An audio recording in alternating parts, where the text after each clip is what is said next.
Hey there, Rustin here. Is it's time for another chapter of Zenless Zone 0. So, this is part B of the epilogue. I know it's not Friday. I was planning to make this a Friday stream, but I don't know, I got a sudden urge to just, go ahead and stream tonight. I know that this isn't the most popular game that I stream. I still enjoy playing it, and I want to keep streaming it just to, get the reactions and all that, if anything interesting happens. But yeah, I mean, it's a free game and it's a fun story, So, let's go ahead and get the elephants out of the way. There's a new character that just dropped. It is a very cute vampire girl, Vivian.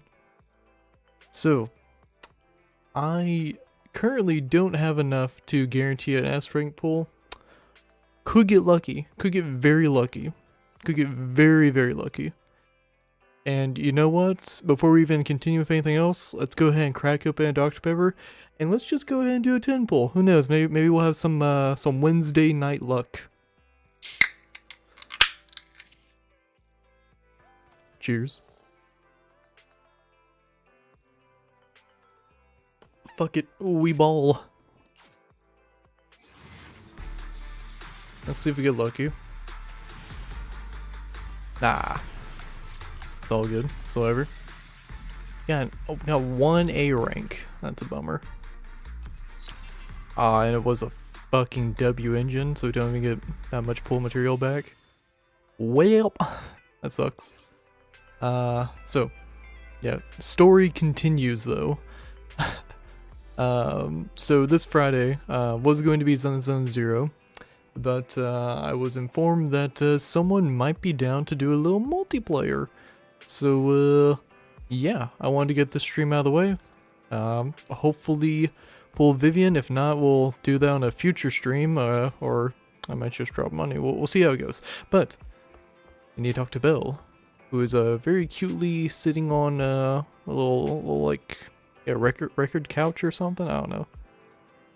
Yeah, very cute. All right.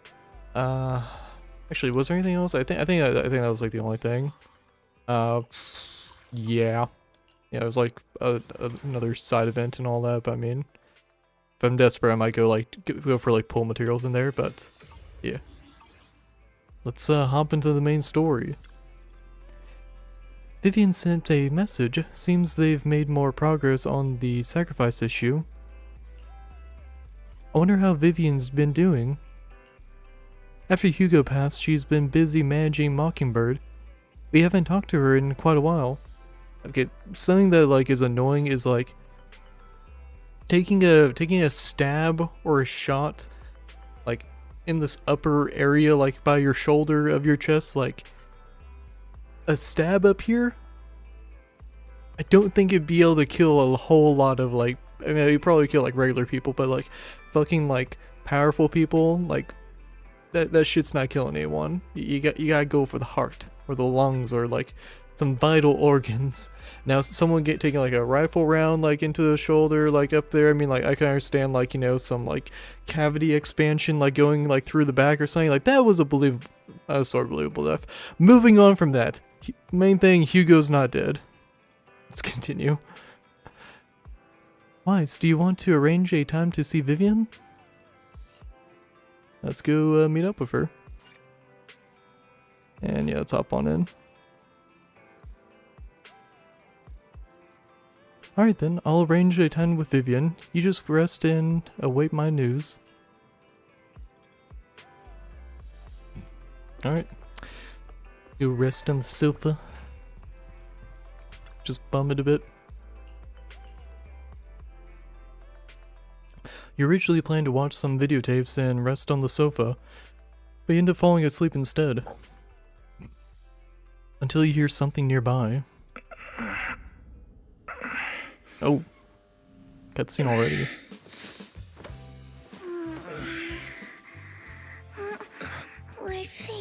Oh. She is thirsting. Vivian? Vivian?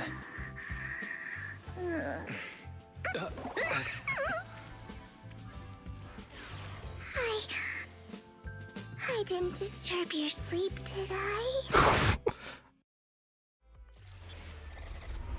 She's thirsty.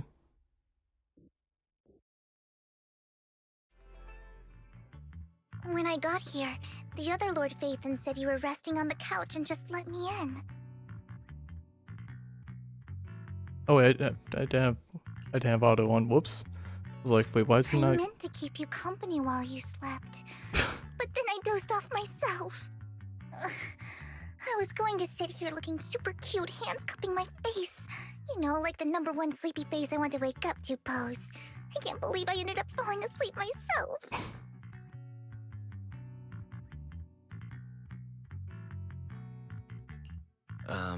Vivian, are you sure you're awake? That sounded like sleep talk. I'm sure sleeping in that position couldn't have been comfortable either. No, Lord Phaethon. I was just worried that I had disturbed your rest. Just being able to see you sleeping peacefully is already the highlight of my day. No, my entire month. Though it is a bit late, but... Good morning, Lord Phaethon.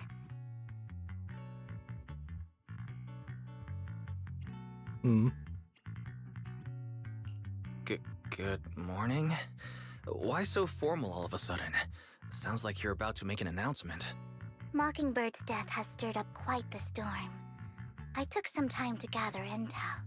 It seems someone deliberately leaked the story that Hugo is an illegitimate child of the Ravenlock family, but I haven't found the source yet. Could it be Hugo's uncle, Hartman? Maybe he's trying to turn people against Hugo and Mockingbird by playing the illegitimate child card. I suspected that too. He could be using Hugo's background to make people believe Mockingbird is just another Top's pawn.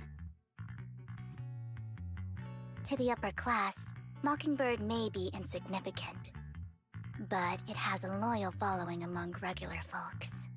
But after some digging, I was surprised to find that the public isn't turning on Hugo. They're actually starting to see him in a better light. Some people feel bad for him, some relate to his struggles, and Hartman's the one getting all the heat. Public outcry against Hartman is growing, with many believing he murdered Hugo for his own selfish gain. Tops is hosting an industry summit this week, a responsibility usually handled by the Ravenlocks. But my sources tell me another family has taken over this year at the last minute. If I'm not mistaken, Tops is intentionally keeping its distance from the Ravenlock family due to the current public sentiment.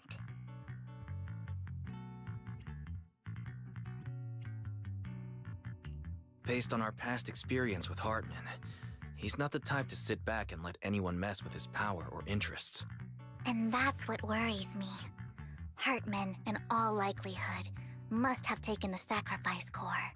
And now that he has this bargaining chip, who knows what kind of deal he'll strike with the Exaltists. Sorry for interrupting. Can I borrow Wise for a minute? Oh, no problem at all. I'm sure you have important faith in matters to discuss. Take your time. I'll just be waiting outside. Wait! Don't go outside, Oh, don't mind me, Lord Phaethon. I wanted to browse the videotapes anyway. I'll be right here. Just let me know when you're done. Thank goodness Vivian didn't walk out the main door. Lycon's been pacing around outside for like half an hour and scared off at least 5 customers. He's stressing over what he did to Hugo in front of Vivian, but he really needs to talk to us. Maybe you should go speak with him first? Sure, I'll go talk to him. At the end of the day, we're all after the same enemy. As proxies, we should become the bridge between them.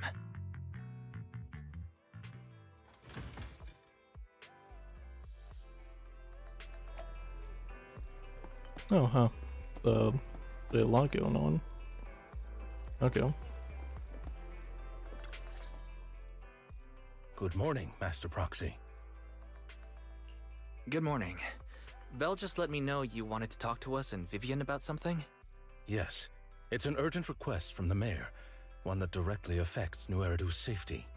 However, before we get into the details, as a former member of Mockingbird, I'm concerned about Miss Vivian. Hugo made many mistakes and betrayed the principles of Mockingbird, but I'm certain he didn't intend to put Miss Vivian or you in danger. I don't know Miss Vivian very well, and I was the one who took her companion's life. I might not be the right person to comfort her, but I hope she doesn't regret the choices she made, or lose faith in the path she chose. Vivian doesn't seem down at all.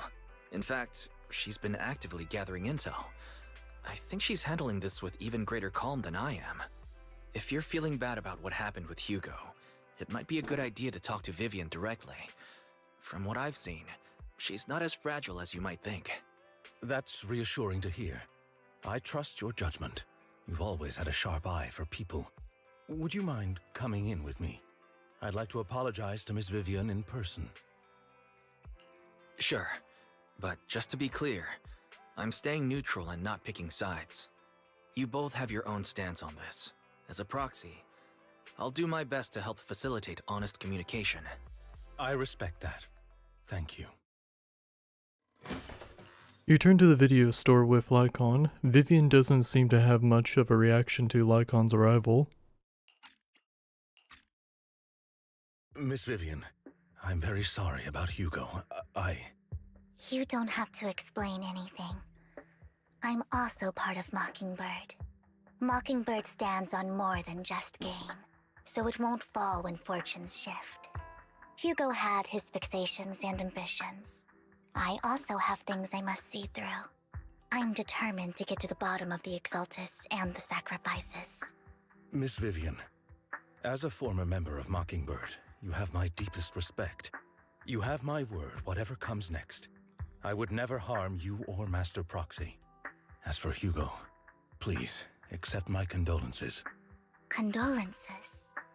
That's not necessary.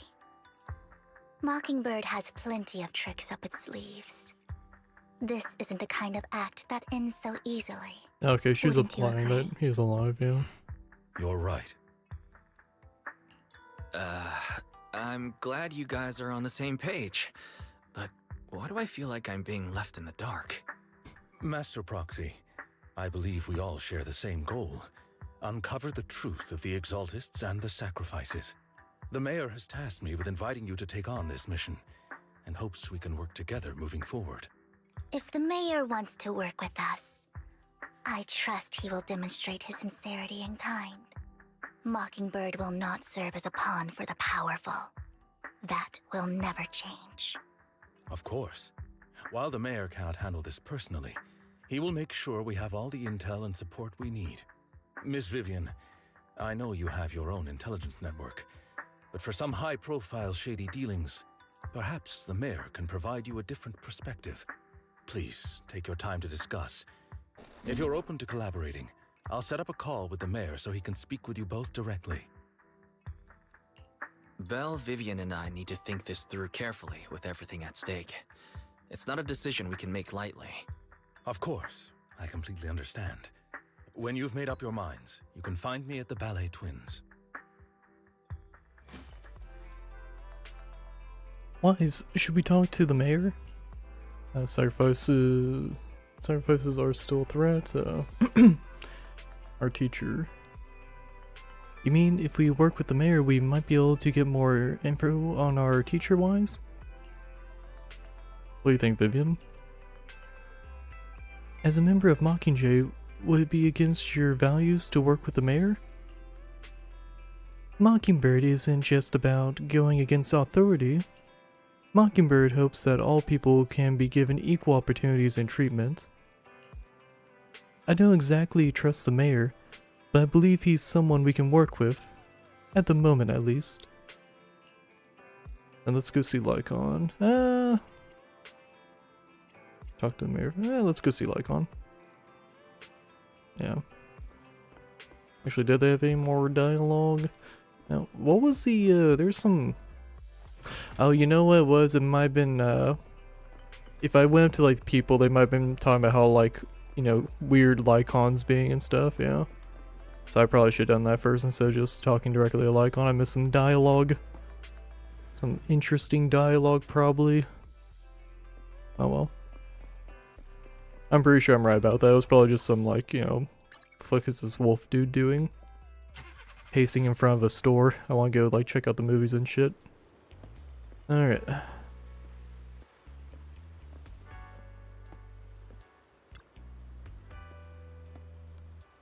It seems you and Miss Vivian have made your decision.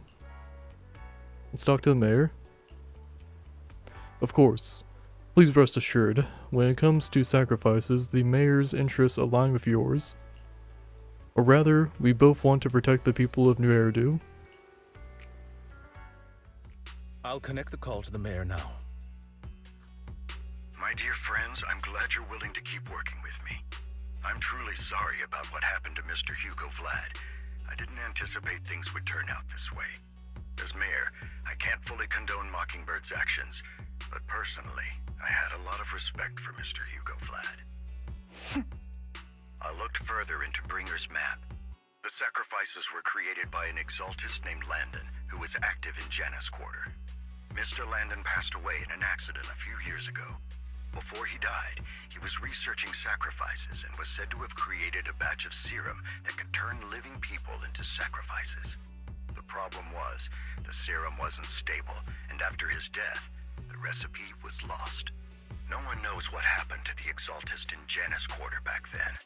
But it's clear that after the leader died, there haven't been major exaltist activities in the area.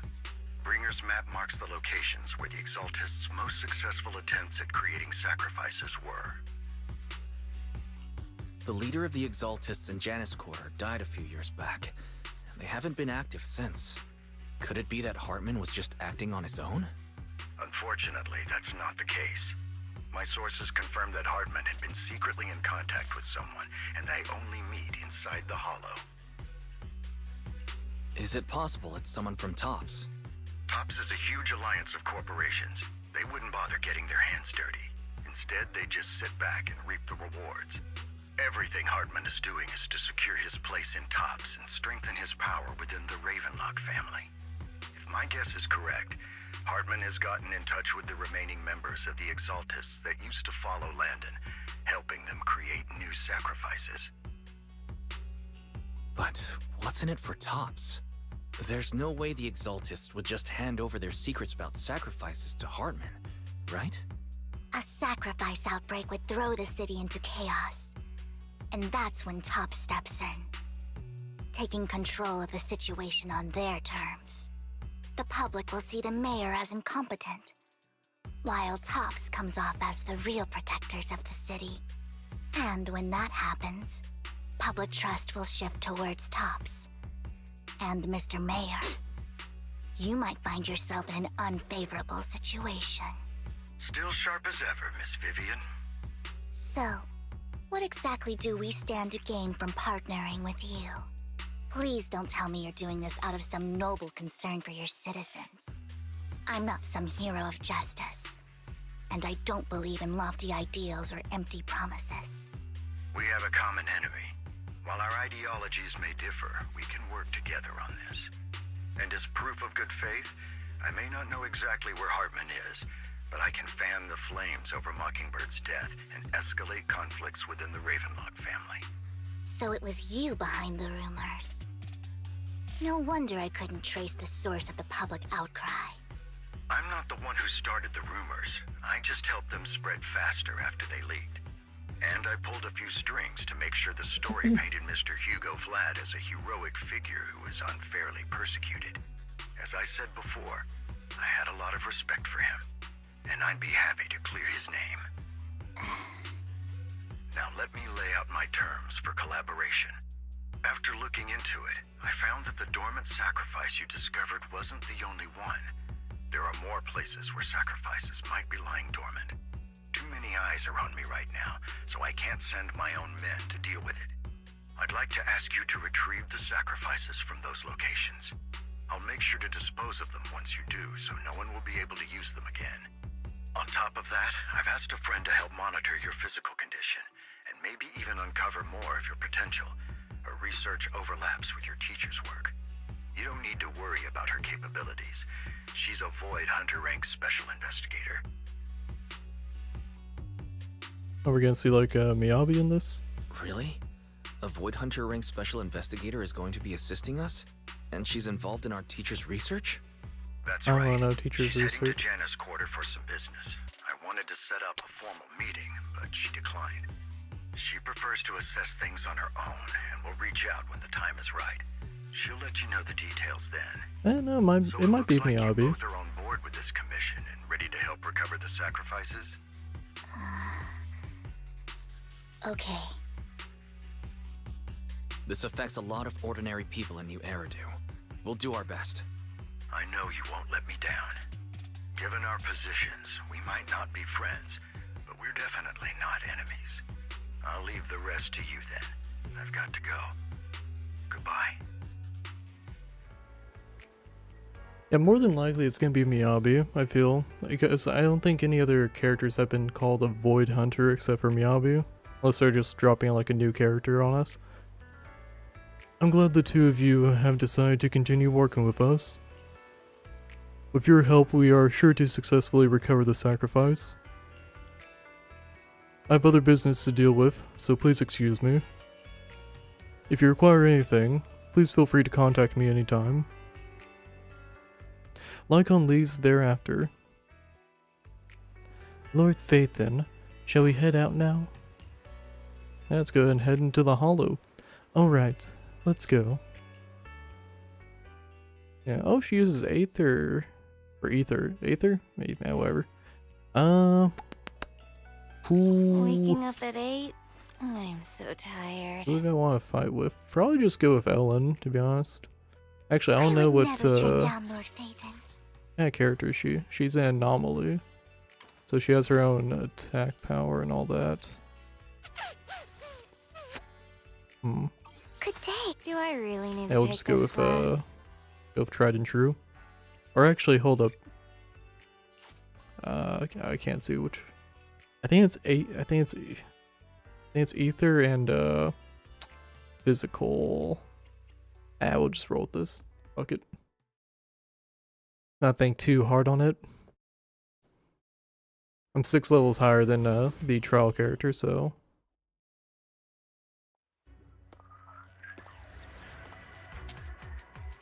Oh, very cute intro.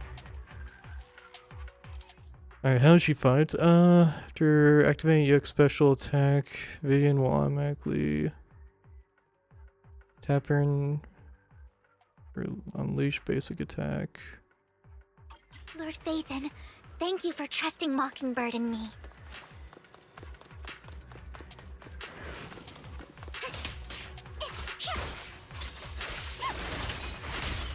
Oh, she's floaty.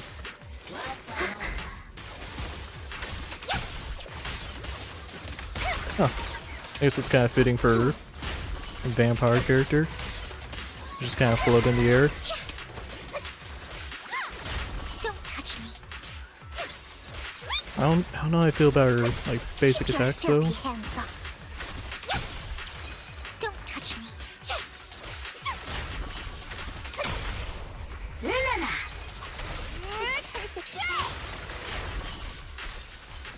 Oh my.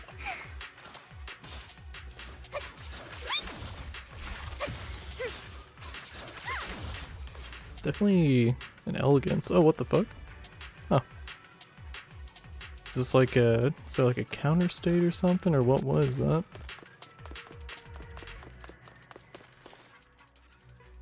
Has someone already taken the dormant sacrifice from here? Or did the Exaltus decide to relocate it?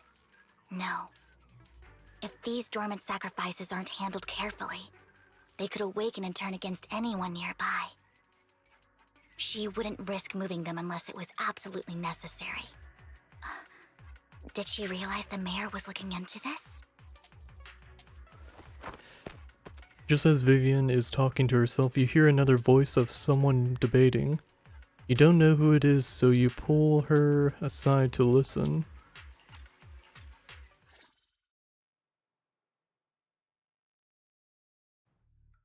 Did Hartman just make up this intel to get a shot working with us at Tops? I've been walking around forever and haven't found a thing. The Ravenlocks have always been a shady bunch. No surprise they've gone downhill over the years. I heard they were pretty loaded back in the day. What kind of business did they run? No clue. On the surface, their businesses seemed legit, but who knows what was happening behind the curtain. Probably something with the sacrifices. I mean, how else would he know about the dormant ones left around here for years? And he was so sure that even if those original sacrifices didn't work out, he had a backup plan. Backup plan? What could that be? Well, that's beyond me. I just happened to overhear something while I was next to Mr. Edmund one day. What's Topps planning to do with all these sacrifices, huh? For research? Do you think we'll ever have a normal life in the Hollows? Don't ask questions you shouldn't be asking. All right. There's nothing here anyway. Let's leave the Hollow and report back on what we found. And we'll make it just in time to clock out for the fieldwork shift. Let's get out of here first. After the two Topps employees left, Vivian appears visibly unsettled. Hartman, that fool. He'll do anything to get into Topps, even if it means playing with fire. She's an exaltist. Human lives have never mattered to her. The more people get dragged in, the greater the danger. Vivian, you seem a bit frazzled. Who's this she you keep bringing up? I apologize for losing my composure. Please don't mind me. The she I'm referring to is with the Exaltists. Someone I have a history with. That's why the moment I heard about the sacrifices, I felt compelled to uncover the truth. I never meant to hide anything from you. It's just that, for me, the Exaltists bring back painful memories. And I'm not ready to face them yet. So, Lord Phaethon, please give me a little more time. Once I've gathered my thoughts, I promise I'll tell you everything. Sure, I'll stop asking.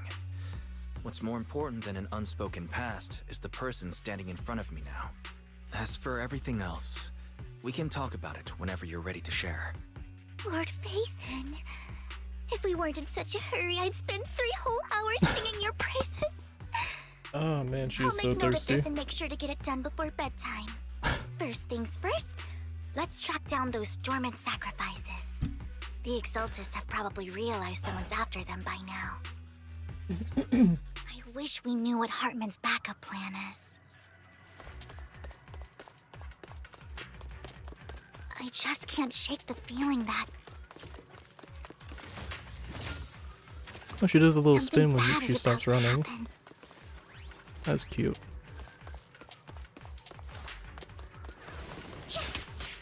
Oh, hold up. I just noticed there's a meter.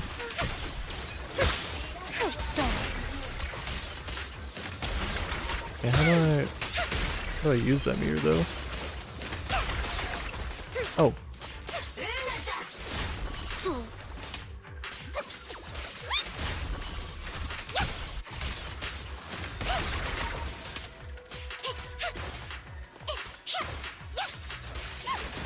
Still not have a fight with the scarab yet.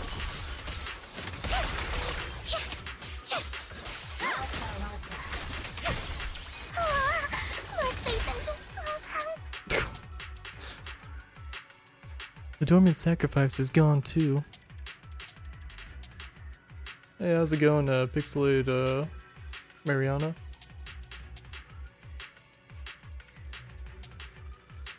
Yeah, it's visible. Sorry, I was kind of more focused on the combat.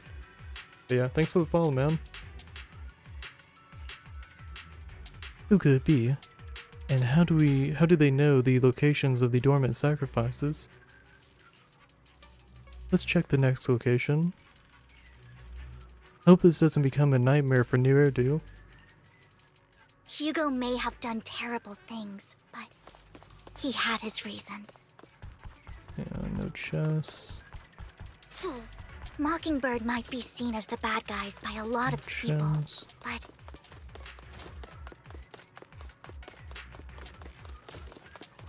ironically, joining Mockingbird is what put me on the right path. Alright, see if I can figure out her I combat. thought about my turn. For the first time, I'm needed for more than just my curse. Oh wait, does she fight even when she's not in like on the battlefield? Is that what it is?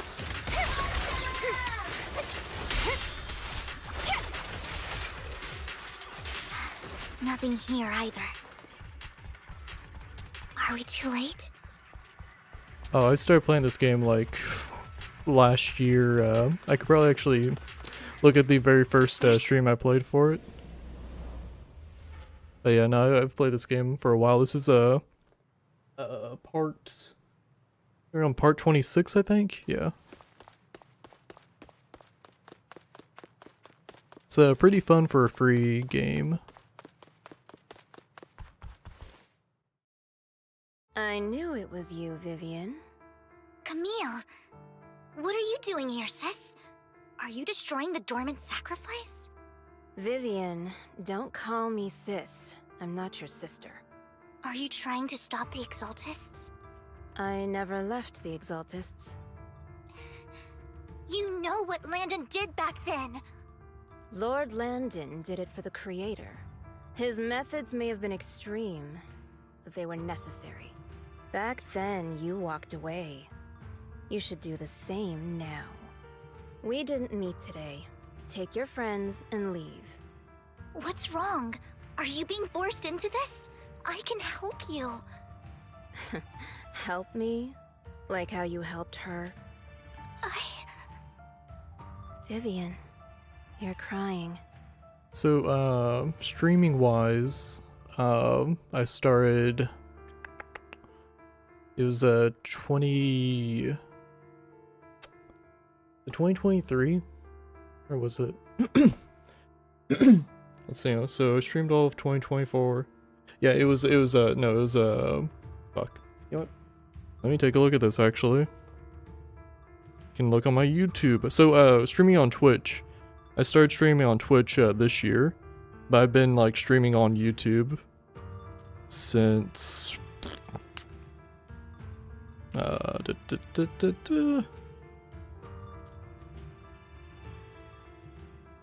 It was a year ago. On December 29th, 2023, I did a test stream. And then, yeah. Then like the first like kind of more official was actually that same day. Yeah. That's right. I did a test stream like around like midnight or something on the 29th, and then I had like a proper stream. Yeah. That basically same day, yeah. Yeah, no. I've been going for a little over a year, yeah. But newer to Twitch. I'm multi-streaming. No, You haven't changed a bit, Vivian. No need to hide your tears. I know exactly what's ahead for me. You've made your choice, and I've made mine. One last piece of advice. Stay out of this. She loathes you. I won't tell her we met today. Don't show yourself around us again. Camille! Camille gives Vivian one last glance and throws a smoke bomb to the ground. The noise attracts some ethereals. Even though you have many questions, dealing with the imminent threat feels like the right choice right now. Alright. Lord Phaethon, watch out! I'll tell you what that was about later. Let's see what her special does. No, let's take care of the ethereals first. Oh wait, she has like fucking boosters under her skirt? Okay. Oh, they only show up when she's like using them. Okay, so it's probably like some ether magic or something. As my master wishes! What an eyesore. What's up? Clear out!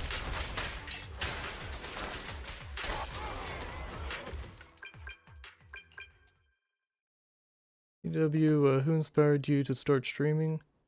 I mean, like, there's like a handful of like streamers that.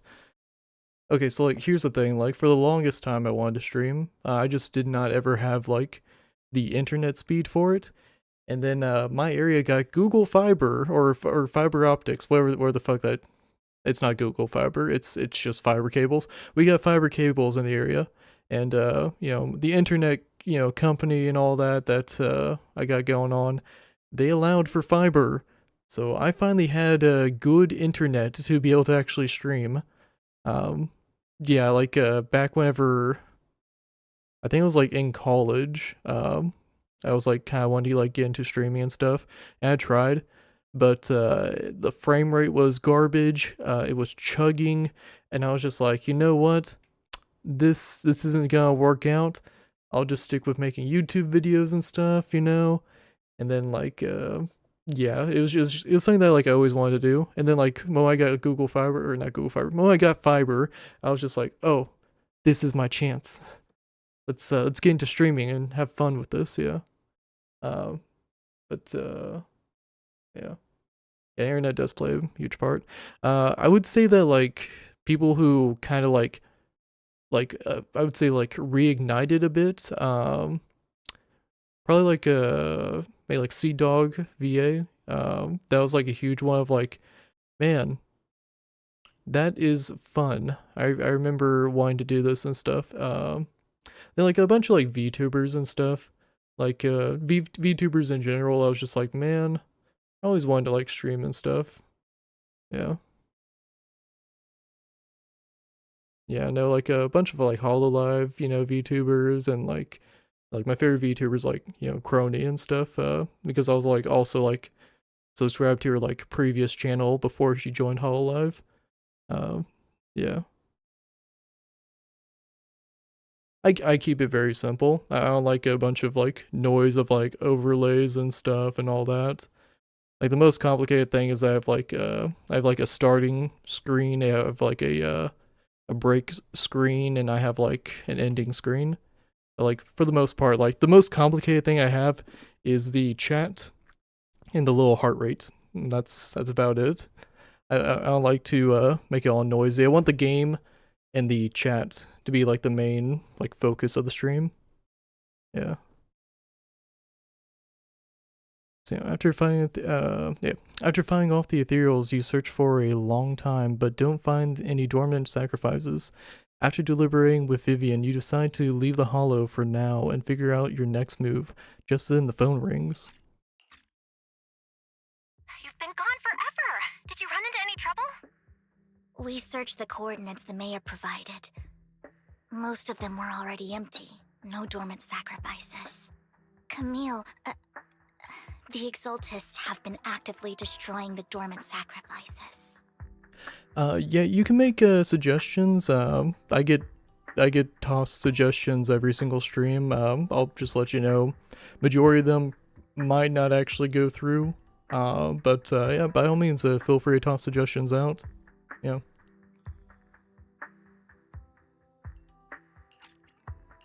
Why would the Exaltists go after the sacrifices? I do not have the money to get a super cool V2 model. Also, I kind of like just being myself for the most part. Nowadays, it's trendy. There's a lot of benefits using it. Yeah, no, I completely. I mean, like I like VTubers as well. It's just that I feel like for most guys, there's more value in being yourself on stream rather than playing up a VTuber model. I don't know. Well, yeah, here's the thing, like, for me, like, if I did get a VTuber model, it would either be as an April Fool's joke, or I would want to drop the money and get, like, a quality one. Like, I know you can get them pretty cheap, and I'm pretty sure there's, like, some, free options out there. It's just that, a lot of the, like, free or, like, cheaper models are, like, a dime a dozen for, like, a lot of people. And if you really want to, like, stand out, you need to, like, drop the money on, like, something, you know, high quality. Oh, that's cool, man. Hell yeah.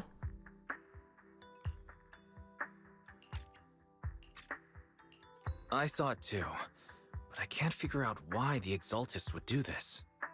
And one of them, is someone I once knew. I thought she would leave the Exaltists after Landon's death, but she stayed. Wait, what did I miss? Why do you know so much about the Exaltists, Vivian? When I was a child, I stayed with the Exaltists for a while. Back then, Landon was one of the most respected figures among the Exaltists in this region. A lot happened, and after Landon died, I left. I can't turn a blind eye to the sacrifices.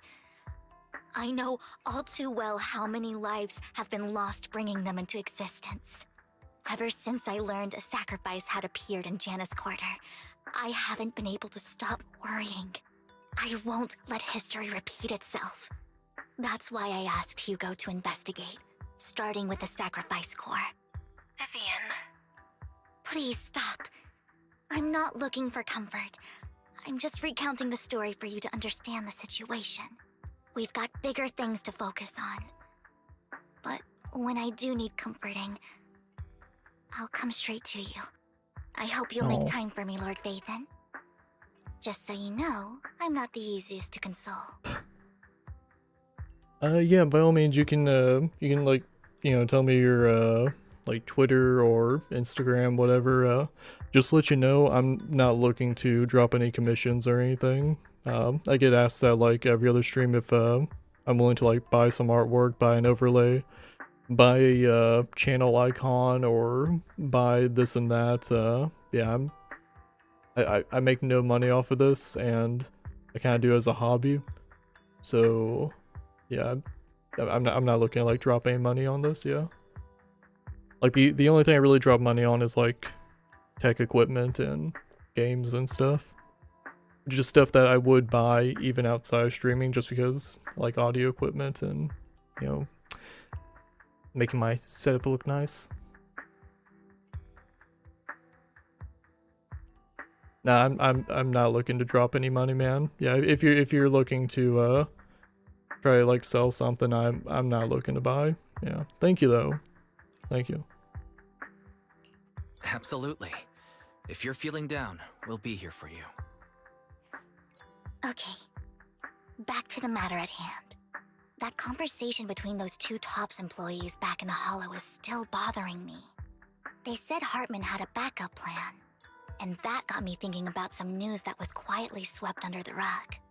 Lately, there have been mining accidents in Ravenlock-controlled areas. Many workers have died. The families were paid off with huge settlements, way more than usual.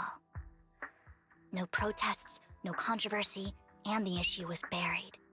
But considering the Ravenlock's financial position, why would they be so generous with payouts?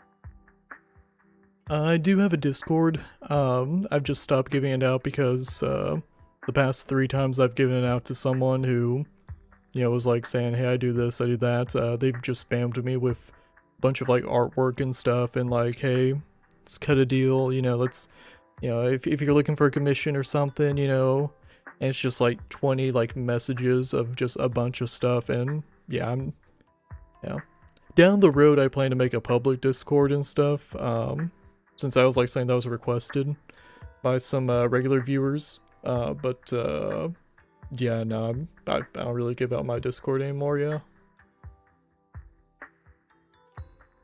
like I said, you can like post your like Twitter or Instagram or whatever you show your artwork on, and I'll check it out. Yeah.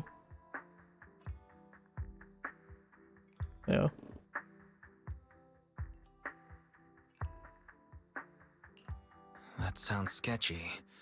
Do you think those accidents were faked? Precisely.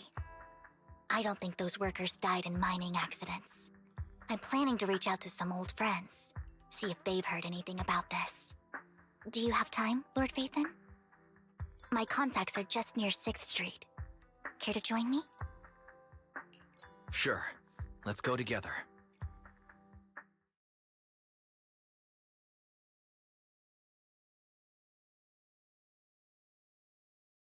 Heard that. You arrive at Lumia Square with Vivian to meet her old friend.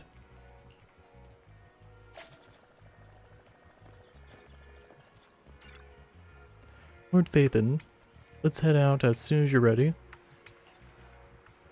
Actually, on that note, I will be right back. This is actually a pretty good pausing point. I am starving. I need to go grab a quick little bite. Give me like 5 minutes. Be back in 5 minutes.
And we're back. Alright. Had a quick little snacky snack. Hopefully that tides me over to get through the rest of this chapter. Alright. Lord Phaethon, let's head out as soon as you're ready. Let's go. An old friend of mine said she has some new intel.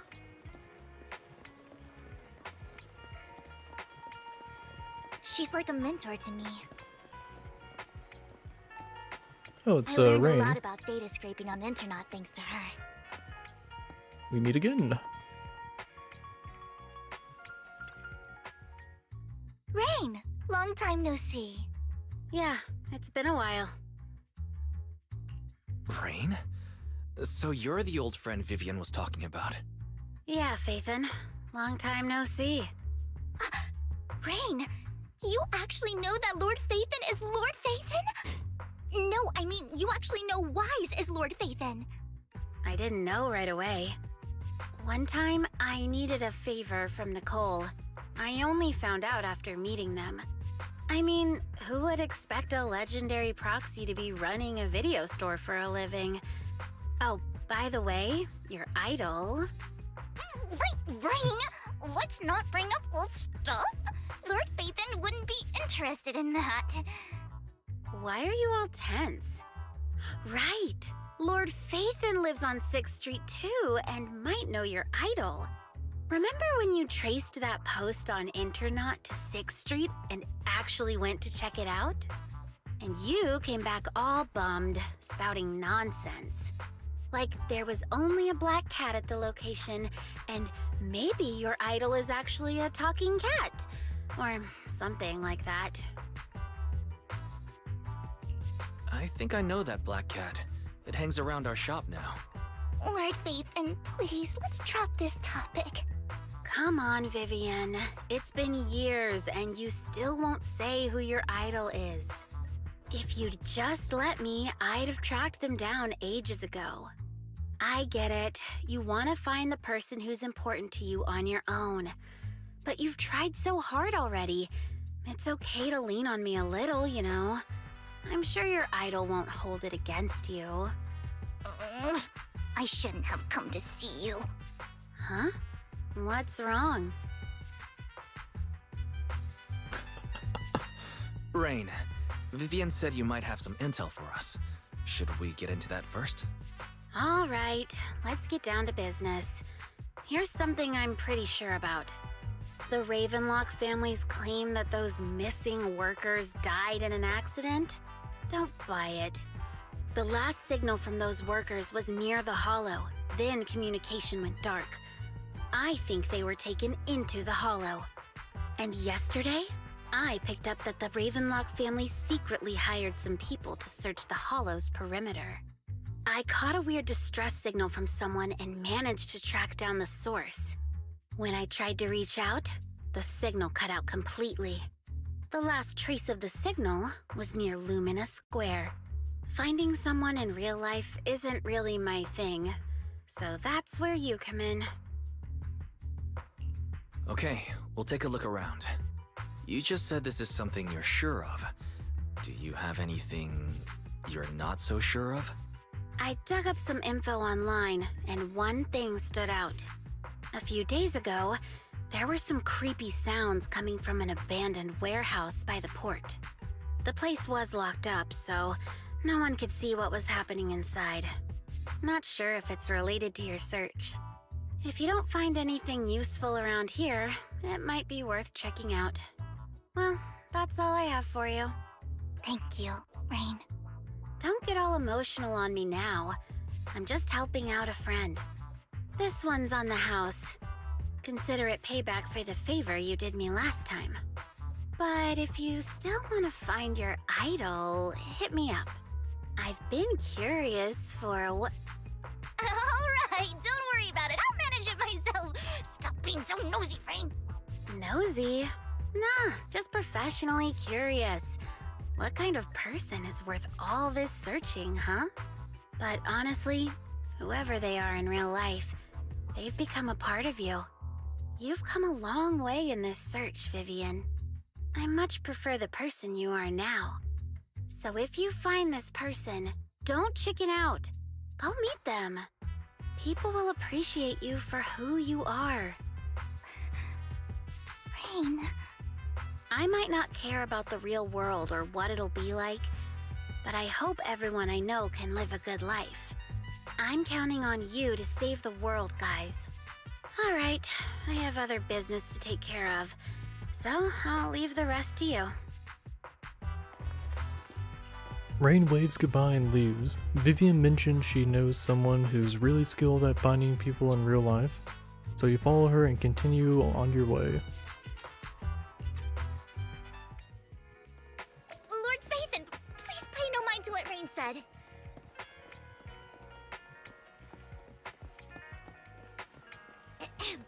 That big guy's up ahead. Let's hurry.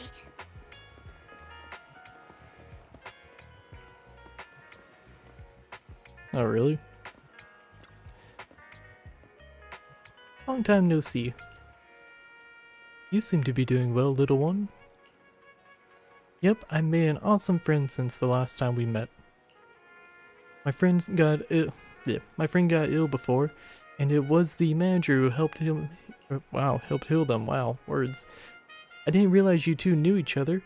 Then next time I head to the manager's place, will I get to see you too? You know each other? Yep. This little words. Yep. This little guy is Lucky Boo. My old boss at my previous workplace bought it at a discount store clearance sale. But he was a terrible boss. Not only did he shirk on paying wages, he didn't take care of his bamboo either. Yeah, that guy really terrible. This little guy had a malfunction and the boss threw it out because he didn't want to spend the money on repairs. Really, it could have been fixed with just a simple battery change. Vivian is the best. Vivian changed my battery. The bestest ever. All I did was change your battery for you. It was you who earned the money to buy it. Yeah, I'm amazing too. I earned 100 dinnies, just enough to buy a battery. That's where that 100 dinny bamboo battery came from. Honestly, you've got plenty of energy, but I told you before, you need to be more tactful. Haven't you learned anything? I learned. Pet one dinny boo, give dinny. Wow, so you found a way to make a living, huh? Amazing. Better not expose one dinny boo, so that's how you learned that. Yeah, better not expose them. Did you need something? Did you need me for something? I'm super happy to help. I know you love exploring all kinds of places, so tell me, have you come across anything strange these past 2 days? Strange? You mean someone who looks hurt, scared, and kind of trying to hide where there aren't many people around? Let me think. I got it. I saw someone like that in the desert today. Someone super similar. Could it mean the outer ring? I don't think one dinny boo can make it that far. Desert probably refers to the sand pit up ahead. Lord Phaethon, let's go take a look. Alright, we're probably gonna find Hugo here. Did I help? Yeah, you were super helpful. Yay! So happy. I want to keep helping. You should go and do whatever important stuff you need to do. Let's play together soon. Alright, so we're probably gonna see Hugo here. One Dinny Boo is just too cute, right? I didn't know you helped it too. I knew Lord Phaethon was the best in the whole world. Oh no, it's not Hugo, huh?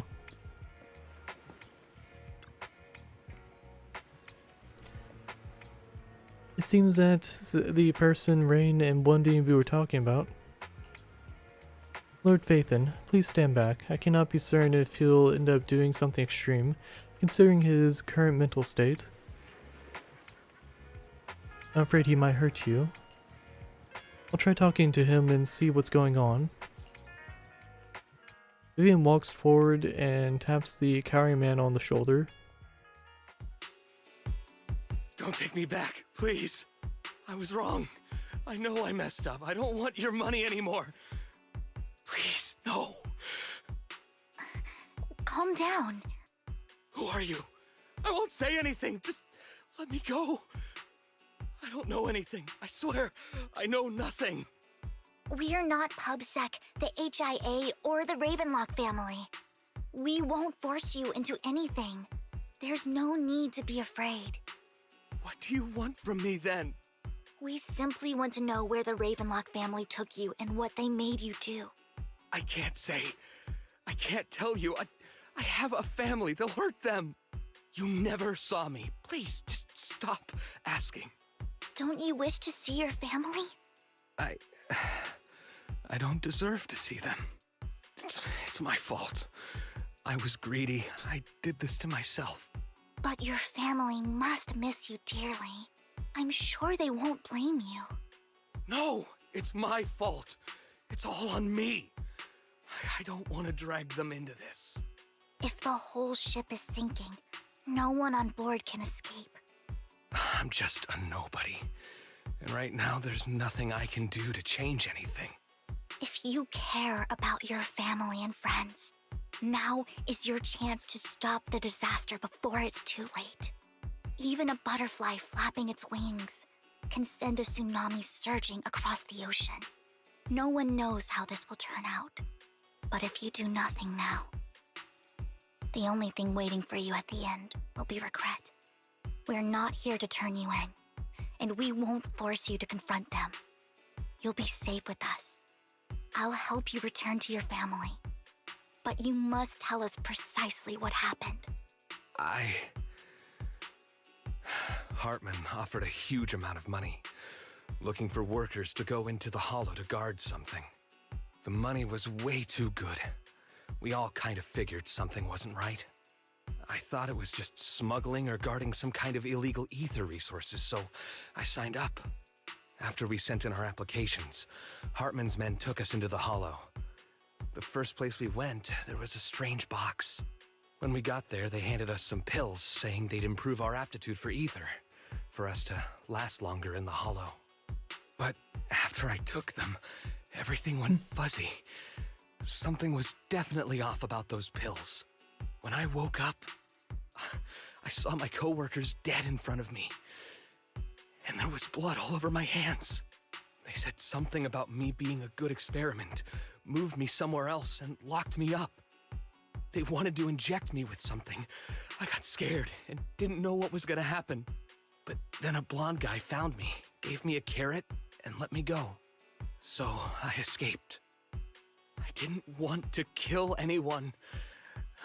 I don't know. It wasn't your fault that your coworkers died. You were just a tool in their hands. Do you remember the place they first took you? Do you know what was in that box? I only remember the first place was like a rooftop. I think it was on top of a tall building. What exactly was in that box?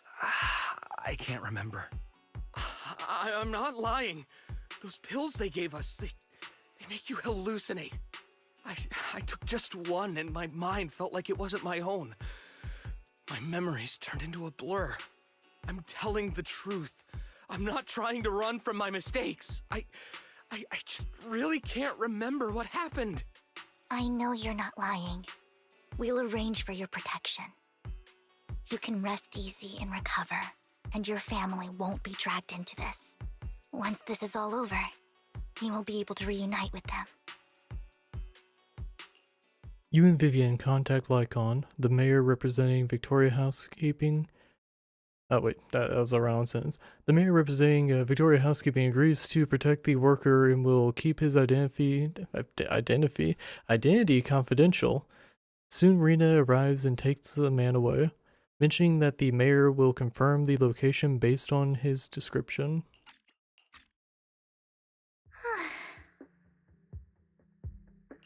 Sometimes I wonder if you've had some kind of special training, Vivian. No matter who you're up against, you seem to analyze the pros and cons and make a judgment in no time. Actually, I wasn't always like this. I used to run away when things got tough. There was even a point where I just wanted to disappear. As if my very existence was the source of suffering. I wondered. Perhaps leaving it all behind could put an end to the pain. It's hard to picture that. My first impression of you was pretty, assertive. Well, I was on a mission at the auction when we first met. And just as Rain said, I've come a long way from who I used to be. Speaking of Rain, it's quite a coincidence that you two know each other and are actually close. You even know one Denny Boo. That surprised me. We might have crossed paths without even realizing it. Enough about me. Tell me more about you, Lord Phaethon. Where have you been? And what have you experienced? Looking back, it feels like I've been through a lot lately. Belle and I even lost our Phaethon account. It's a long story, starting with how the Cunning Hares took something from the Red Fang gang. As you walk along the river by Lumia Square with Vivian, you start sharing your stories. Although she wasn't part of them, she's been to the places where they took place. She's been to the Chaotic Hollow of the Camila Golden Week. She has her favorite sandwich at Cheesetopia. And she's even received a Star Stickler from Officer Mew Mew for rescuing Bang Boo. You're amazed at the coincidence. Wow. You are amazed at the coincidences of life in New Eridu and how your paths have crossed so many times without you realizing it. After a long chat, it's time for a meal. It should be around this area. Belle told me there's a highly rated store here. On a date.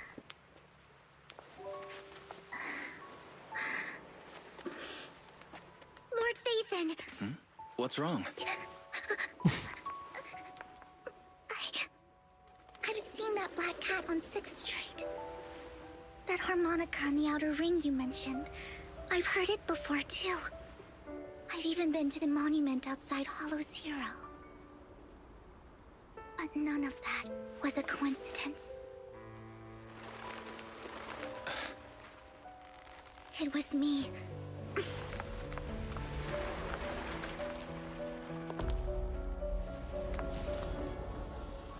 Following you, and now I've finally made it to your side. Aww. She's a stalker. Ever since I was little, I had been seen as the bringer of bad fortune. I had traveled to many places and witnessed far too much misfortune. Every tear I shed brought disaster. I've heard too many curses to count. I loathed my tears as much as I despised my own existence. Wherever I stayed, tragedy followed. I had roamed too many places, and each time, it ended the same way. I didn't know where I could go anymore. One night, I stumbled upon a post discussing me. Whether they knew me or not, everyone seemed convinced that I was the source of the curse. Some mocked me with cruel intent. Some wished I would vanish, and others speculated maliciously. It really seemed that my very existence was a disaster. In that moment, as darkness enveloped the city, I saw lights flickering to life all around New Eridu. So many lights, and not knowing where to go, I thought, if only I could disappear into those lights. I made up my mind, and right then, my phone rang. I decided to take one last look.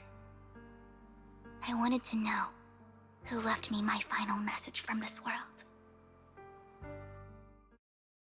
It was you, Lord Phaethon. Huh? Me? Yes. And I checked with the other Lord Phaethon. You were the one using the account at that time. But I know you probably don't remember it. After all, it was just an ordinary day, with an ordinary post and meaningless comments on mine. But for me, it was the night I finally realized where I could go. I wanted to walk the paths you had walked, see the sights you had seen. And then, one day, share it all with you, face to face.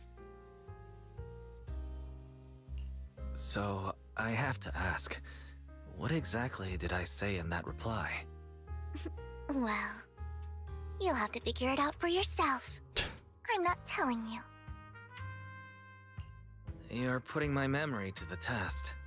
So, Lord Vathan, thank you. Not only for that comment you made that day, which was a silver lining for me, but also for giving me the courage to become who I am today. The Vivian standing right in front of you now. Lord Vathan, I truly like who I've become. The wind skims across the surface of the water, lifting Vivian's hair and brushing it against her cheek. The lights reflected in her eyes dance and flicker, as if eager to share the stories of the past, both the good and the bad, the happy and the sad. Emotions intertwine with the narratives, and you feel as though you're witnessing the path she has traveled. Lycon just sent a message. There's an update. Let's head back to the video store and go over the details together.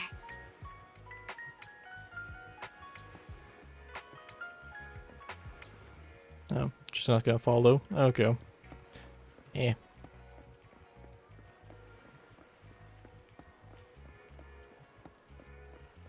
Surprised they didn't programming. I'm surprised they didn't program her to follow though. Huh. Oh well. Oh well. Let's go head on over to the video store. Wise, you're back. Oh, I turned off auto red. Looks like Lycon's tied up with something. He said I should just chill until you're back, and then we can talk online. I'll call him now. Master Proxy, Miss Vivian. The gentleman Rena brought back has stabilized and calmed down now. Based on his account, we've identified where Hartman is hiding the core. He also mentioned that Hartman plans to trade the core with a group of people. We suspect that this group consists of members from the Exaltists. I knew it. Now that we have the location, it would be splendid if we could seize the sacrifice core before they do. Precisely. We hope you can head to the location as soon as possible to secure the sacrifice core. Alright, we'll get there right away. I have other matters to attend to, so I'll leave the retrieval of the sacrifice core in your capable hands. The mayor's friend that he mentioned before will also be assisting you this time. The target coordinates have been shared with her, and she'll meet you there. Please ensure your safety, and I wish you all the best. Lord Phaethon, we'll head out as soon as you're ready. We must attain the sacrifice core before Hartman does. Let's get going. Do I really need to take this class?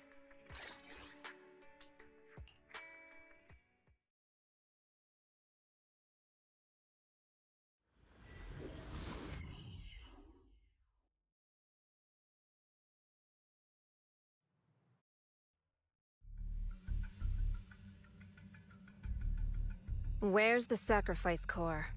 Camille, you really think I'd stroll around with something this important? Plus, even though the Ravenlocks and the Exaltists have been working together for ages, I've hardly even met Lady Dina. I'm the one offering the sacrifice core here. I'm curious what Lady Dina's got lined up for me in return? I'm just here to verify that the core you mentioned is real.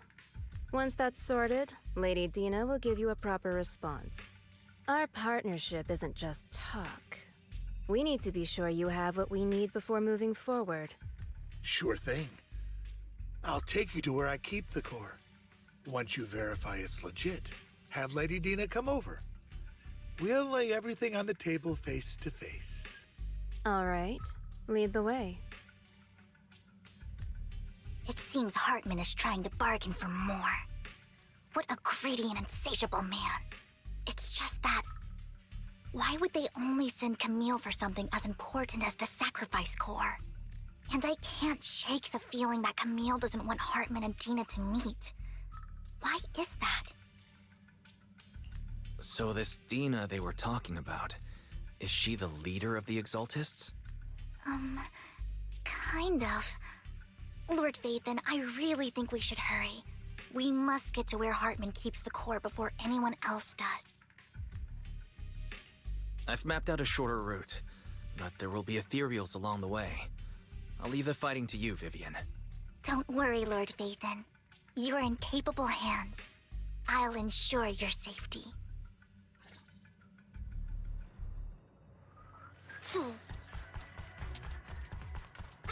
Ethereals! Stay away from Lord Phaethon! Don't touch me.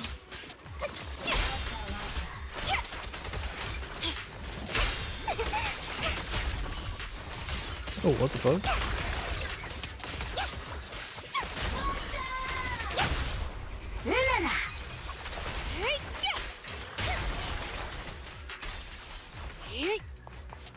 Oh my.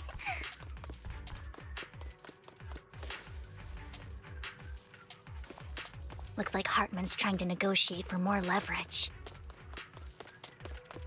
Oh, there was that chest over here, was there? No. Okay. Let's get out of here before we're spotted.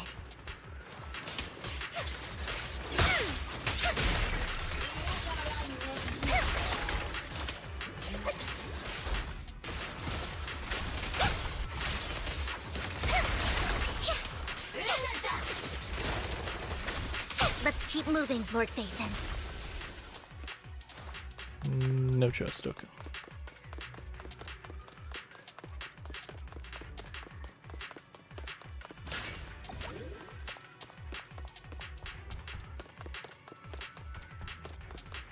Leave the enemies to me, Lord Phaethon.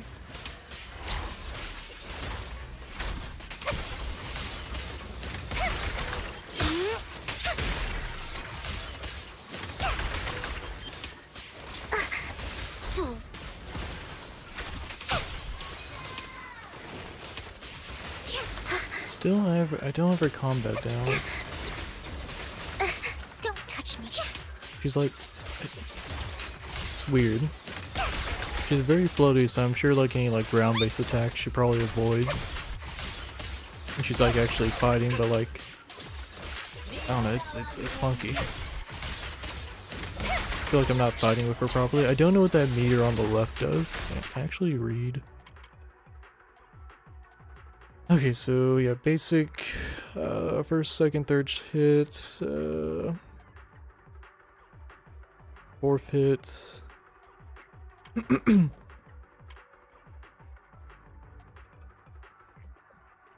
During noblewoman state. During fluttering frog state. Special Song of Silver Strings. EX Special Violet of Requiem. Ash. Perfect Counter.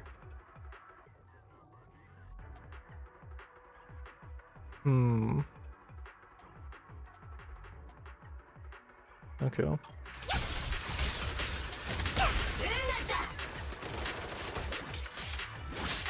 the fuck?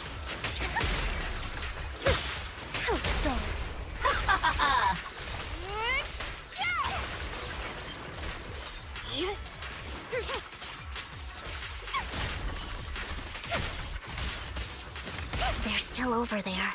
Looks like they're arguing.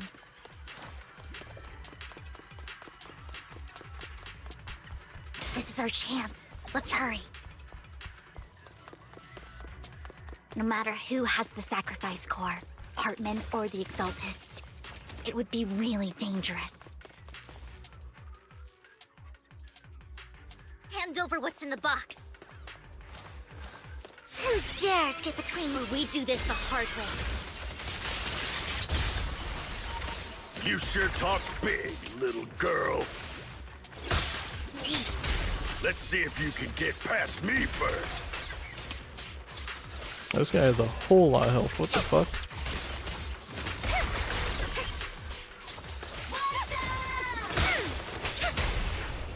Let's hurry and secure the sacrifice core. Allow me.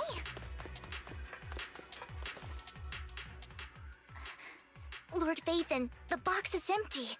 So Hartman never kept the core here to begin with? How did you even find your way here? Where's the core in the box? What did you do with it? You call this keeping the sacrifice core safe?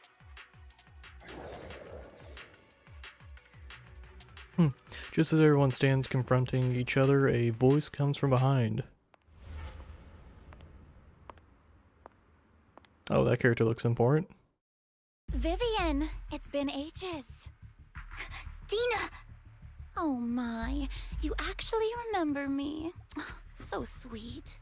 Look at you, thriving. I thought you'd totally forgotten about our past. So, tell me, do you ever dream about the people you've killed? Are they crying in your head all night? Back then, I had no idea. You had no idea? While you were soaking up all that love from your daddy and everyone else, you had no idea what was going on? I wasn't... Lady Dina, Miss Vivian didn't actually... Camille, when did I say you could meet up with Hartman today? I just wanted to make sure the sacrifice core is legit. I was worried Hartman might try to pull a fast one on us. Really? So loyal. I thought you'd be more like the old days. Just a few words from Vivian and you'd be plotting my demise. Just like what you did with Father. I won't, Lady Dina. Don't even think about betraying me, Camille. You owe me for what went down back then. However, I do understand your worries. This core, it's fake. No way! I got this straight from Hugo! It can't be fake! How can you just claim it's fake without any proof? Ugh, seriously? Dina approaches Hartman and coldly inserts the core into an open wound on one of his subordinates. The guy collapses to the ground, screaming. Dina wipes her hands and casts a look of disdain. Wow. Oh, so the guy wasn't even dead. Okay. Well. The sacrifice core can max out the ether particles within human bodies in no time at all. But look at your little subordinate. How uncouth. He's making noises like some animal. Can you shut him up? So annoying. The masterpiece Father That's made dark. for the creator isn't this worthless piece of junk you're holding. So, the real core. Vivian, where do you think the sacrifice core is really at? I don't know. If I knew where the real core was, I'd destroy it without a second thought. Dina, you understand what the sacrifices are. And you know those who were blessed should not have to endure such horrors. Oh, they shouldn't have suffered those horrors. Weren't you the one who decided if they'd be blessed or not? If it weren't for your tears, how would they have encountered such misfortune? How self-righteous, Vivian. Their fates were in your hands. It was you who brought disaster on them. Landon just needed an excuse. He needed someone to blame. Whether I shed tears or not, he'd treat living beings as mere subjects for his sacrifice experiments. Dina, you know all of this. Landon even went so far as to sacrifice you. Shut up, shut up, shut up! Father did it for his great cause. Vivian, why do you always mess everything up for me? Everything! You did it before, and now again! You just had to ruin my plan. I was so close to fulfilling Father's last wish. If you don't give me the sacrifice core, be prepared to become food for the ethereals. I told you I don't have the sacrifice core. Otherwise, I would have destroyed it already. Lord Phaethon, find the right moment to retreat. She can be quite unpredictable when her temper flares. Oh, really? You don't have it? Then I suppose there isn't a reason to keep you alive. As Dina finishes her words, several explosions erupt, followed by tremors in the ground, signaling the rapid approach of numerous ethereals. In a panic, Hartman rushes to the car he summoned, taking Camille and Dina with him.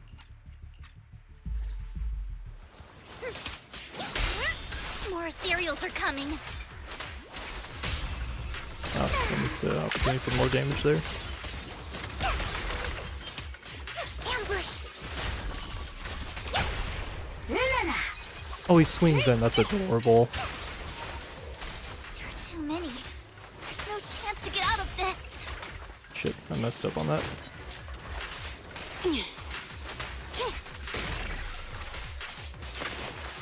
Take this. That was adorable. Like a Phantom of the Opera.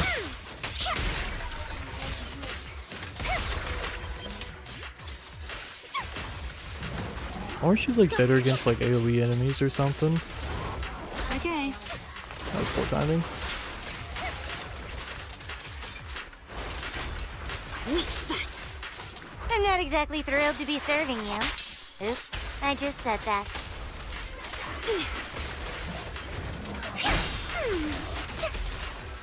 The wind. Oh, what? Oh, holy shit. She just straight up like floats like fucking My Peach. trust dirty, okay. That was cool.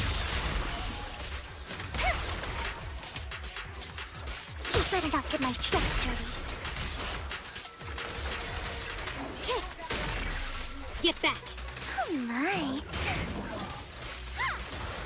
At your service. How dull. I Let's think hurry you it up. better at combat. Stay away from Lord Nathan! Ooh. Oh, this is not looking great. There Oh, are okay, so cutscene. many.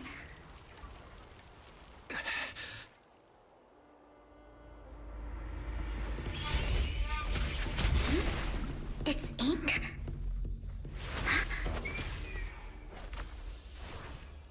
Shun Palace, good fortune, closed gate, safety. What? An evil miasma gathers here. Another place of conflict. If you wish to avoid disaster, then head southeast.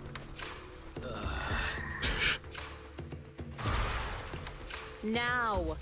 Thank you. That's a badass looking character. Cool intro too.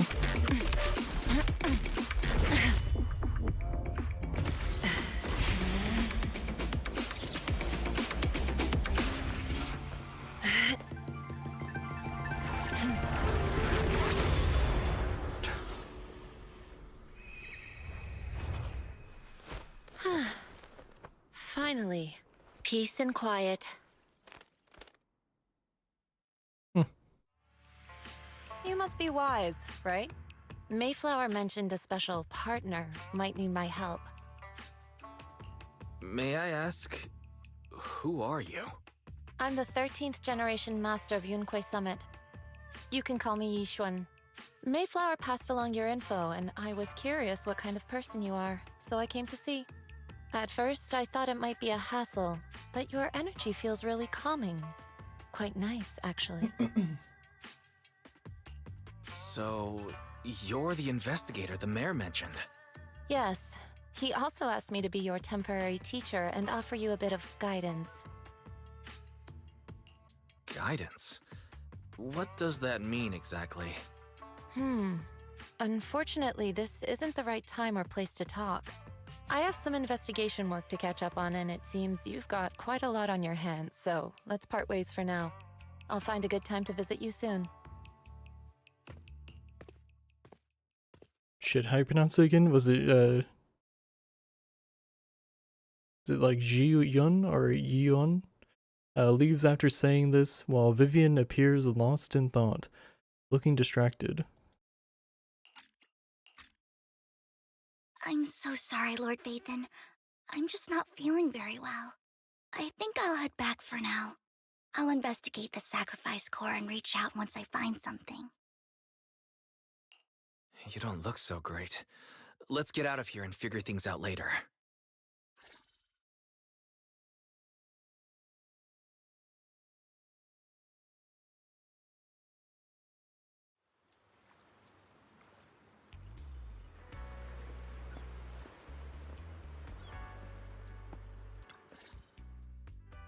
Lord Vathan, are you going to rest now? I can head back later, Vivian.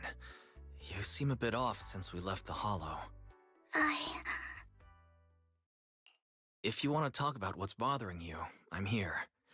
Sometimes it helps to get it out. I didn't mean to keep my past from you, Lord Vathan. When I was little, people thought I brought misfortune, so no matter where I went, no one wanted me around for long.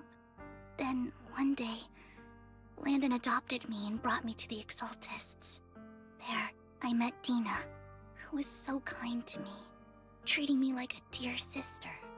She told me her father, Landon, was a great man who'd one day make everyone stop fearing the Hollows, so all life could live freely inside and outside of them. Dina helped Landon pick people for the blessing, and everyone in the Exaltists respected her greatly. Those who received the blessing would have a better ether aptitude, allowing them to enter the Hollow freely without fear of sudden disaster. Back then, Dina would chat with me every day, always about the Exaltists and her father. But things between us shifted when Landon asked me to step in for Dina. Landon told me I didn't only bring misfortune, and that if I listened to him, I could actually help people. After that, he'd take me to meet people, and if I shed tears, he'd give them a blessing medicine. Those who got the blessing could dodge calamities. At first, I was ecstatic, thinking I could help others. I shared my joy with Dina, but that was when she started to pull away from me.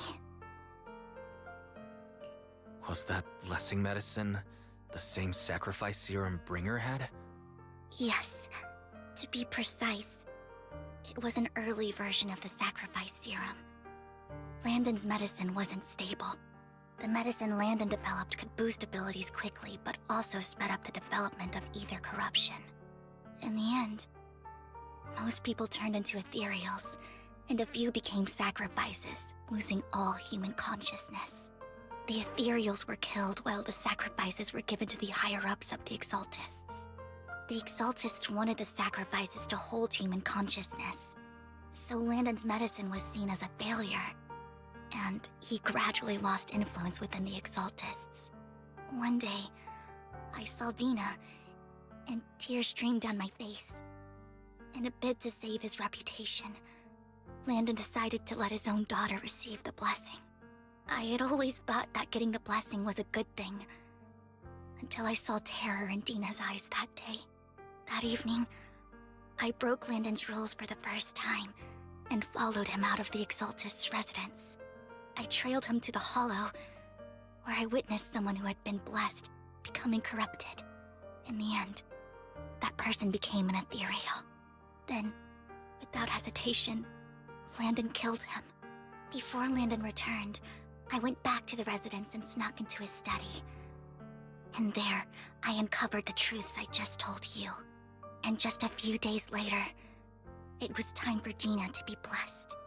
I wanted to save her and stop anyone else from getting deceived. So, that day, I told everyone present that Landon should be the one to receive the blessing, not Dina. At first, Landon argued, and no one believed me. But, in front of them all, I looked at him and let my tears fall.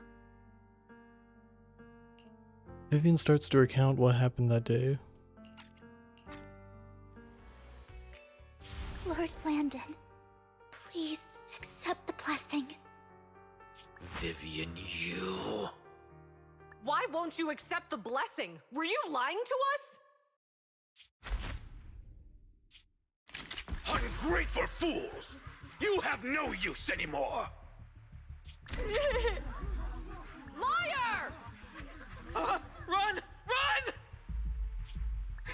Dina! Dina, wake up! We have to go! Vivian? What's happening? Listen to me. Lord Landon's so-called blessing isn't... Ooh. Oh, okay.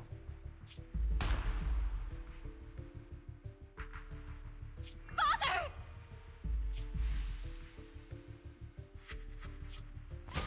No, I was just... Is he shot straight in the head? Well, Mom, I want to go home. It's got nothing to do with us. This is just what happens when you don't accept the blessing. Vivian? I've shot in the Was this chest. you? Dina, I just didn't want you to accept the blessing. Everyone who does ends up... I just don't want to lose my father. You knew? If you knew what he's done, you... He's my father. He's all I have. Stop being self-righteous, Vivian. You only ever bring misfortune. It's a well-drawn panel right there. Her voice trembles as she shares her past stories of the cult. She was in a fucking cult. So many cults. I thought once Landon was gone, Dina would leave the Exaltists. I never expected her to continue his research, or that Camille would stay. Camille lost her entire family in a hollow disaster, so she's always supported the Exaltists. She's not a bad person. She's just someone searching for hope. She joined the Exaltists very early on, and even watched Dina grow up. That day, she was just so desperate to save Dina that she... All these years, she's been following Dina, taking care of everything out of guilt, I think. But I didn't just fail to save Dina. I trapped her. I see misfortune approaching, but I can never change its course or avoid the bad ending. Maybe I really am a bringer of misfortune. No, you're not the one causing trouble. Whatever went down with the Exaltist, it was Landon who was pulling the strings. As for Dina and Camille, they knew the truth and they made their choice. The hollows and the disasters they caused took more than just their loved ones. Not all survivors cling to obsession and hatred like those two do. Lord Phaethon. You need to believe in yourself, Vivian. From what I can see, you're handling this sacrifice crisis pretty well on your own. Besides, you told me you really like who you've become. I hope that you can believe in that, at the very least. Yes, that'll always be true. Thank you for listening to my story today. Years have gone by, but I've never had the courage to face all this. Maybe Dina and I were meant to meet today, so I could finally spill it all out. It lightens my heart a little. Lord Phaethon, you truly are a wonderful listener. Not just today. Whenever you're feeling down, know that I'm here for you. I will. It's been such a long day. You must be exhausted. I'll track down the location of the sacrifice core and let you know what I find. Good night, Lord Phaethon. After bidding farewell to Vivian, you head back to the video store. You see the collectible she gifted you on the table, and stirs a flood of memories. You've been through so much lately. You hope the sacrifice crisis can be resolved smoothly. Pondering the whereabouts of the real sacrifice core, weariness sets in, and before you know it, you drift off to sleep. When you awake, it's almost noon. Yeah.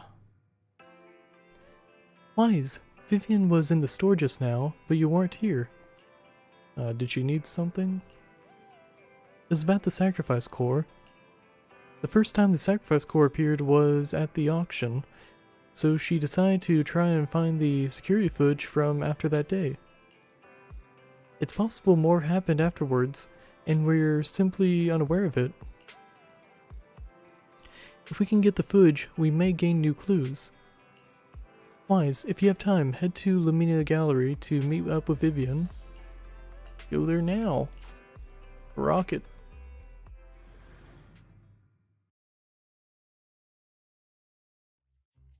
Earlier, Vivian exchanged information with an acquaintance in the auction house lounge. Shawl, I didn't expect you to be working here. Perfect. I was just covering someone's shift. The screening here is super strict, and I was afraid the supervisor would realize I was new and subbing for someone, so I hid in the control room during the supervisor's inspection. So I happened to bump into this guy, a blonde man wearing a hat, and I think he was checking some footage. Then he logged that footage into the tape he brought. Later, I found that part of the footage had been wiped. Blonde, wearing a hat. Could it be Hugo? Do you know him? I think it's him. If it were Hugo... I think I know where he would hide the tape. Thank you, Shaw. You were a big help. Great!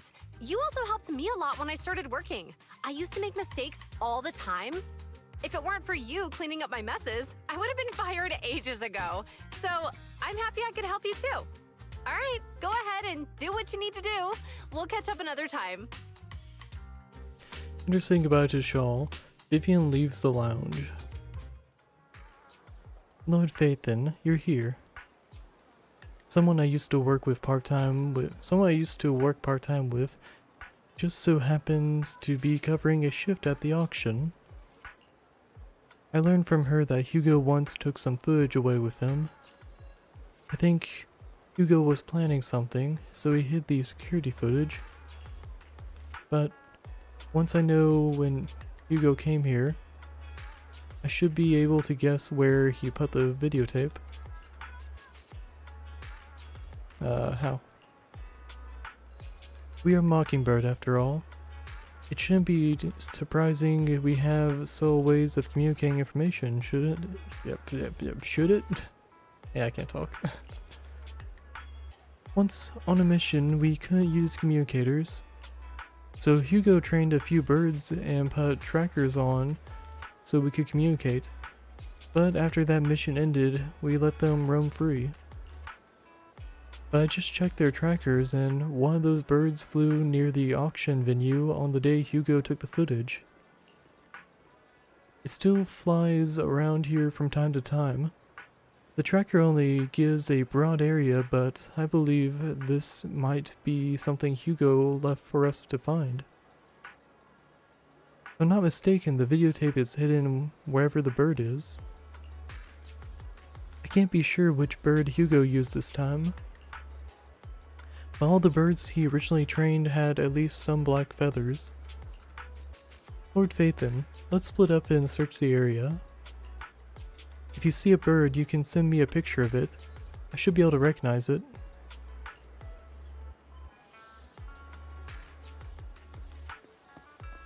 Alright, so we got that.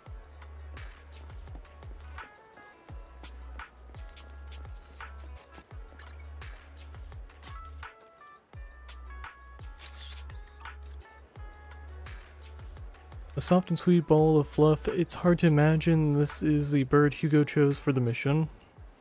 But it does have some black feathers, so maybe this is it. Either way, might as well take a photo and send it to Vivian. After sending a picture of the panda-colored chunk of a bird to Vivian, you get a negative answer. Let's keep looking elsewhere. More than likely the yellow one over there, but we can talk to Vivian first. Though it's cute, this isn't the bird Hugo trained. Let's keep searching, it must be around here.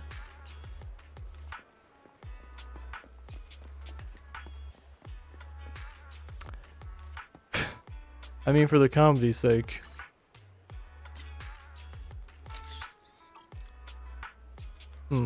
Penguins count as birds, I guess. Besides, using a bamboo for communication seems perfectly reasonable. What is this guy? Either way, let's take a photo and send to Vivian. After sending a photo of the penguin-shaped bamboo to Vivian, Vivian responds with a long set of ellipses. Seems like we were wrong. Let's keep searching elsewhere. Alright, we gotta say that one.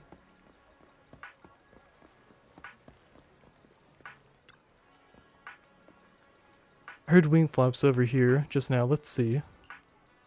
Unfortunately, it's not them. They weren't as any pure white doves among that group of birds. Let's keep searching. It must be around here.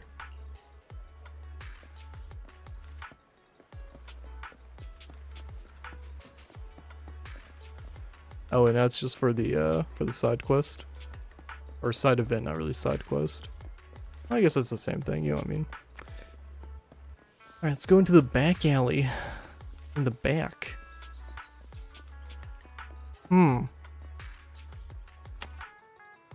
It might be this one. I don't know. You know, just a hunch.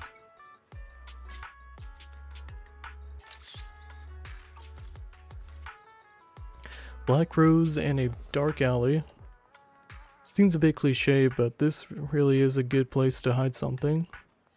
Let's take a photo of this crow and send to Vivian.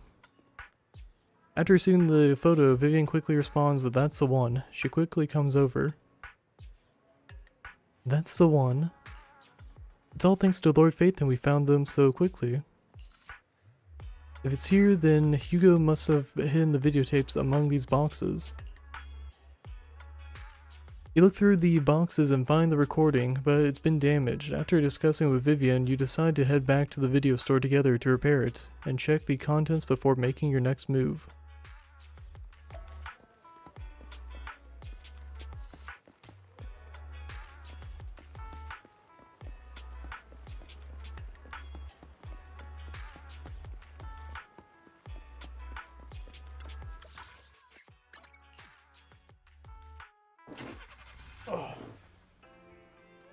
Alright. Fairy repairs the videotape, and you watch the recording. The content leaves you shocked. It's a conversation between Hugo and Camille.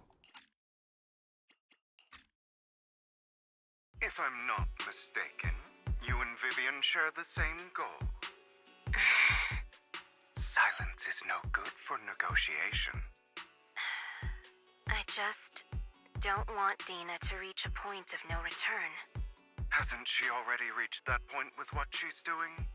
The formula for the Landon serum was lost, but a batch survived, and Dina was able to develop a substance that can be used for mind control. She's trying to combine the two to make sacrifices that would obey human commands. If the dormant sacrifice and the remaining Landon serum are destroyed, we can put an end to this. Dina's concoction can't create sacrifices on its own. And the sacrifice core?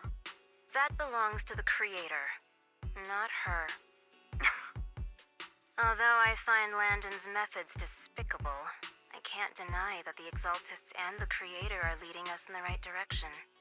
I just don't want Dina to spend her life trapped by her father's mistakes. I mean, no offense, but I find your protectiveness rather weird. I will confirm the location of the dormant sacrifice and find the chance to relay the information to you. I do not want any of my people to be going into danger. As for the sacrifice core, I can only guarantee that it will not fall into her hands. As for how things will ultimately play out, the creator will guide me. The video abruptly comes to an end.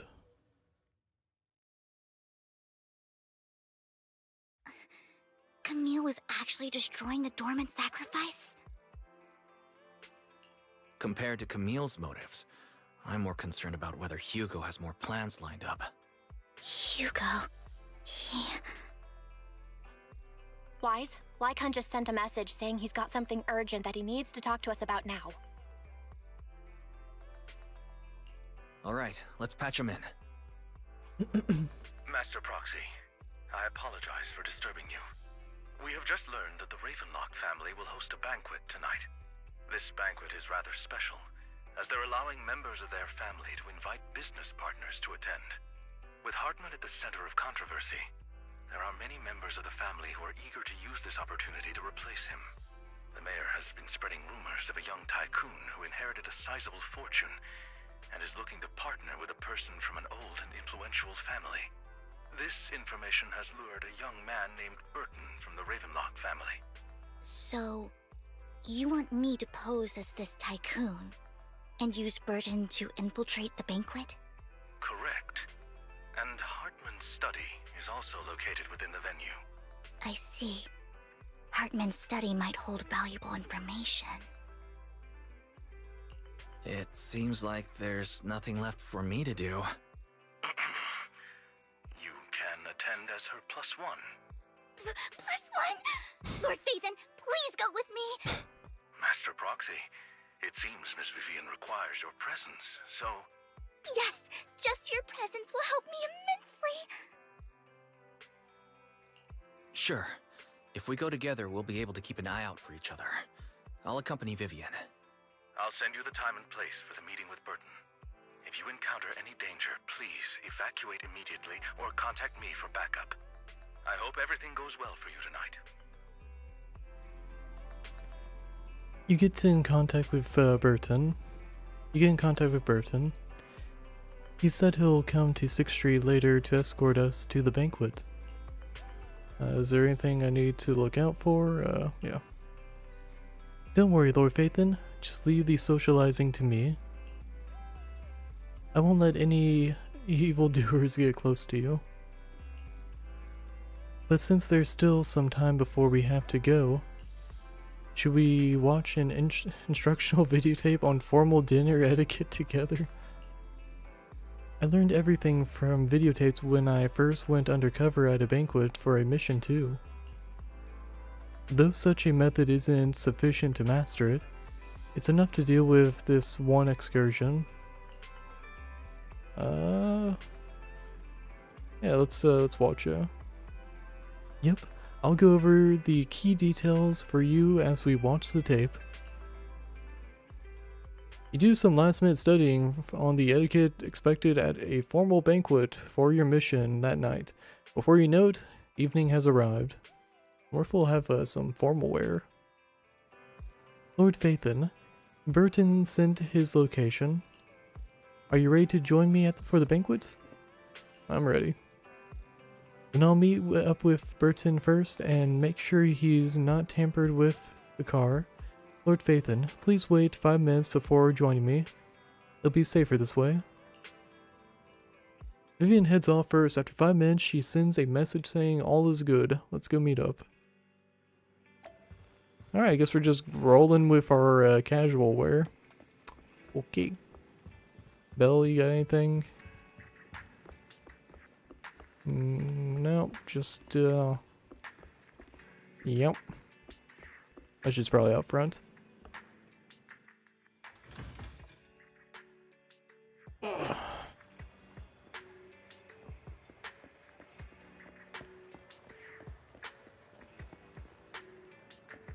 Alright. Miss Banshee, this is... Is something the matter? I mean, this person doesn't look like your bodyguard. The Ravenlocks can protect me. No? If that's true, why would I bring a bodyguard? This is my companion for the evening. He heard the Ravenlocks are hosting a banquet of elites from all walks of life in attendance, so he wanted to come and make new friends. You aren't too stingy as to not even allow your guests a +1, are you? Of course not. Since you're an important companion of Miss Vivian's, you are also my honored guest. Let's be off then. My chauffeur shall take you to the port, and from there, we will take a speedboat to the manor. Oh wow.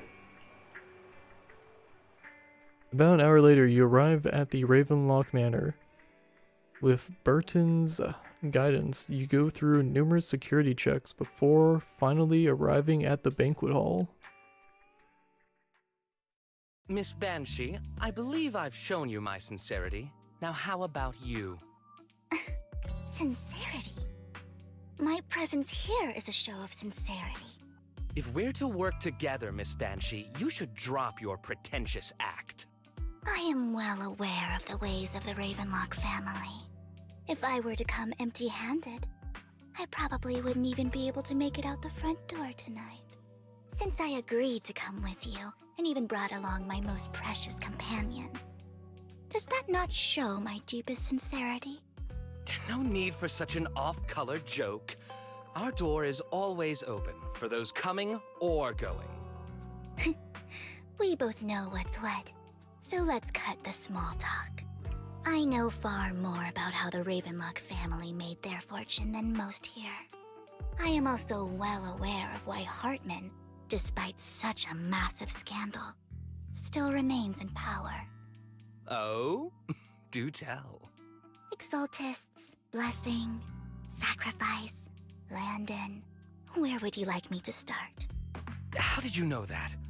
No, who are you? Don't be so tense. If I'm not mistaken, it's about time the banquet began. My companion and I are practically famished. Is this how you treat your guests? By letting them starve? Perhaps when we've had our fill, we'll remember where the sacrifice is hidden. You know where the sacrifice is? So, can we go get something to eat now? And I'm also looking forward to receiving a special dessert from you. We can discuss what you wish to know while we enjoy dessert. Of course. I wouldn't let such an important guest discuss matters on an empty stomach. As for dessert, I will prepare it myself, and I guarantee it will satisfy you. I'll come find you later. I wish you a pleasant evening. Burton hurriedly leaves, and Vivian seems to breathe a sigh of relief. These kinds of people are exhausting to deal with. I really don't know how Hugo used to put up with it. Was there a special meaning to the dessert you mentioned just now? I thought he'd stay for longer, but he left once you said that. Hugo taught me that bringing up dessert in such situations is a way of telling the other party they need to offer more. Fortunately, that old fox Hartman is terrified of losing power. He's definitely keeping the destruction of the sacrifice and the fact that the sacrifice core is fake hidden from the other family members. Otherwise, Burton wouldn't have been so willing to raise his offer. Lord Phaethon, let's find Hartman's study when the banquet is at its busiest. All right. I've already taken note of the surrounding terrain. Once more people arrive, we'll enter the garden through the door in the corner of the banquet hall. Wherever you go, I'll follow, Lord Phaethon.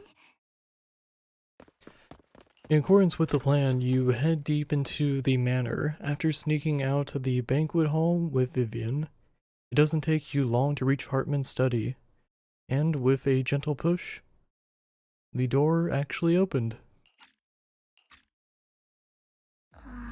Isn't this going a bit too well? The security outside of the manor is really strict, but maybe it's more lax on the inside. Let's assume we got lucky. However, just to be safe, I'll call Lycon. Let's check Hartman's recent correspondences for clues. I still have concerns about the sacrifice core. Right. Though the core he gave Dina was fake, Hartman might have left a trick up his sleeve and hid the real one. Then let's split up. You and Vivian search through Hartman's office for a while, but find nothing. Just then, footsteps suddenly come from outside, and in a moment of panic, you hide behind the desk. Esteemed guests, is the catering at the Ravenlock family banquet not to your satisfaction? So much so that these two distinguished guests felt the need to come to my humble office to scavenge for food. Don't want to come out? Well, after all, you don't have long left. Burton, that greedy idiot, fell for the mayor's trap. But I never expected that he would bring you into my territory. I suppose I should thank him. Otherwise, I would have had to go to great lengths to eliminate you. Vivian, Phaethon, give Hugo my regards. Tell him I shall be taking the wealth and power of the Ravenlock family for myself. Hartman raises his gun, aiming at the desk. Yet, there is no gunshot. The clink of metal, a familiar voice comes. The bullet? How? Dear Uncle, why must we be so distant with one another? You can just tell me what you want to say directly. Hugo! Impossible! You're... Uncle, you must know a Ravenlock will never stop until they get what they want. Did you really think I would be defeated so soon, when I have yet to trample you into the dirt? You filthy bastard! You only know how to resort to these petty tricks! Petty tricks?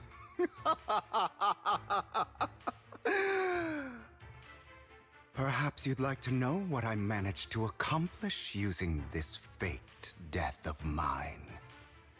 My dear uncle.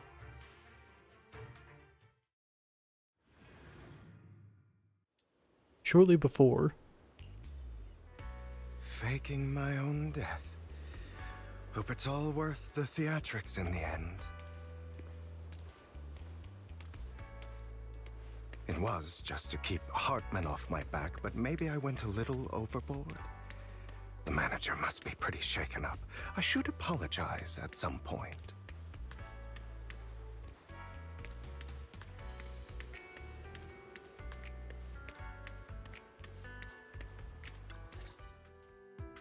You're taking longer to rest than I expected. Lycon, you think too highly of my physical capabilities. Well, thank you for your cooperation. I've had a I must pack say, of blood. if nothing else, at least your acting skills have improved. Why do you look so angry? You should be happy.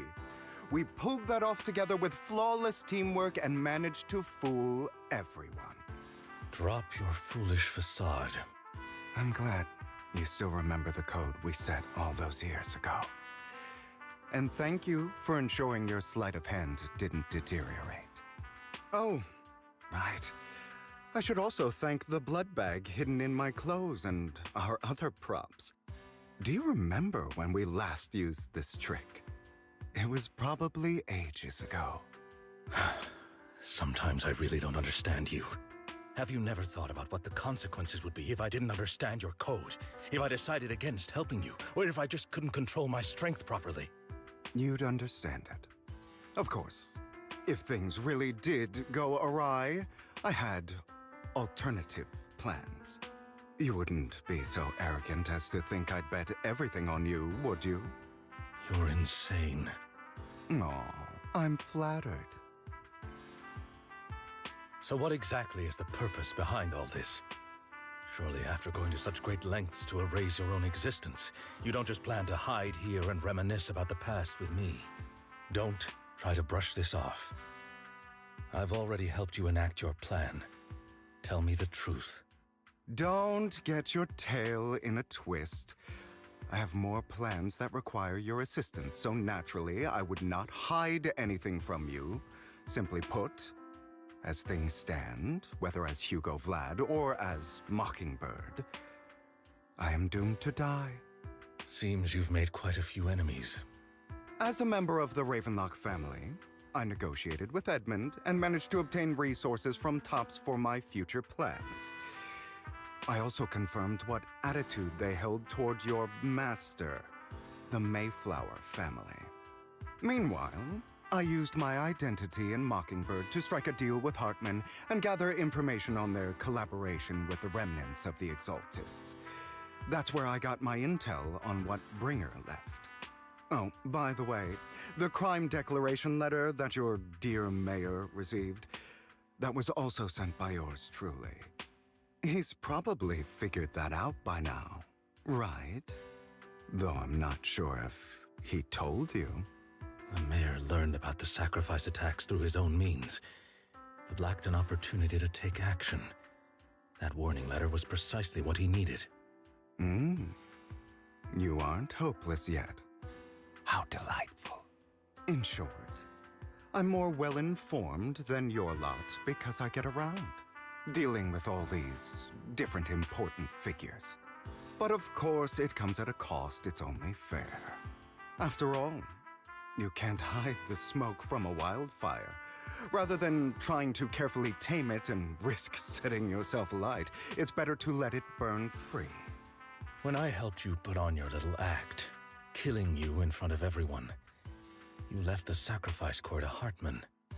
That was intentional too, then? Oh, yes. And it worked like a charm, didn't it? Now no one cares for me anymore, and all eyes are on Hartman. A perfect situation for keeping the Ravenlock family in check while dealing a cutting blow to the Exaltists behind them. Another crucial point is Vivian and Phaethon. I must sever any ties they have with me or Mockingbird. Although I feel bad for Phaethon about what happened, but it had to be done. That's the only way they would be safe, allowing the plan to continue. I noticed that you never turned your blade toward Master Proxy. So, those words you said back then were also... I will bloody my hands. I will carry the weight of my sins. I will become the Abyss. Obviously, it was all an act. My acting has always been impeccable, as you know. Hugo, you're taking such a tremendous risk. Why? Would you believe me if I said it's for justice? But unfortunately, it's not. I want revenge on the Ravenlock family.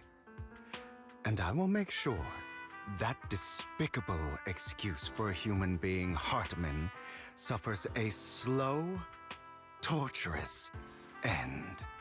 Of course, I also promised Vivian that I would help her investigate the whole thing with the Exaltists. That's all. You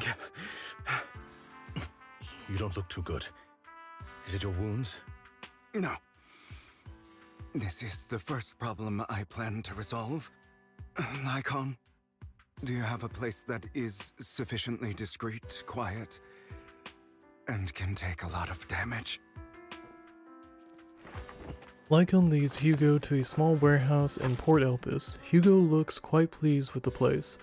After scanning the area for a moment, he sits down on a chair, pulls out some rope, and ties himself up.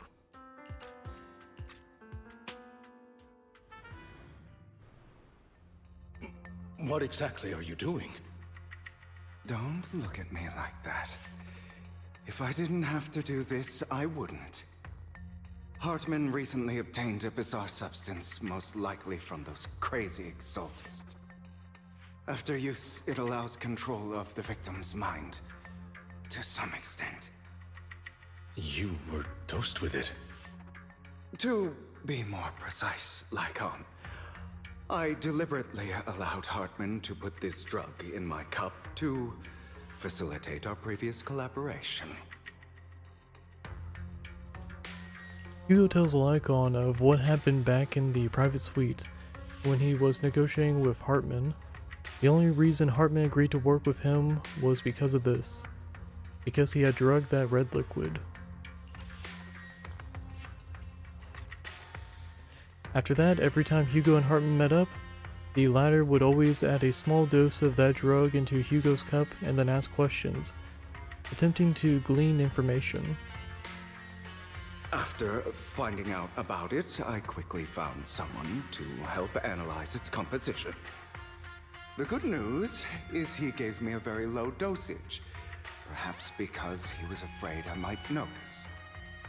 There's a different medication that can delay its onset, preventing me from actually being under his control. I simply need to put on a show in front of my dear uncle. The bad news is that currently there is no antidote. When I delay those effects, however, they will accumulate and erupt when my body reaches its limit. It may even break my mind. And that's exactly what's happening now.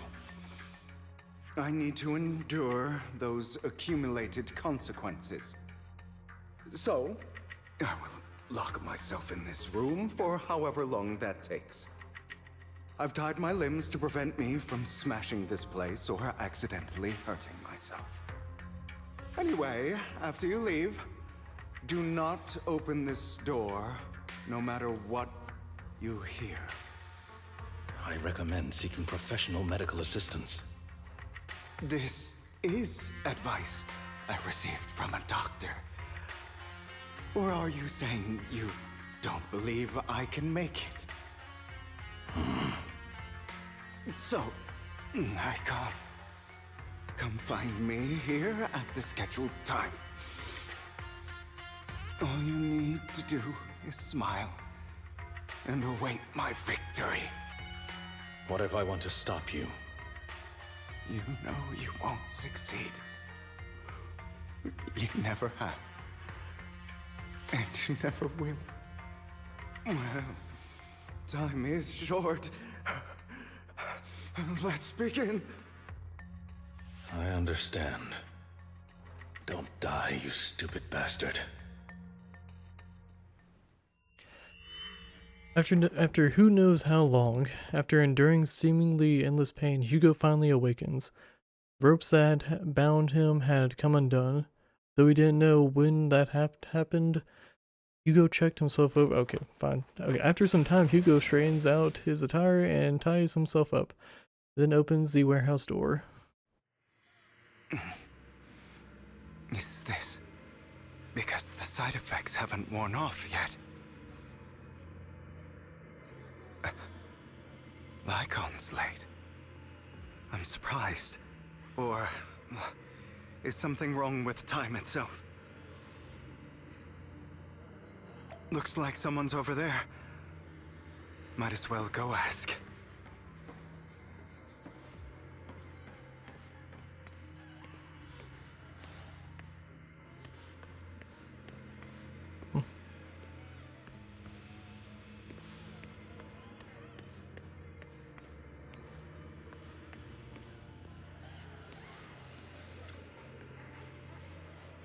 It's your fault.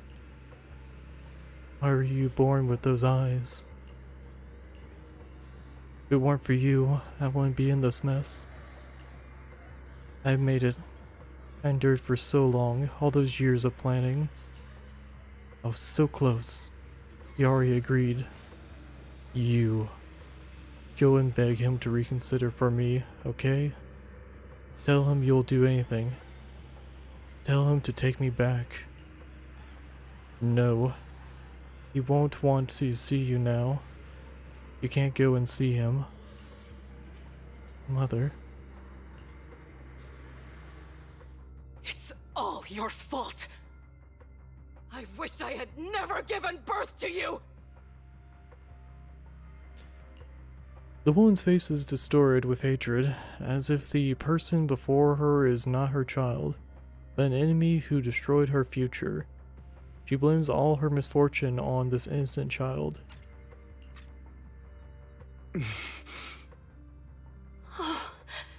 Everything will get better if you just die, right?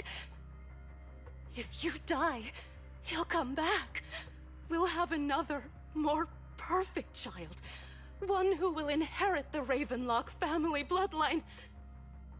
Then I'll be able to escape this pain. So, Hugo, for the sake of Mommy's happiness, just die, okay? She raises her hand to reveal a pair of scissors, the tip gleaming with chilling light. She thrusts a sharp point towards Hugo's paler eye. Then she suddenly vanishes, as if she had never existed at all.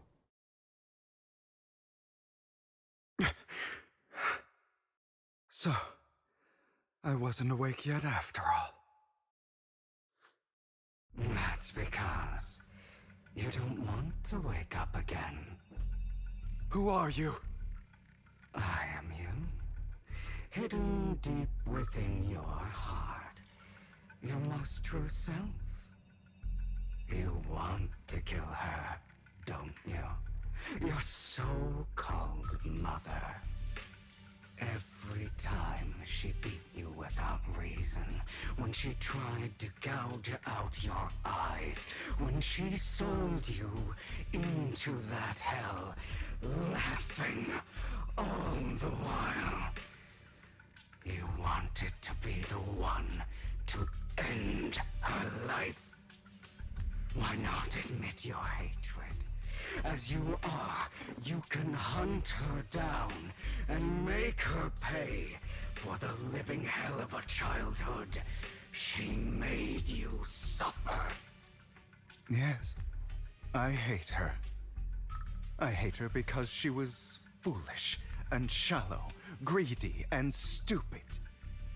I hate her because she doesn't deserve to be a mother. She did everything she could to try and get into the Ravenlock family, believing she could live a life of luxury without having to do anything and never realizing she was a pawn, discarded from the very beginning. So she chose to blame me. Blame me for my heterochromia. Blame me for my very existence. But I won't kill her, because I know it won't change anything. She was incapable of loving me, just as she is incapable of loving herself. Have you been brainwashed by that dog? Keeping up the act of being some magnanimous and forgiving fool? Don't compare us. I've simply come to understand love or hate. I make my own choices, and they have nothing to do with anyone else. She sold you to the Ravenlock family for a huge sum of money. She used that money to start a new life without you. While she was indulging herself, you were going through hell in the Ravenlock Manor. Does it not torment you? Do you not feel the hatred? Do you not want to demand answers? Kill her. Only by killing her can you be truly free. For a long time, I thought the same way. But now, well, I want to make a different choice. Stop lying to yourself. You never had a choice. This weak-minded thinking will only lead you to failure. Like before, you'll be nothing but a worm, trampled into the dirt by those so-called elites. Do you still not get it? This is how the world is, and always has been. Hesitate and you'll be the victim. If you don't grab your knife first, you'll end up being on the other end of the blade. If you want to change anything, you must first become the one who makes the rules. Just like that woman. The only reason she could treat us that way was because we were weak. So listen to me. Find that woman, kill her, and prove to this world your strength. It's what she deserves. Why forgive them. They don't deserve it. I'm not forgiving them. Or rather, I don't care about them. They don't even matter, at least not yet. You know, perhaps the person I hate the most, the one I truly cannot forgive, has never been someone else, but rather my weak, powerless past self who could do nothing but hide inside a closet and cry. I hate myself for having neither the strength nor the courage to resist. I hate myself for begging for so-called familial love, even after being treated so terribly. I hate that despite the pain of my wounds, I still hope to receive the carrot and not the stick. And that means you, correct? So, I forgive you. I forgive myself. You'll regret this, fool. Your pretty words mean nothing. You will ultimately return here to me. After intense bouts of dizziness, Hugo awakens in the dark warehouse. The ropes that bound him had come undone at some point. Hugo takes a deep breath of the damp air and stands up. Hugo straightens out his attire and ties himself up. Then he opens the warehouse door. I see. This is still an illusion. I wonder who's going to show up this time.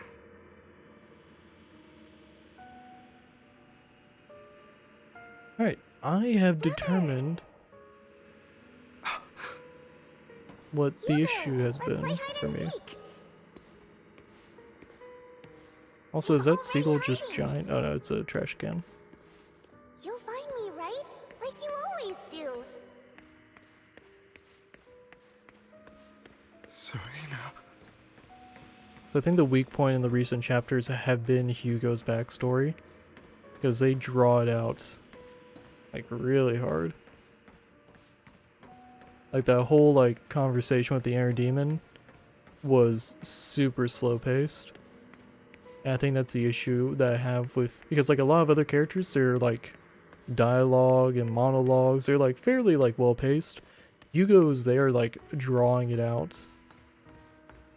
Like his backstory is actually pretty like sad and fucked up, but they are just like holding on to every word like that when they talk. It's just like, fuck, dude. I found an even better hiding spot this time. Harder to find than any place you showed me. It's in the fucking ocean, isn't she?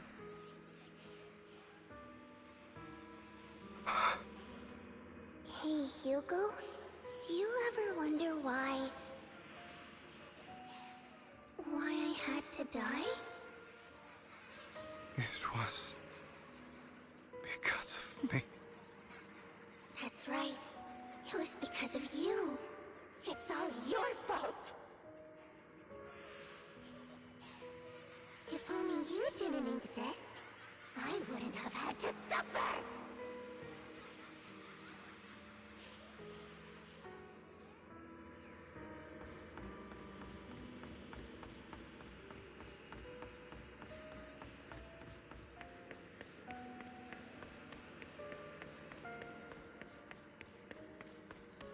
Still looking in the wrong spot.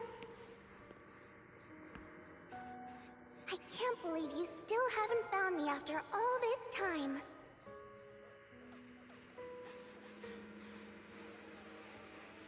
Have you forgotten about me? Like the pacing on this is like, I haven't forgotten. yeah. It's okay. I'll forgive you. I'll still be nice to you, just like before.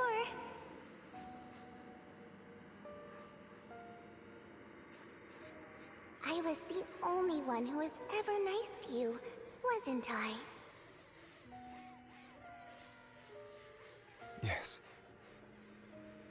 And tell me, why do good people always suffer?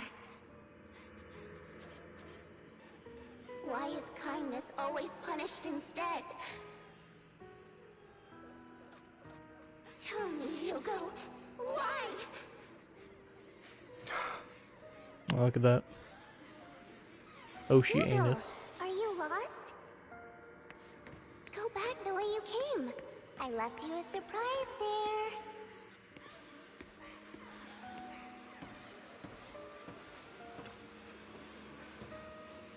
What a cruel bastard. As expected of a disgusting bastard. At least Serena was so nice to him, yet he... How does he still have the nerve to stay in this house? They shouldn't have let him in the front from the start. Filthy lowly blood. Curses and insults encircle Hugo, piercing his skin like frozen knives. The mockery and rage form a wave that crashes through him, threatening to drown him. Then, as the cacophony reaches its peak, it goes silent. See, all this stuff is good, they're just pacing it so bad. That, like, there's good stuff here, they're just bad at pacing this part. The air seems to congeal in the silence, deep and oppressive. It is as if time stood still, with only his rapid heartbeat echoing. Like, these are good lines. These are great lines. It's just ruined by the pacing. I don't know. Maybe it's because I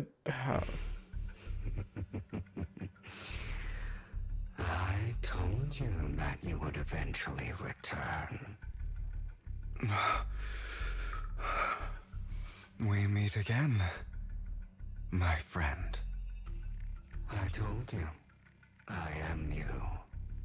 The side of you that you've always tried to deny existed. Of course. I know. This time it's about Serena. Right? Yes. Your half-sister. And the only child in the Ravenlock family who was kind to you. Unfortunately, it was her kindness that led to her untimely death. I'm about to just start reading over them. I'm gonna be honest. It was my fault. I don't like the way you blame yourself. Because that means I'm to blame as well. And I don't think I did anything wrong. Your mother sold you to the Ravenlocks.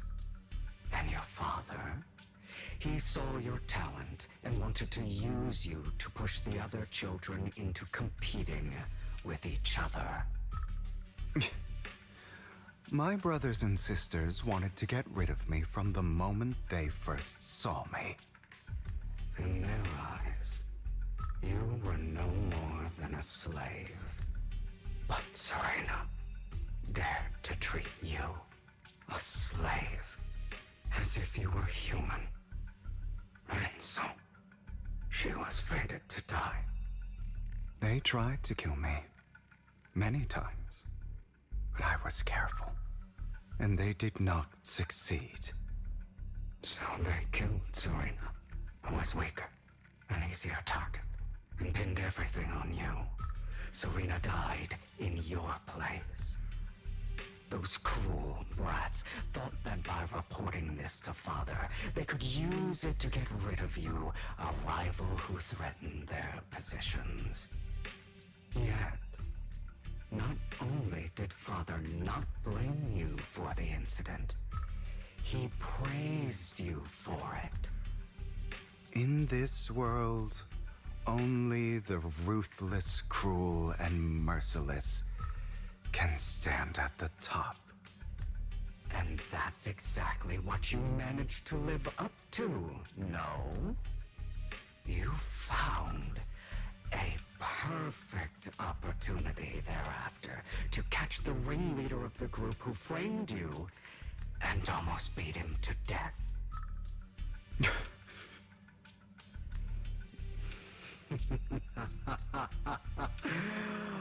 Oh, you should have seen the expression on your face back then.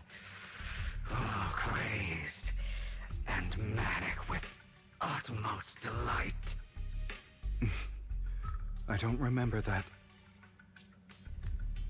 Seemingly unsatisfied with his answer, the air demon transforms. Here you go again, trying to deny your desires. Deep down inside, you've always wondered, asking yourself why these evil people never got the punishment they deserved.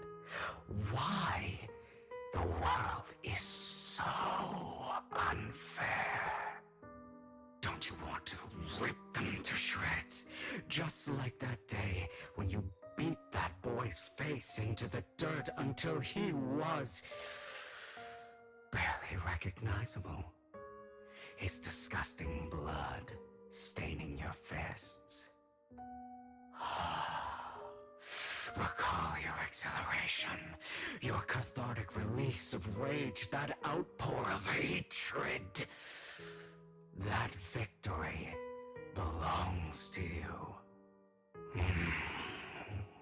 You deserve it. Those brothers and sisters of mine are all dead. I cannot take revenge against the long deceased. They died by Hartman's hand, dying in the power struggle to become the Ravenlock family's heir, rather than by our scythe. Boring. Boring. I find it hilariously ironic. Children who would murder their own kin for scraps of power dead at the hand of their uncle who followed their example. Is that not karma?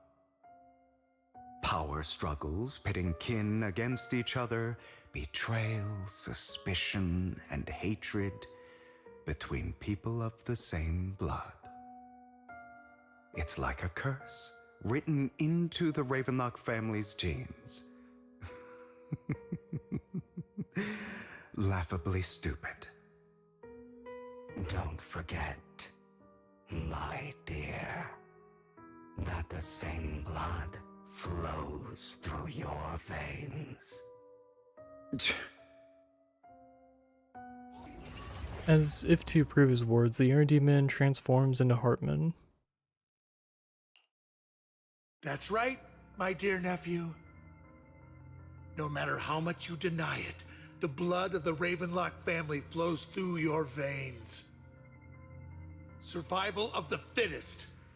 Only the strongest deserve to live. Only the strongest deserve to rule. This is the path of success that has led the Ravenlock family to victory countless times. A blessing and a curse etched into your flesh and blood. As long as you live, you'll never escape the mark of family.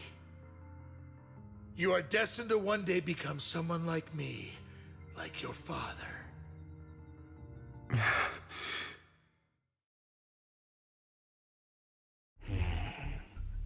Is that fear I sense?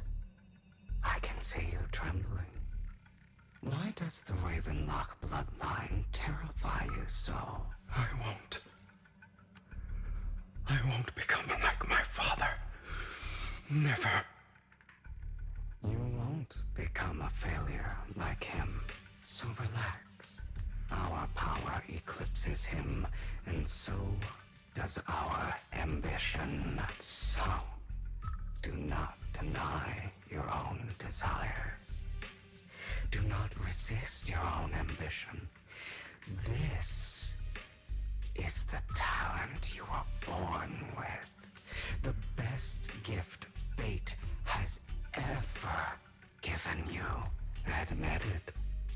Deep within your heart lies a spark, yearning to ignite a raging inferno that will burn everything down. And I am that spark. After an intense bout of dizziness, Hugo awakens in the dark warehouse. Ropes that bound him had come undone. At some point, Hugo takes a deep breath of the damp air and stands up. Hugo straightens out his attire, ties himself up, opens the warehouse door. Alright. Lycon. Oh my god. Never thought I'd be this genuinely thankful to see you. Oh my god. Let me fucking Seeing move. you means this never-ending... Why'd you break your oath? Why'd you use me? My eye and these legs. They were all your fault. You know, you are exactly like your father. I don't want to hear something like that from you. You have no idea what that man, my father, is really like. A person who stops at nothing for their own interests and ambitions. Just like what you're doing right now. And what do you think I'm doing this for? All of this was part of your plan. You knew where the Ravenlock family was going to be, so you set Mockingbird's target there. To seek revenge, you plotted to assassinate your own father, but he was too vigilant, and you failed. After almost being assassinated, your father was furious and locked everyone in the hall, but was unable to find the assassin. And what a coincidence that a hollow disaster just occurred in the vicinity. So he used it to eliminate all the unfamiliar faces there, turning them into victims of the hollow, an easy feat for the Ravenlock family. So, the one who killed innocents was my father, not me. You knew what choice an extremist like him would make, and you used the chaos to once again attempt an assassination. This time you succeeded. You killed your own father, at the cost of innocent lives. Admit it, Hugo. You don't care about anyone else. The only thing you care about is your revenge. How is that any different from your father? Enough. I'm tired. I may hate him for betraying me, but he wouldn't say something like that. What? You aren't Lycon. You're the other me, hidden deep within my heart. Hugo takes a deep breath and slowly opens his eyes. Lycon is gone, and in his place that familiar figure. Without a doubt, he is still within an illusion. I've been waiting for you, my dear. It seems you've already grown accustomed to this place, even turning the tables on me. Just as you said, you are me, and I am you. There's no such thing as having an advantage over oneself.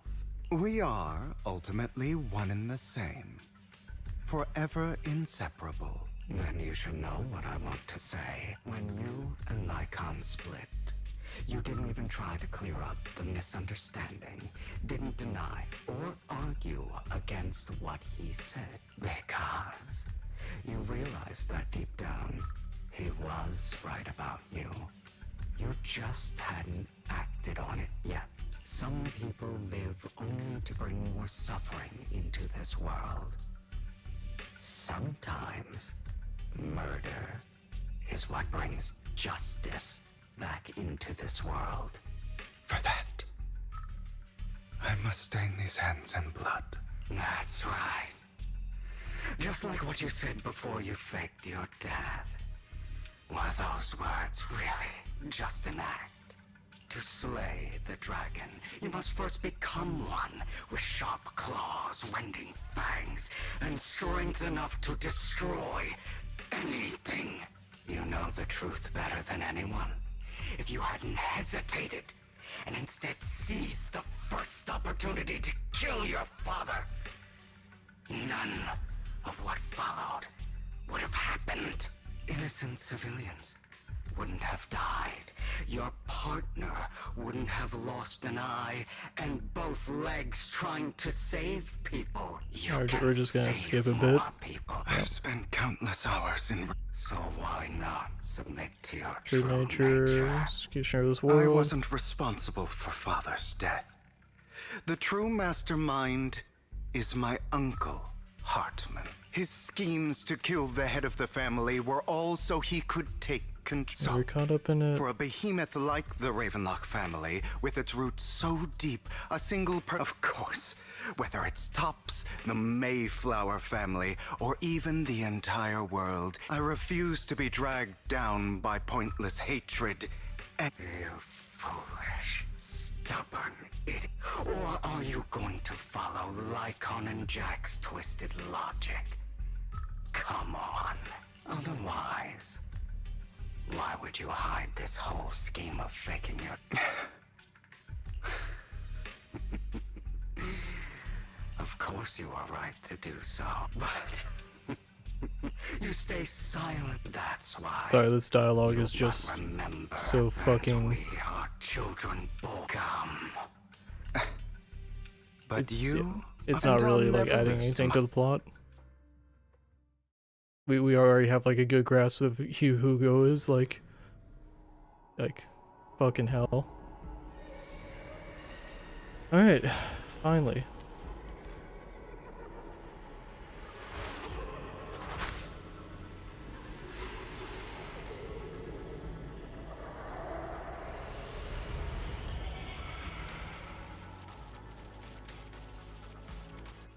Alright, we get to actually fight as Hugo. Okay, cool.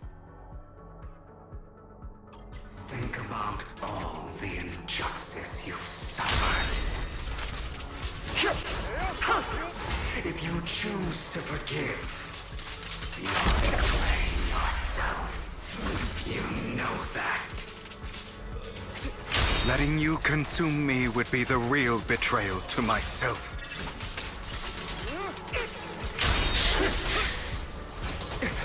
What the fuck? The timing on the attacks is awful.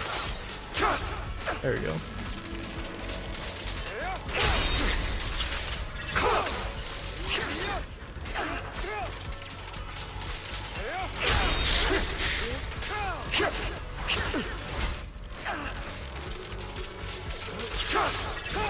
You're just afraid to admit it.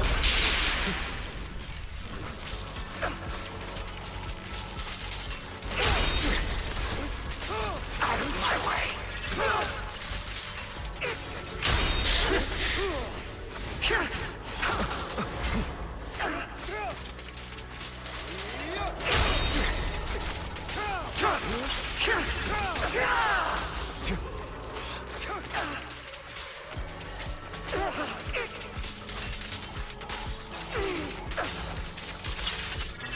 You're too scared to face your true self and what you truly desire.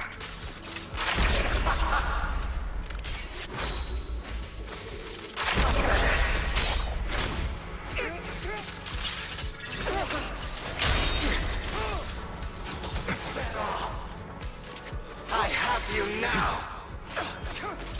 Prepare to kneel before me. Yeah. Go.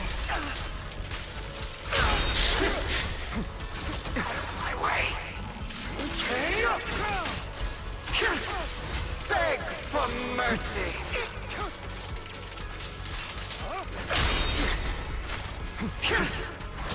I'm on the edge of the arena. Okay. I didn't know I was running into a invisible wall.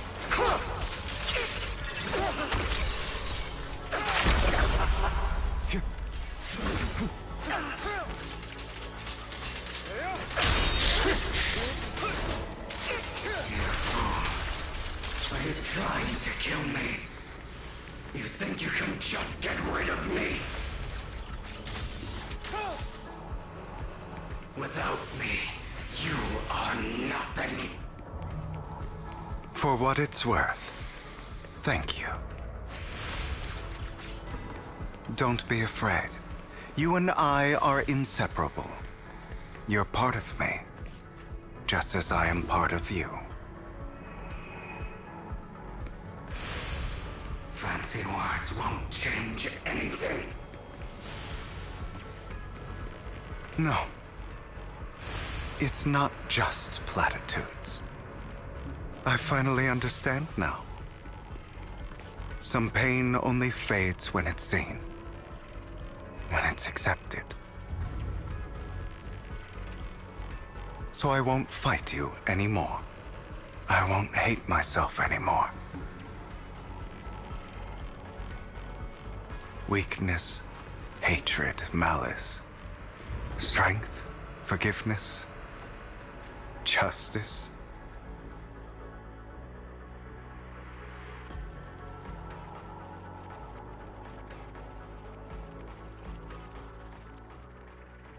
Finally, it's time to meet up with Lycon.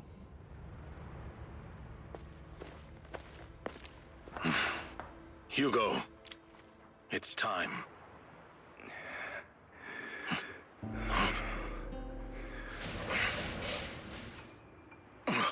Hugo. Hugo, you... Did I scare you? I made it through. I won. No praise for me, my dearest partner.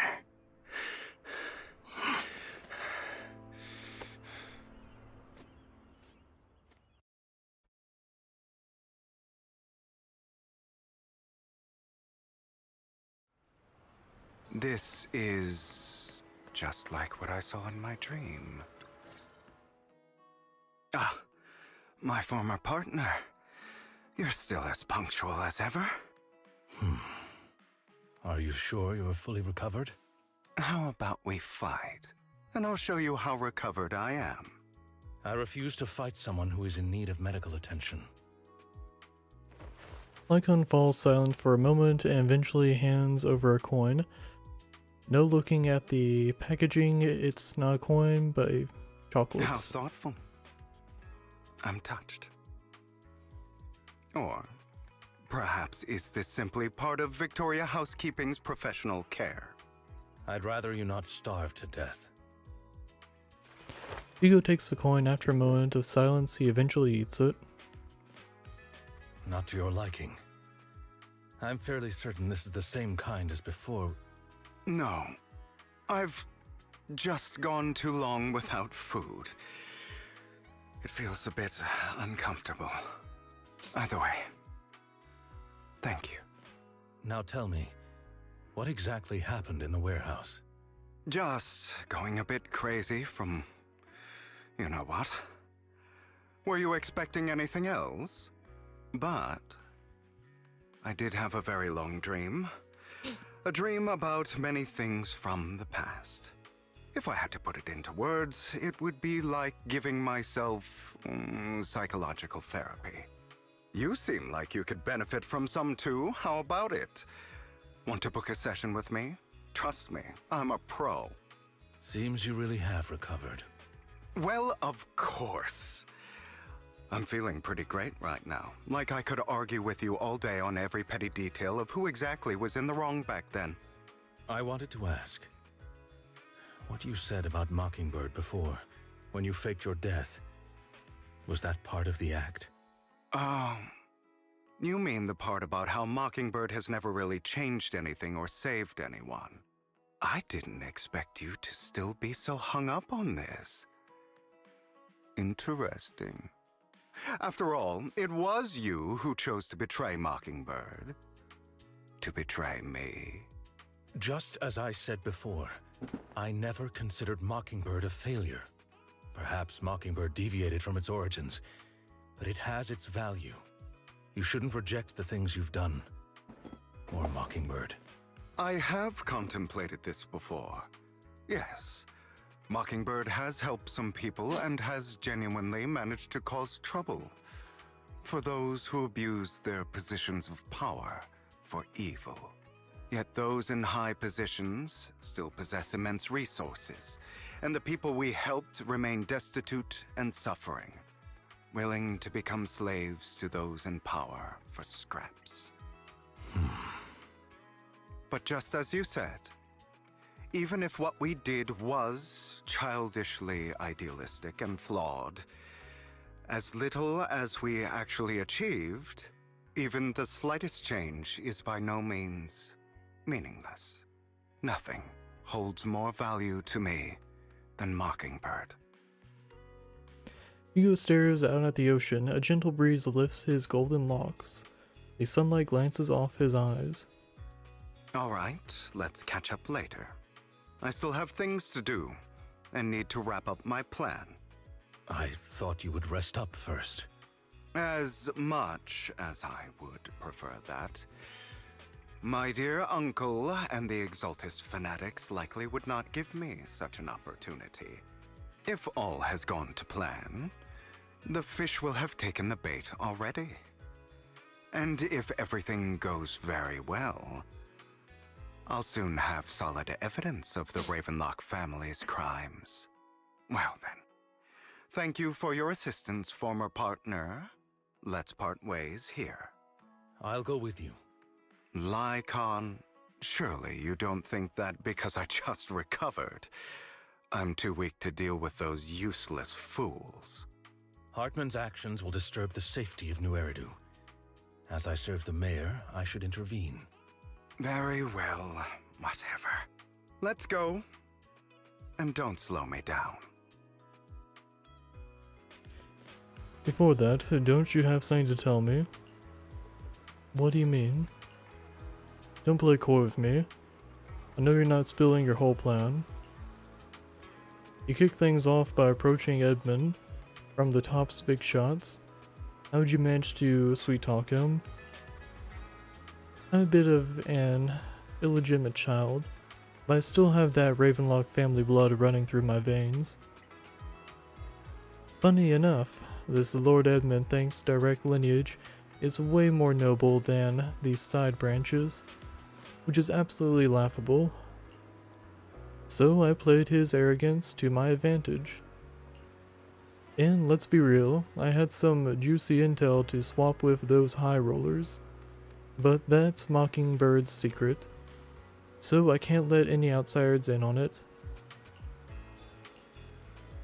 Was the sacrifice core from the mayor's lab your handiwork too?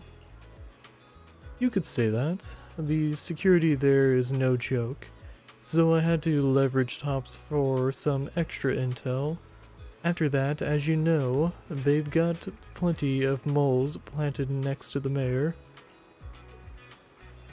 And it was you who threw the sacrifice core up for auction to lure the Exaltists. You knew they'd be all over it. Yep, I embedded the sacrifice core right into the robe of heroes. They actually match pretty nicely, don't you think? Classic you. Heard that after the auction, they found a stash of counterfeit Denny's. Feel free to take a wild guess. Feel free to take wild guesses, but honestly, I think those Denny's would rather be out in the wild than sitting in those hoity-toity accounts. Then you found Hartman and talked him into a partnership, getting your hands on more intel on the sacrifice and the Exaltus. After that, you shot that crime warning letter to the mayor, giving the city a legit reason to spring into action. Yep, that was spot on. Look at you. Real genius over here.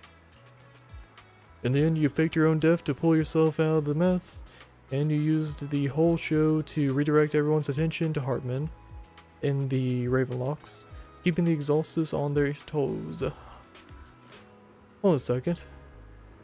If that's all there is, why'd you let Hartman slip you with the drug? I mean, you'd have a way to dodge that kind of thing. Lycon, I got something I've been keeping under wraps. Actually, I've teamed up with your beloved mayor. What? When it comes to stopping the Exaltus, the mayor and I are on the same wavelength. So we can totally collaborate. What you should be wondering is why he didn't clue you in on this. The mayor has his own reasons. If you can convince yourself of that, more power to you. Just know, if you ever want to swing back to Mockingbird, you can come beg me. I'll make sure to turn you down gracefully. Alright, enough chit chat. We've got bigger things to deal with.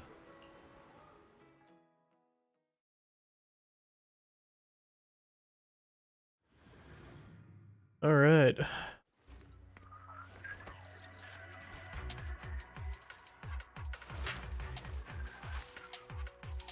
I'm sure you've heard about the missing workers from companies under the Ravenlock family, too.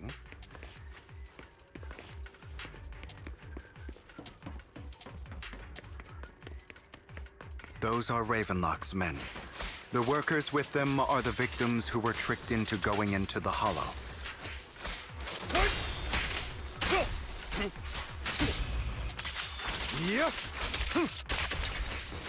Come on, let's get them out of here.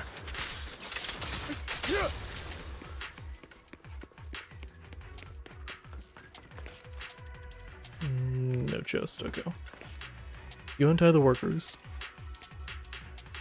Thank goodness someone's here to save us. Thank you. You're welcome. So, could you tell us what those Ravenlocks did to you before they ran off? They're a bunch of liars. They tricked us into the Hollow. They said they had a job with high pay for us, but they kept avoiding the topic after we got here. Something didn't seem right, so I wanted to leave. But then they showed their true colors. They tied us up and told us that they were gonna ship us off somewhere. They didn't make you take any weird medicine, did they? Medicine? No, it wasn't just us. They tricked. Another group went that way. I see. Here, take this carrot. There's an exit nearby. You should get out of here as soon as possible. I can't thank you enough. Let's go, Hugo. We must save the rest of them.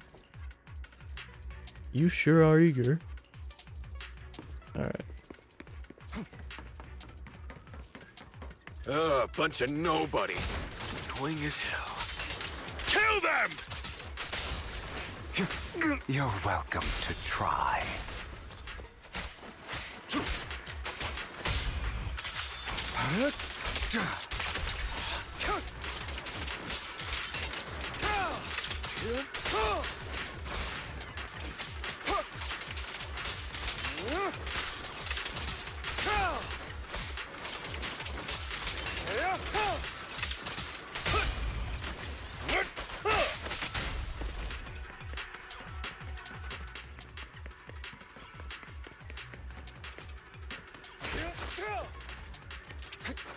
Oh, it's on that side, okay. More workers here. And quite a lot of them. You untie the workers.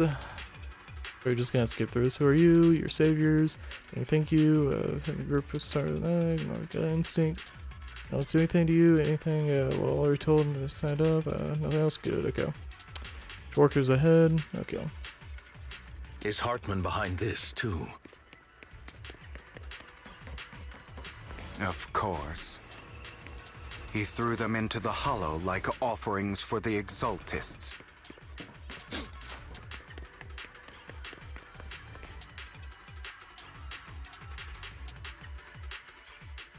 There's more over there.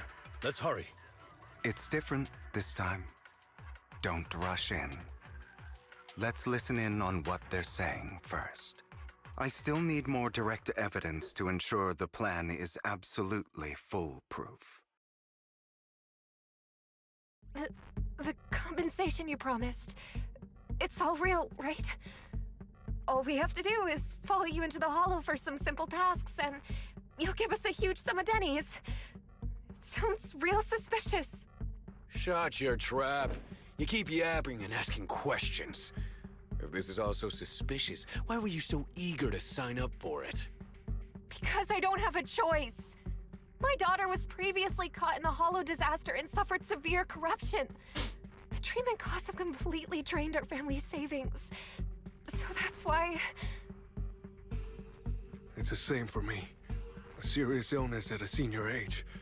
I need the money. Who would risk taking a job like this unless they were desperate? I'll do it. No matter how suspicious. As long as I can get paid, I'll do anything. even risk my life.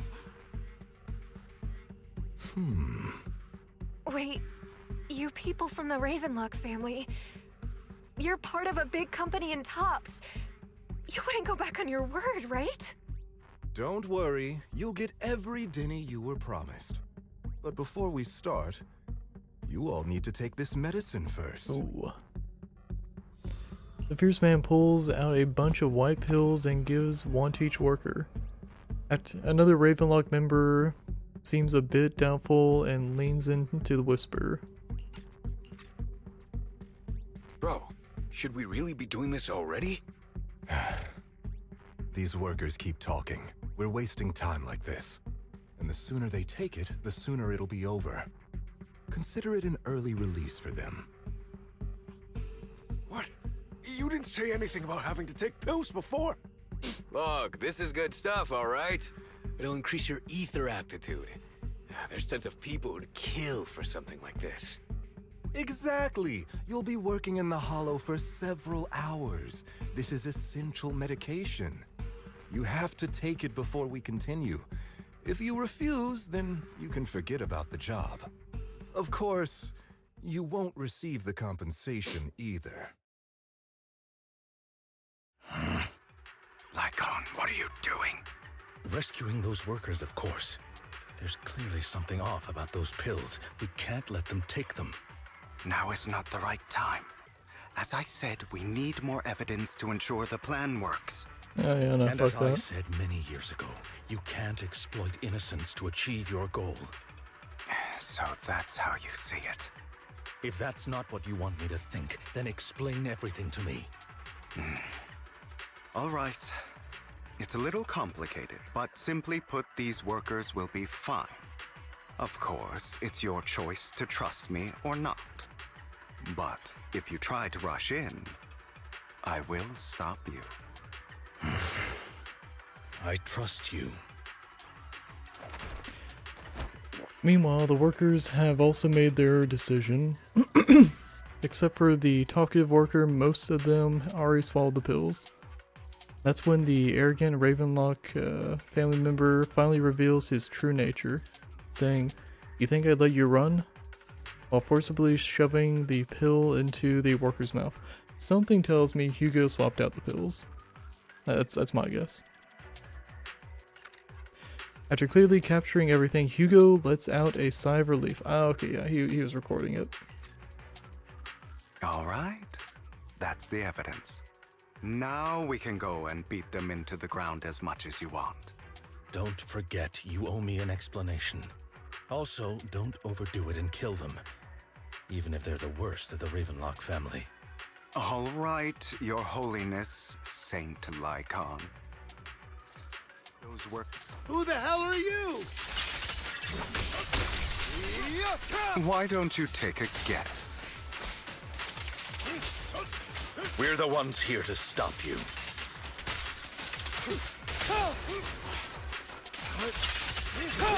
Can't remember the last time we worked this well as a team.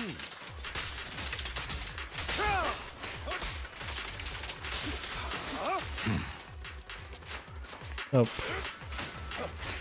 Your legs? How are they feeling? I'm fine. Prepare. To be honest, I think I prefer the way you used to fight. It is not. Repent! You had a lot more aggression. Let the party begin. The two defeat the Ravenlock family members. Damn it! Who the hell are you? How dare you mess with the Ravenlock family? Ravenlock. Savor the name while you can, for it will soon cease to exist. What's that supposed to mean? It means exactly what I said. I think this might be good for you. Sever your ties while you can. You still have a chance to walk your own path. The family's honor comes above all else. Is that really what you think? I saw the compassion on your face just now. You're not from the main family, right? That's why you were assigned to these trivial tasks. But in reality, there's no need for you to keep playing this boring game for them. I don't have a choice. From the moment I was born into the Ravenlock family, You always have a choice, if you're willing to act. All right, let's end the small talk here. Hugo delivers a swift chop to the back of the necks of the Ravenlock family members. Don't worry, Lycon. I didn't hit them too hard, just enough to keep them quiet. How's that? My acting's pretty good, right? As always, a certain someone should take some lessons from you. I'll leave the rest to you then. Okie dokie. The workers carry the Ravenlock family members away. Now only Lycon and Hugo remain.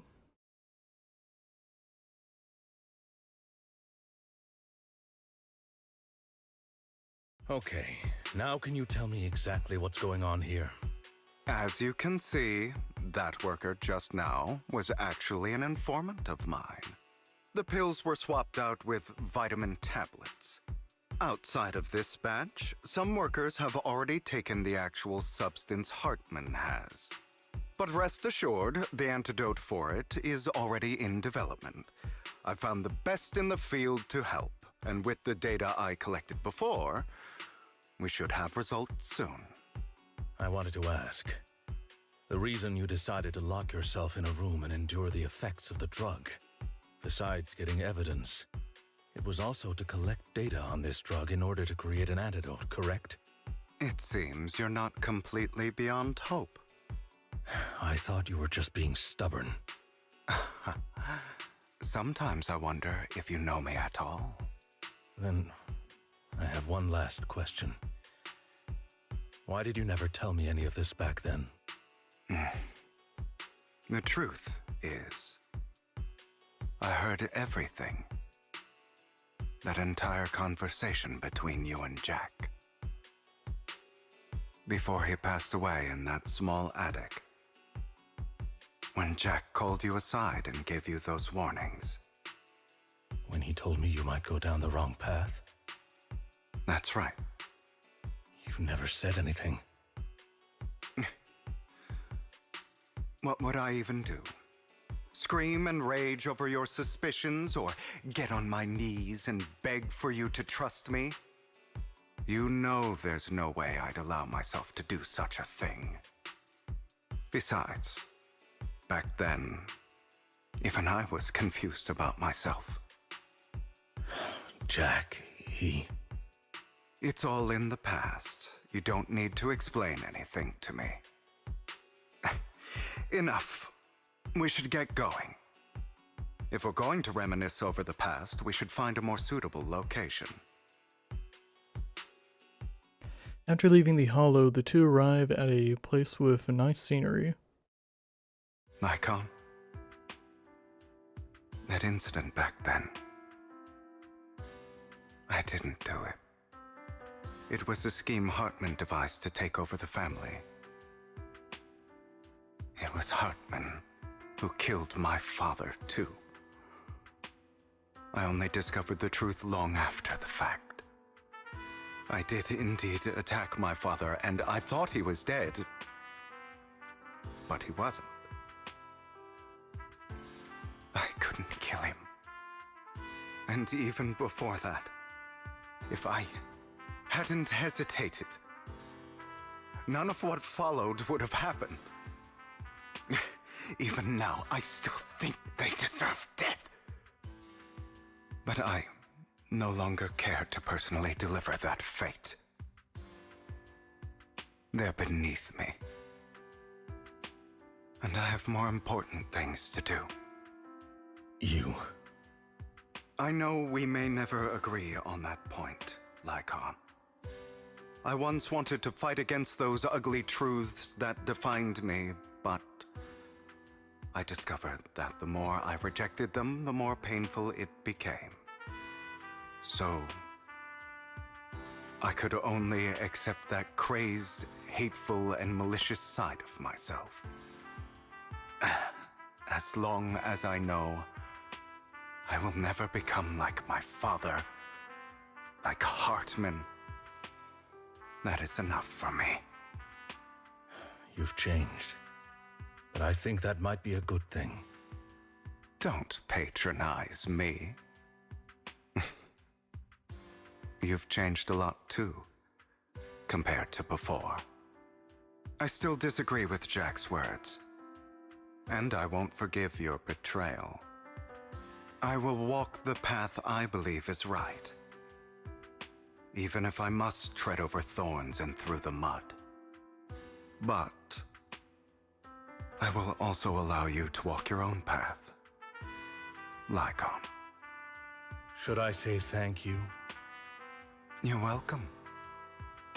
Come to think of it, we haven't talked about your legs and eye. It was just an accident, not your fault. I'm doing well now. I hope you are too. On the contrary, perhaps I should be the one apologizing. I misjudged you. I used to think you wanted power, that everything you did was for your own ambitions. I thought you wanted the power to pass judgment on all in this world like a god. I am a god. I am my own god. Or you could say that in this world, everyone is their own god. There are many things that we are powerless to change. But there are also many choices we can make. Just as I said before, I am the only one who can kill me or save me. I'm glad you think that way. Let's go. I still have one last thing to do. To witness the end of Ravenlock.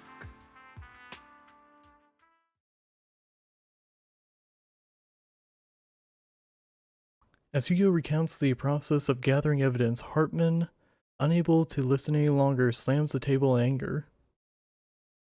You really think you can take my place if I die? Never, you filthy bastard! Your little tricks mean nothing.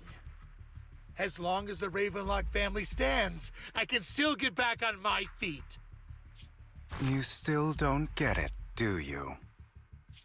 This was never about avenging my father. And I don't care about taking your place. I didn't come this far just to kill you. That'd be pathetic. Right on cue. Why don't you take a look at this, Uncle? On behalf of TOPS, I'd like to clarify that we had no involvement in the Ravenlock family's actions. TOPS is officially terminating all partnerships with the Ravenlock family, effective immediately. We will have no further affiliation with them. Are you crazy? What the hell do you get out of ruining the Ravenlocks? You want to be a petty thief forever? Thief? Oh, Uncle.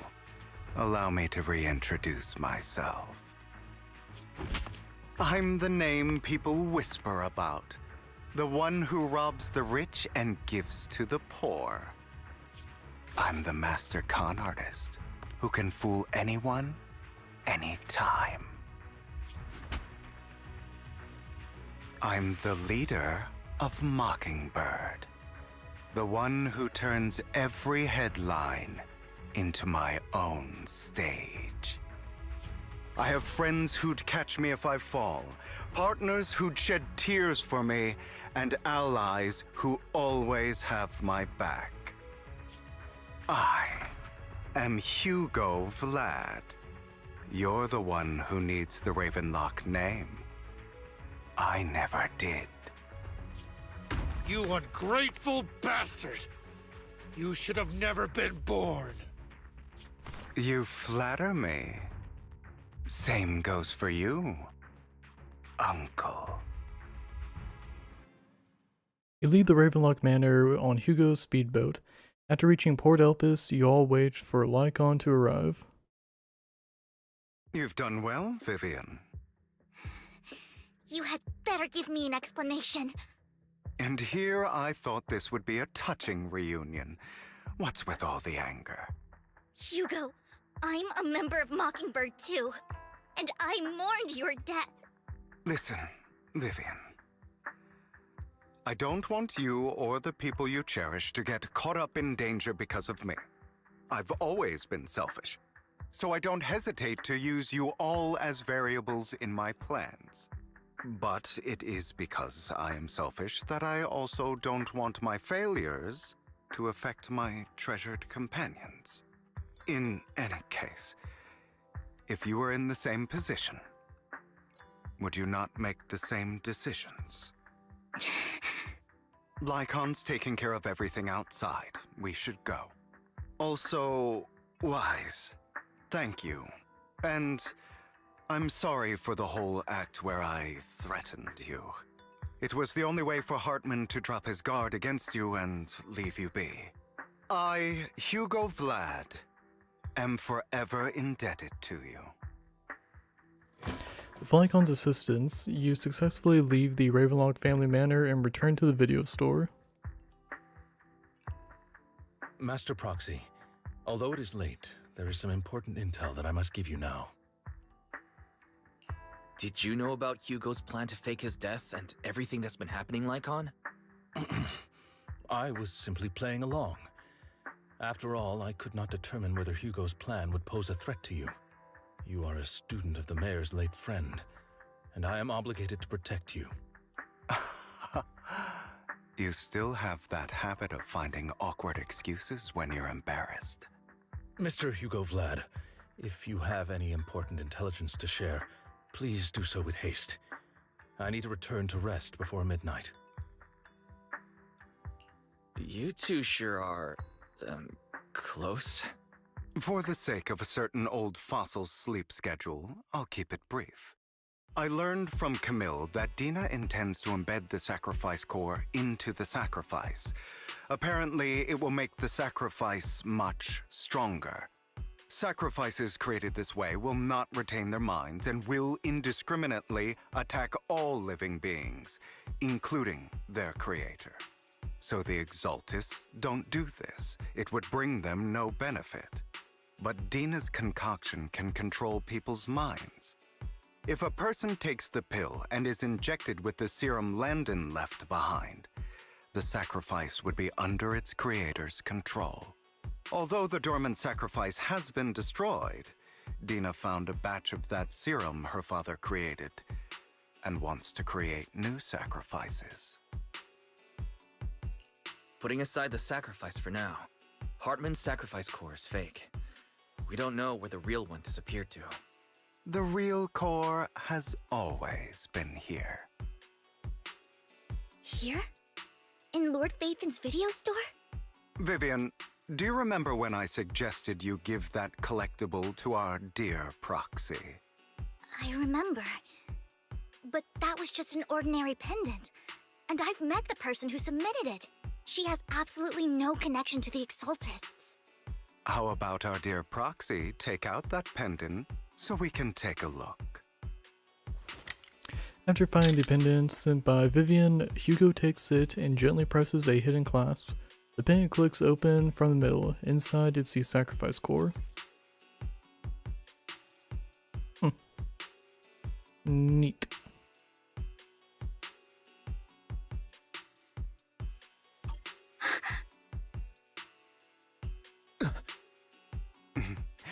I'll take your surprised expressions as a compliment for my little trick.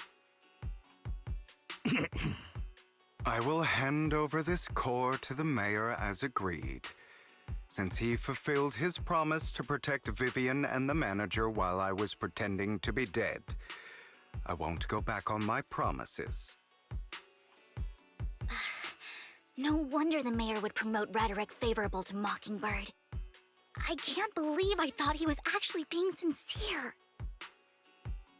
Since we have the sacrifice core, all we have to do now is stop Dina from using innocent people to make more sacrifices. Yes, and we need to destroy the last batch of Landon's serum. Hopefully with no options left, Dina will give up her obsession. All right, that's the important stuff. I'm going to go and confirm where Landon's serum's been stashed.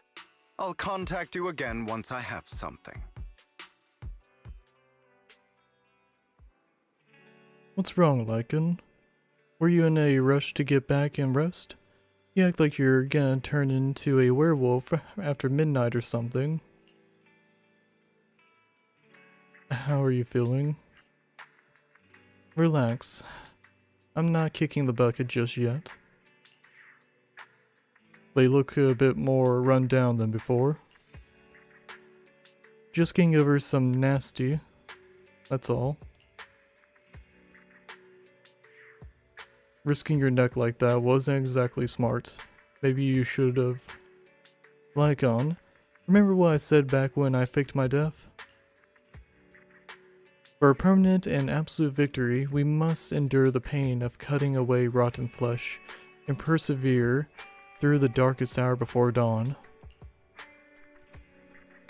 Not wrong, sure, but I was a bit arrogant enough. Instead of playing God and picking who lives or dies, I'd rather just do what I want to do, what I can do. Because at the end of the day, a person can only shape their destiny, nothing more. You've really come a long way. Well, I appreciate the compliment. Hugo, you've got a lot of explaining to do. No more secrets. I will. I'll lay it all out, I promise. After a little chat, Lycan, Hugo, and Vivian say their goodbye and take off. Back in your room, you drift off to a deep, nice sleep. Wise, Hugo sent a message earlier. There's new progress on the sacrifice situation. They found a large batch of unused sacrifice serum. He wants us to be He wants us to be their guide. He, Vivian, and Lycan will be heading into the Hollow with us to destroy the serum. And I'll use the HUD system this time and to head in with you. When you're ready, just give me a shout, Wise. Remember to bring EOS with you. Holy shit, this chapter is so fucking long. So here's the situation. I don't have any more Dr. Pepper left, so we're gonna take a quick little break. We'll call it 7 minutes. Hopefully this is the last part of the chapter. Like, holy fuck, it has been long. It's still better than the previous mainline chapter. Yeah, because it does. Obviously doing like lore dump on Hugo and stuff in this, but like it wasn't as bad as like the previous chapter of Hugo. But yeah, we'll be right back. Give me like 7 minutes.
Fuck it, we're back. Thought that would take a little longer for some reason. Alright, let's crack open Dr. Pepper and hopefully finish up this chapter. Like I said, it hasn't been worse than Part A. Part A was probably like the lowest point. This is still kind of a fairly low point. I don't know what it is about the main chapters right now, but like the side chapters have been pretty good as far as the pacing goes, but like I think it's just Hugo. I think it's just Hugo's, like, any Hugo content is just slowly paced for whatever reason. Or that's like them trying to, like, you know, he sounds, you know, fancy and stuff, so he has to talk all like slow and eloquent and drag on every word. Oh man. Yeah, let's just hop into it. Oh, shit. Slammed the controller into a bunch of cables on my mic. Good shit. Okay, yeah, we're good. Yeah. Didn't knock anything out. Alright, let's rock it. Like I said, hopefully this is the last part of the chapter. Alright.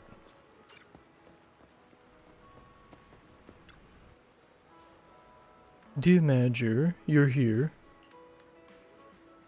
Having two Lord Phaethons leading the way for me must be the luckiest person alive. We'll be counting on you two, as according to my intel, this is quite the large batch of serum.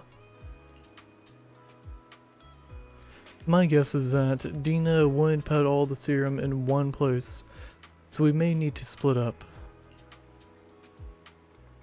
Just be safe. We'll be counting on both of you to guide us. Once you're both ready, let's head into the hollow. Let's go! Ooh.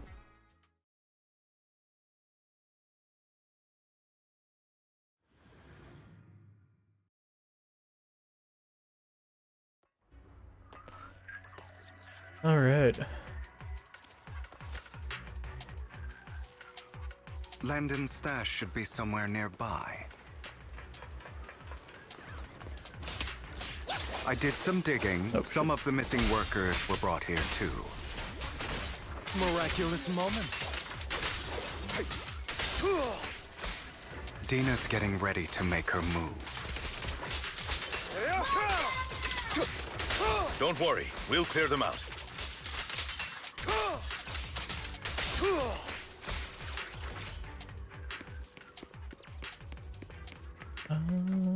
Fine, if you insist. See any chests? Yeah, nothing. Don't touch me. They're trying to destroy the goods! Stop them!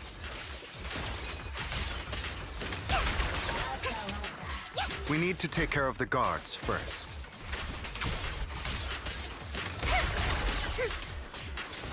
Don't touch me.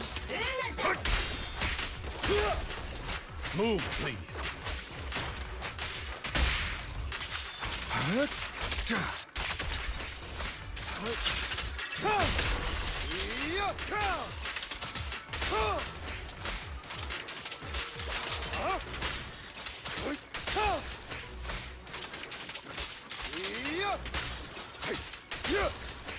Some of the serum is stored in this warehouse.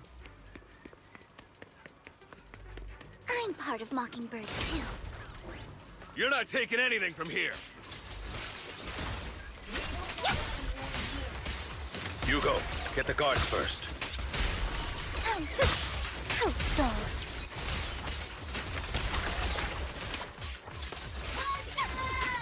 Fool.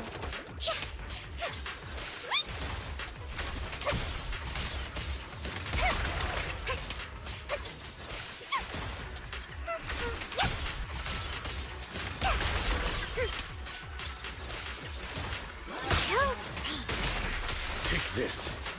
You just stepped into your own graves!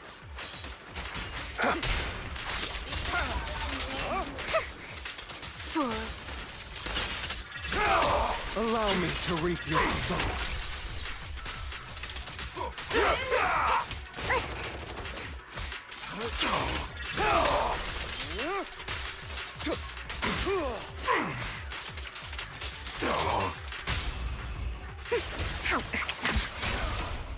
for flowers that bloom in the abyss.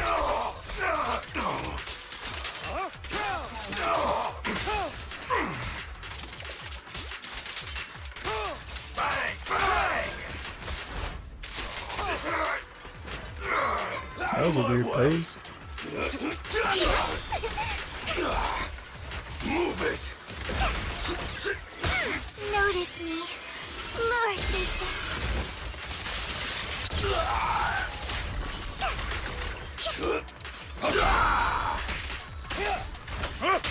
With this power, I'll write the ending to your nightmare. Don't look straight at the moon. this.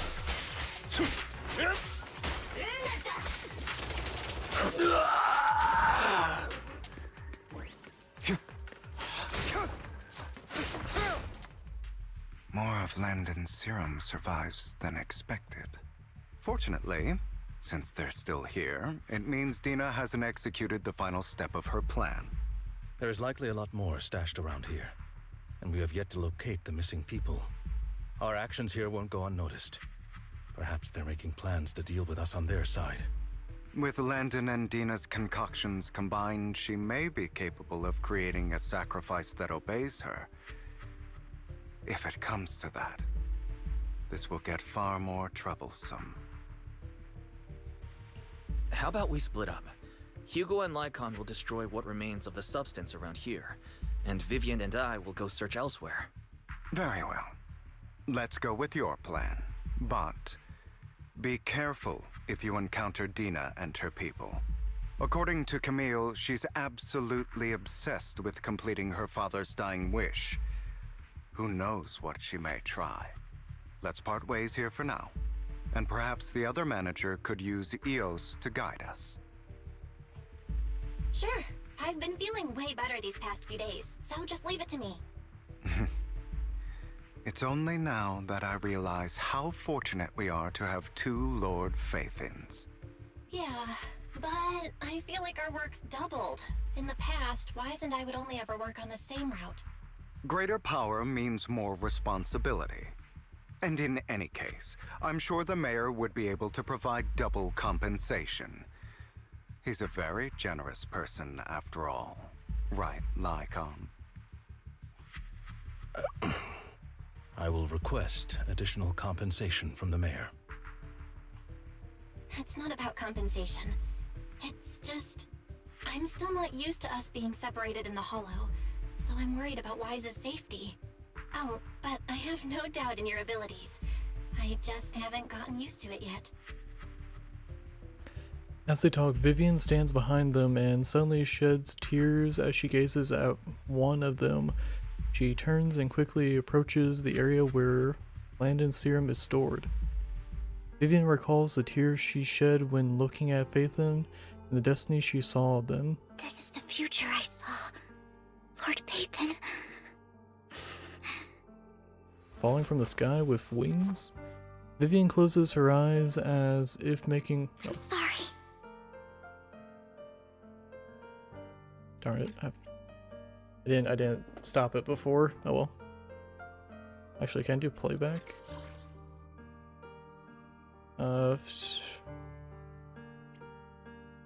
Yeah. If a tragedy is inevitable, then let the misfortune fall upon me. Yeah. This time, I will make sure the future I saw does not come to pass. I don't want to bring you misfortune. That's all I wish for.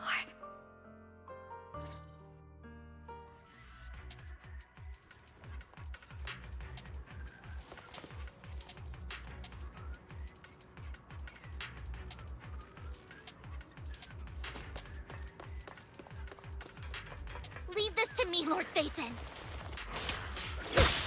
Oh, go.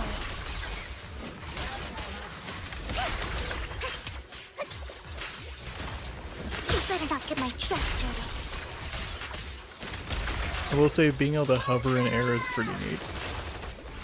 I don't know if there's like a genuine tactical advantage to it or... So I'm assuming Lord ground-based Nathan, attacks won't hit her. There might be more serum here.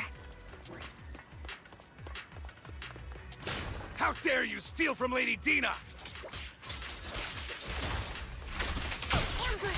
I'll try to go easy on you.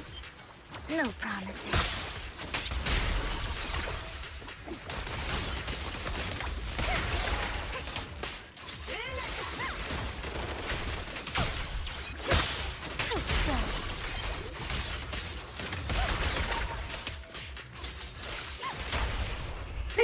What's up?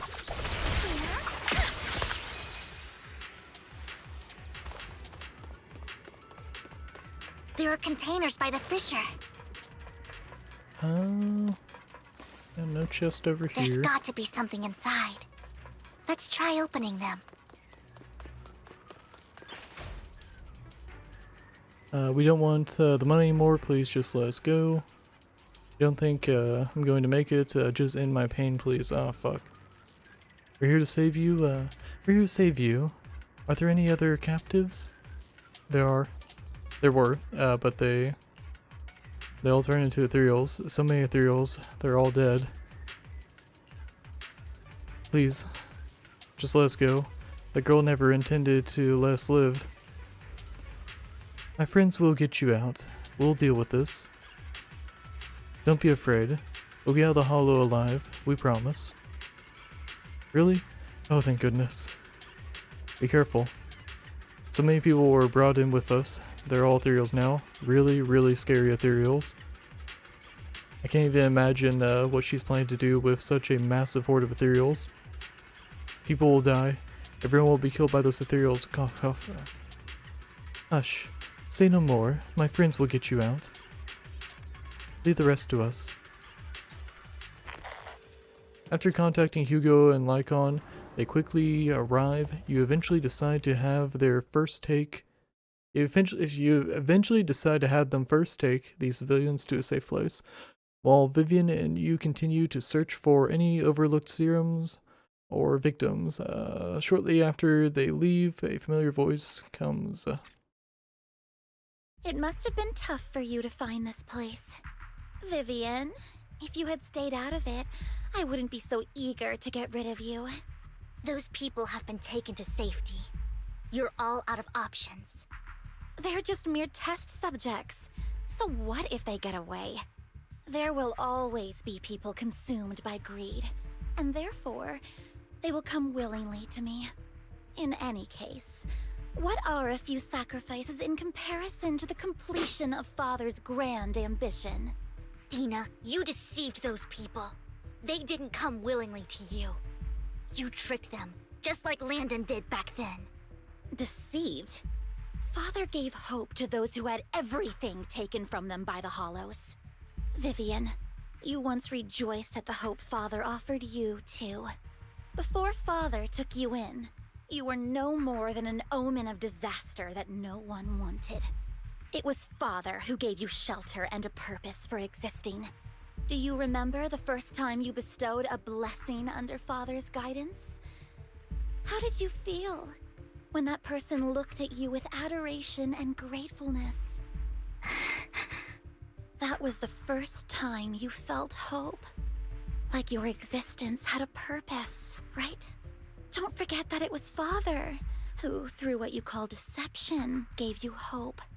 And you, what have you done? You basked in Father's attention and everyone's adoration, only to destroy everything. Do you think that by leaving the Exaltists, those people will live better lives? Of course not. Those who suffered under the Hollows will only continue on as walking corpses, without the hope Father gave them. Do you really think you're some sort of savior, Vivian? In the end, you're just an ungrateful brat who brings misfortune to those around her. It was you who destroyed everyone's hope. Not everyone wants to live in false hope, Dina. You say it's because of greed that people willingly become your sacrifices. Perhaps those people aren't entirely virtuous. But that greed is just wanting to live a better life beyond the Hollows. What you and Landon have done was never about giving people hope, but exploiting it. Stop lying to yourself. Deep down, you know what Landon did was cruel. No. Back then, when Landon wanted to inject you with the serum, the fear in your face was as plain as day. I saw it all clearly. If all of this is as righteous as you claim, then why did you make such an expression, Dina? Don't look at me with such pity! Father did nothing wrong. All of this is to make something of the Hollows other than disaster. That's everyone's only hope.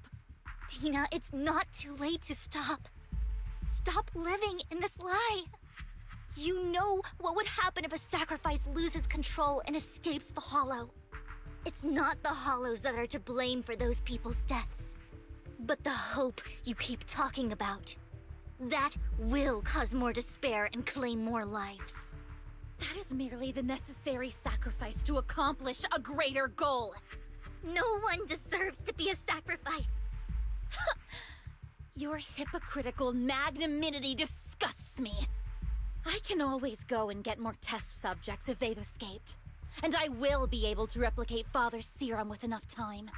With you gone, I'll be able to complete Father's gift to the Creator and fulfill his last wish. Camille, release the failed subjects. Lady Dina. Camille, are you going to do what you did before? You keep saying you'll follow the Creator, but it's all lies. Lady Dina, the Hollows took my family from me. I understand that there's no way to get back what I've lost. It was Lord Landon who told me that the Creator would guide me. One day, Hollows will no longer be disasters. Everyone will be able to survive inside them. I look forward to the day when this hope becomes reality. I watched you grow up, and I know that you've always looked up to your father. He gives you hope, and I destroyed that hope with my own hands. I know the pain of loss, so I've always felt guilty. I want to atone for the hope I destroyed. But Dina, I don't want to ruin more lives, and I don't want to continue watching you destroy yourself. Vivian is right. Not everyone wants to live in false hope. So, please, stop. Camille, are you abandoning me too? I'm not abandoning you. I just don't want to see you go past the point of no return. The point of no return? I passed that point ages ago. No, Dina. You can still turn back. I'll be your way back.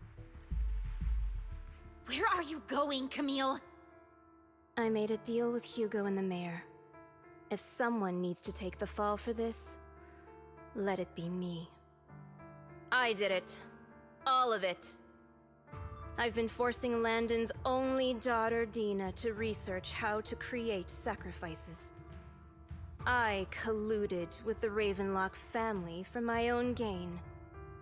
Everything Dina did was under duress. Since I've kept her captive for so long, she doesn't have the skills to survive as an independent member of society. She'll need a caretaker and teacher. Someone who will look after her and educate her. No! I refuse, Camille! I refuse to accept this! Dina, I'm going to dispose of those failed subjects. I won't allow it! You'll die! I won't allow it! You can't leave me. I command you! You've always followed my orders, and you will follow them now! It wasn't your orders that I've been following. My younger sister, who was stolen from me by the Hollows, also had such beautiful red hair. When Landon told me the Creator could bring me hope, you were standing there, right behind him. I was certain, then and there, that this was the hope the Creator had given me. Start over, Dina. You still have so long, so much time. You'll make friends, find people who love you, and make many beautiful memories. That's not what I want! Camille, you're not allowed to die! I won't allow it! I won't allow it! Goodbye, Dina. And I'm sorry, Vivian. I'll leave the rest to you. Camille resolutely walks toward the fissure as Dina stares after her disappearing figure. After a moment, she also walks forward. Vivian is about to stop her, but Dina uses the controls to open a container door. Ethereal surge out, blocking the path. Take out these ethereals first. We can't let Camille's efforts go to waste. You better not get my tricks dirty. Don't touch me.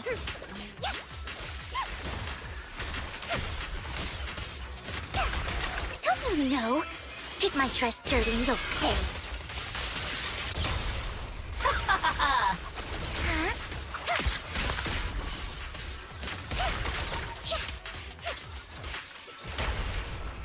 What's up?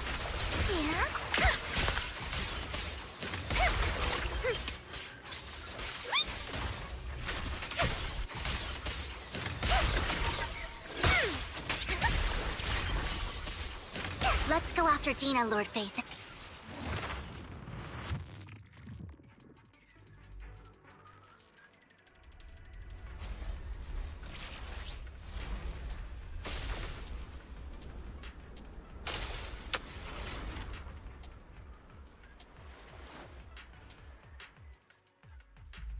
Are you satisfied now, Vivian?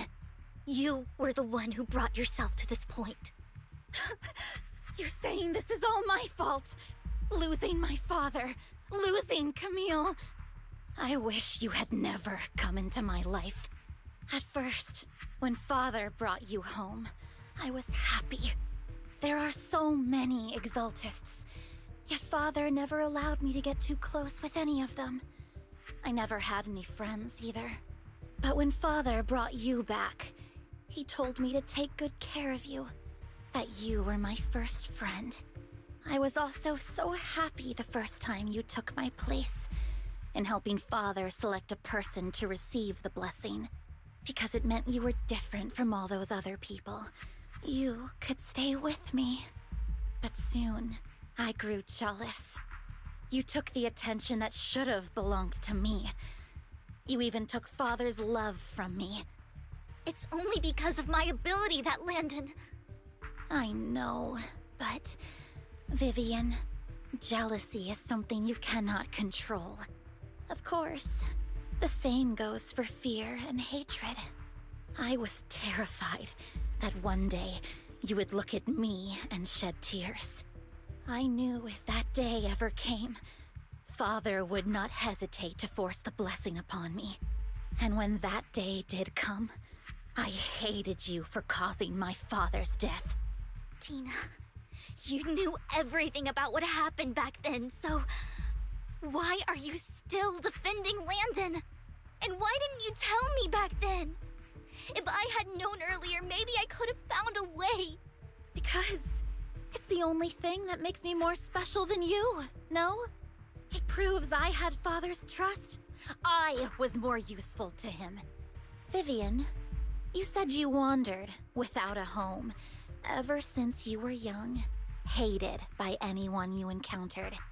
You were happy to gain recognition from everyone and help father when you were among the Exaltists. But in the end, you discovered you were being used, so you felt betrayed and hurt. Then, what about me? All I ever had was my father. I've never known a life outside of the Exaltists. Ever since I was young, my only purpose was to help father select who was to be blessed. The only purpose I had was my father and the Exaltists. I've never been taught anything else, Vivian. It is what little value I have, and have ever had. In the end, You took even that from me and completely destroyed it. You think you're doing good and fighting evil. You've only managed to affect a small part of your world. But have you ever wondered if maybe that's all there is to my world? I never wanted to hurt you. You were also my first friend. And that's why I wanted to save you back then. Save me? You and Camille all talk about saving me. Why don't you understand? To me, loss is so much more painful than death. Tina, you can start over. Everything Camille did was so you could live on. Let's leave the Hollow together. There are so many amazing places in New Eridu. This time, I'll take care of you. I've also met so many amazing people. I'm sure they'll love you too. Okay, Tina? Vivian, I can't forgive you. And I don't want to forgive you. I have nothing left. If what little hatred I do still harbor were taken from me, well, I refuse to be so pitiful. I won't apologize, Vivian. Dina closes her eyes and injects a vial of the serum into her own arm. Soon, ether crystals appear on her body, a sign of corruption. I don't want to hate myself, so I can only hate you for killing my father, and hate Camille for leaving me. That's just the kind of person I am. Hateful and despicable. I refuse to owe anyone anything. I refuse to feel regret. I won't. Vivian, I will keep hating you. I will take all who are precious to you. I will also hate Camille, so I won't do as she wished and start a new life. Vivian, if you had never existed, if I had never, you would be...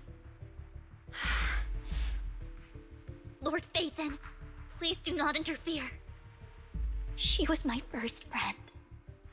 I'm going to bid her farewell.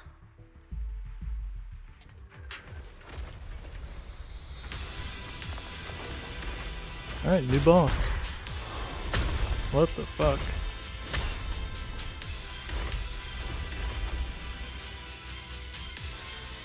Tina, soon the Oh pain will damn, be over. what's the range on that?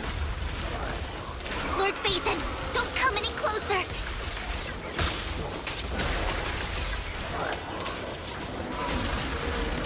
Shit. Okay, that's where the aerial movement is actually really good, because that's a ground-based attack.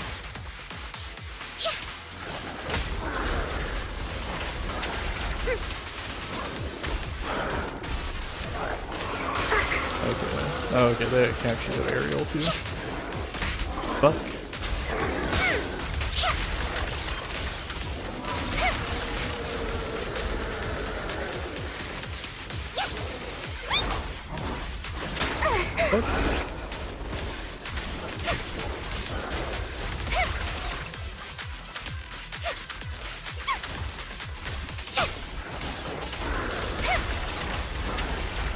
Can already tell this is probably gonna be a close fight. Fuck. God damn. I can't. It like pulls you in. Okay, I need to dodge back, not to the side. Who dares get between me and Lord Phaethon?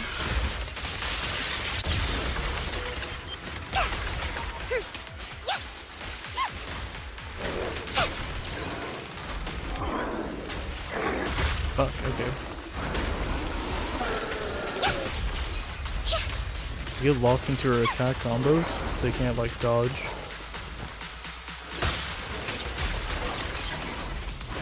You have iframes though. That does help a little bit. Oh yeah, it's just a combo like that. Yeah. That's all.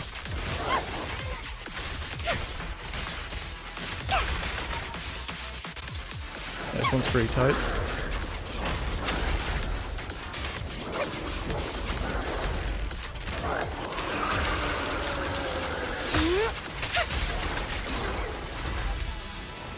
Yeah, this is pretty close. Fuck, okay.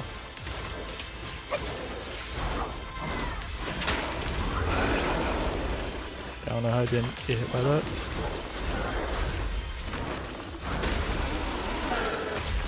Yeah, this is insanely close. Fuck.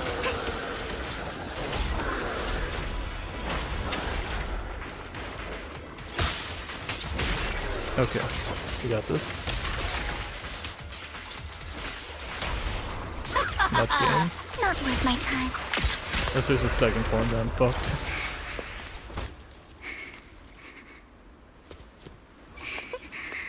Vivian, behind you! Wise!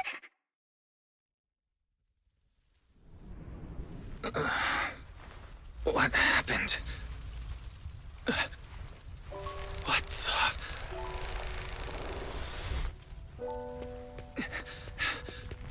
Vivian! Wise, don't come near me. This is my own choice.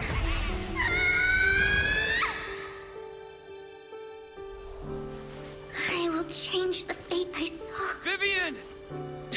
I just want you to remember me when I looked my best. Vivian! Careful.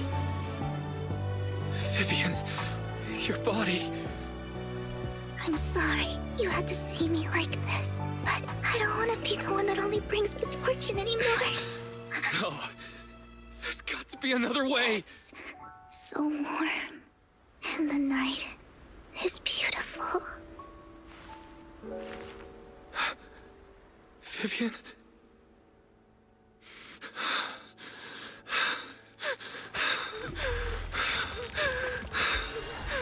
No. It can't end like this.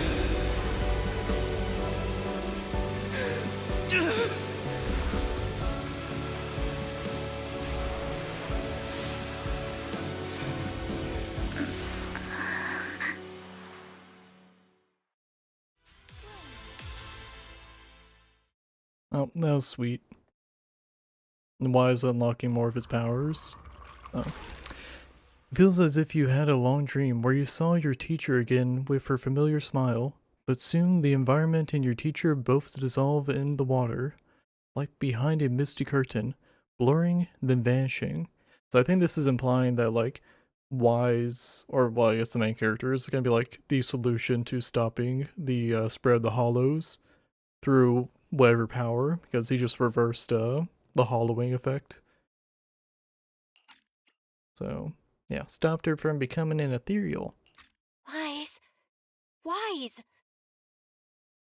Wise, you're finally awake. I'm at the store? I remember I was with Vivian. Wait, she injected herself with Landon's serum. Is she okay? Hugo and Lycon brought you out of the hollow. You scared me to death. Thank goodness you woke up. And you said Vivian used the serum on herself? But she looked fine to me, bar a couple of scratches. Hugo sent me a message earlier saying he got her checked over and she was alright. Do you remember what happened? The situation was dire, so Vivian used the serum on herself to defeat the ethereals. I saw the crystallization process starting to occur.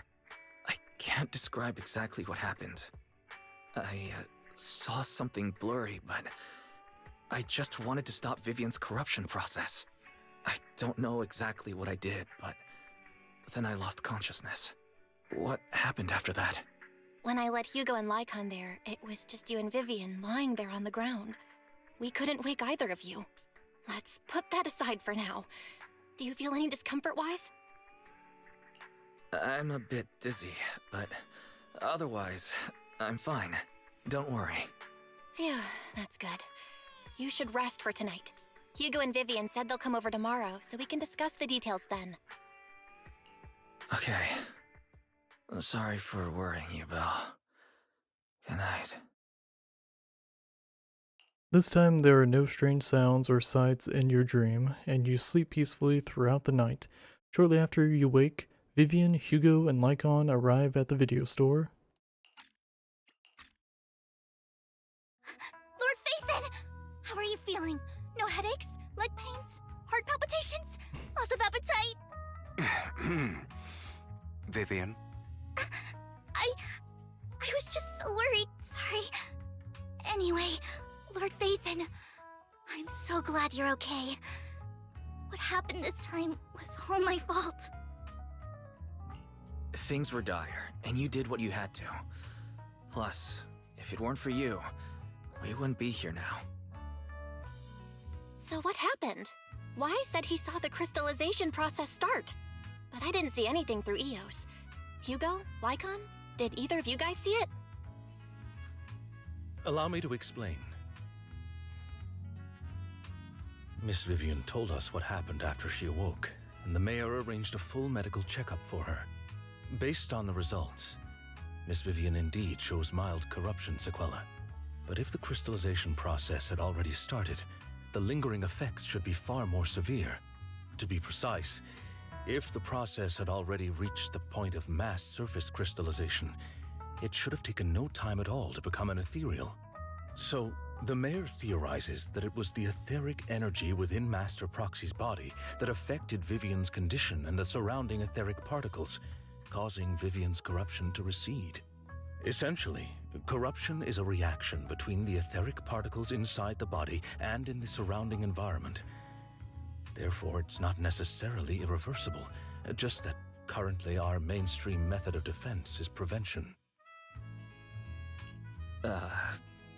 I'm having a hard time believing that, even if it's coming from you, Lycon. It's almost like you're claiming I can manipulate etheric energy. Master Proxy, you are special. This is a gift your teacher left you. A gift from our teacher? How come I never knew about it? I don't know all the details, so I cannot explain everything to you. My apologies. However, Miss Yixuan might be able to answer some of your questions. She will visit you sometime soon, so please feel free to ask her any questions you may have. She has quite an eccentric personality. If she causes you any inconvenience... Can I file a complaint about her with you if she does? Master Proxy, you have always been a people person, so I trust you will handle things just fine. The way you said that just makes me more worried. In any case, the mayor has asked me to give everyone his most sincere gratitude. Unfortunately, the mayor could not come personally, but has promised everyone a favor. Provided it's within his means, he will offer his unconditional assistance once. There is no time limit on this favor. Unconditional, What if I wanted his position as mayor? If that is what you desire, then the mayor and his subordinates will be first in line to vote for you in the next election. As for the other votes, you'll have to work for them on your own. But should you assume office, I hope you take full responsibility for handling all day-to-day matters and lead by example.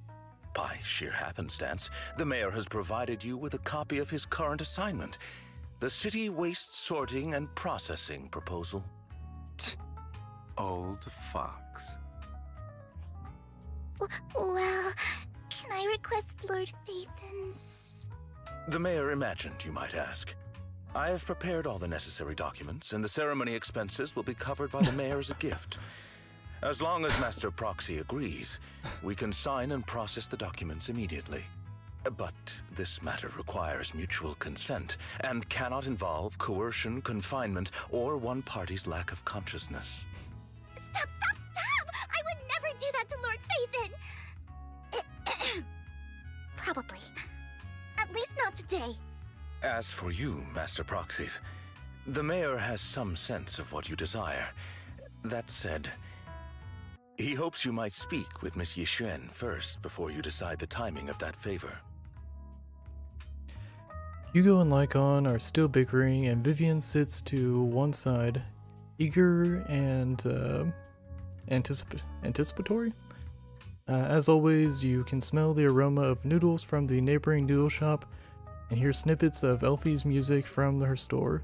Thank goodness, time goes on, but there will always be friends by your side. After eating, Hugo, Lycon, and Vivian take their leave.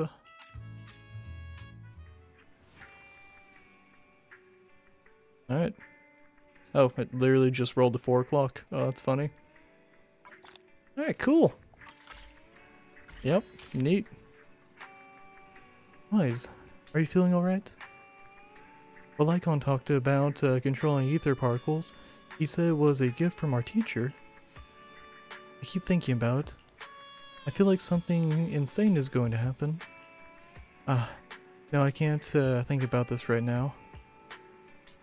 You only just recovered, Wise. You should get some rest. We'll talk about this later.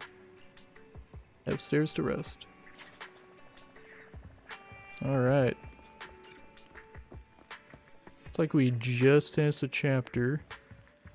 Yep, there's the end of the chapter right there. Let's get some rest. Thinking back on it, a lot sure has happened recently. But can I really control etheric energy? If this is a gift our teacher left for us, then doesn't that prove that her research was focused on mitigating the damage hollows have on humanity? Perhaps this can serve as evidence that she was innocent. But I don't feel anything yet. It doesn't feel like I have any special powers. Your thoughts are all jumbled together and your mind feels heavier and heavier. You drift off without noticing it.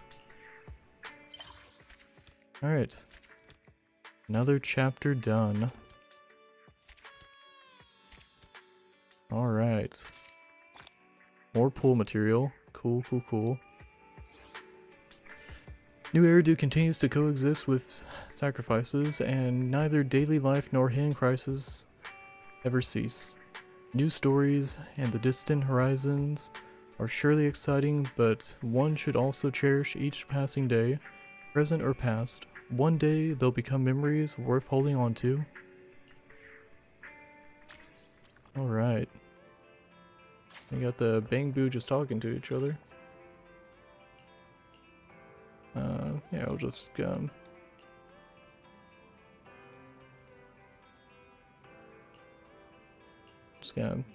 bash through this. Yeah.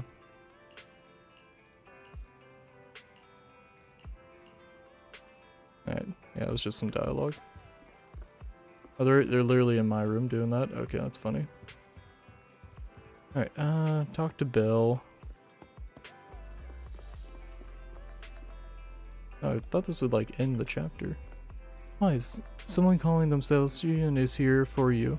She's dressed like one of those masters of the mystic arts from those movies. Do you know her? I do. You saved Vivian, me when we encountered some ethereals in the Hollow once. Belle, do you remember what the mayor said before? That he'd bring in a Void Hunter rank special investigator to help us adjust to our ether aptitude. Ji-yun is the investigator. I see. No wonder she has such a unique presence. According to her, we have good feng shui, and the 6th street is geomanically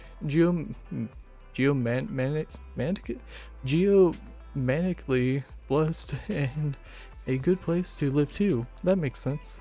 Really? Of course. She looked so nervous, it didn't sound like just empty flattery.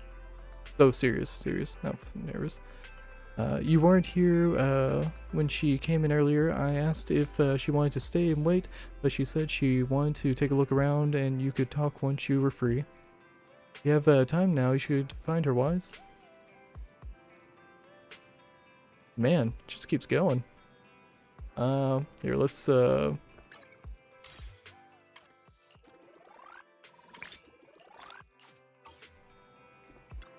and open up the store.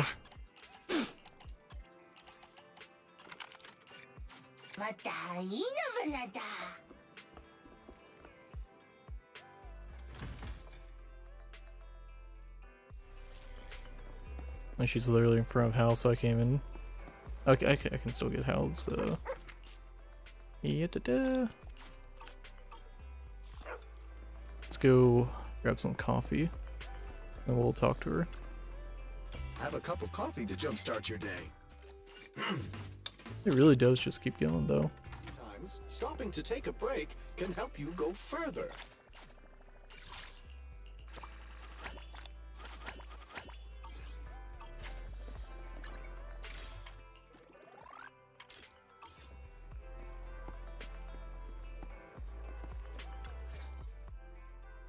I did not expect that such a spiritual entity would exist here.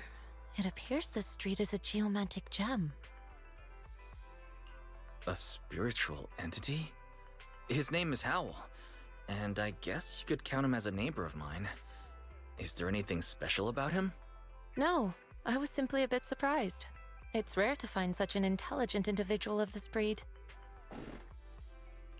Even huskies can be really smart, like Howl. You're right. Yet, being overly intelligent comes at a price. It must stay here for prolonged periods of time, parted from its owner and unable to move about freely. Both a blessing and a curse. However, it seems quite happy. We've strayed a bit off topic. Since you're back, let's discuss our partnership. Gently pets Hal's head, stuffs a few dinnies into his money pouch, and then you return to the video store. Nice job. Good air circulation, excellent layout. Very suitable for a business. Your bamboo here are also very energetic. It seems your fortune is good when it comes to wealth. Huh. You even know feng shui? I'm happy to hear that. But who exactly are you? I suppose this is our first official meeting since parting ways in the Hollow. Now that both of you are present, allow me to reintroduce myself. My name is Yi Xuan, a mystic from Yunkwei Summit. Yi Xuan. Mystic? Like those people in movies who can tell your fortune and go around blessing people? This is my first time meeting one in real life. But what's Yunkwei Summit? Any details you can give? Just an ordinary sect of the mystic arts. Our disciples travel all across New Eridu and sometimes collaborate with authorities. Currently, I'm affiliated with the Hollow Investigative Association. Right now, however, I'm here to discuss a partnership in the name of the Mayflowers. So, what sort of partnership are we talking about? I have reviewed the documents provided by the Mayflowers. You previously underwent an implant surgery. After recent adjustments, abnormalities occurred. These abnormalities bear resemblance to the craft practiced by us at Yunkwei Summit. If you are willing, I can teach you how to better control your abilities. Better control my abilities. That sounds great, but there's no such thing as a free lunch.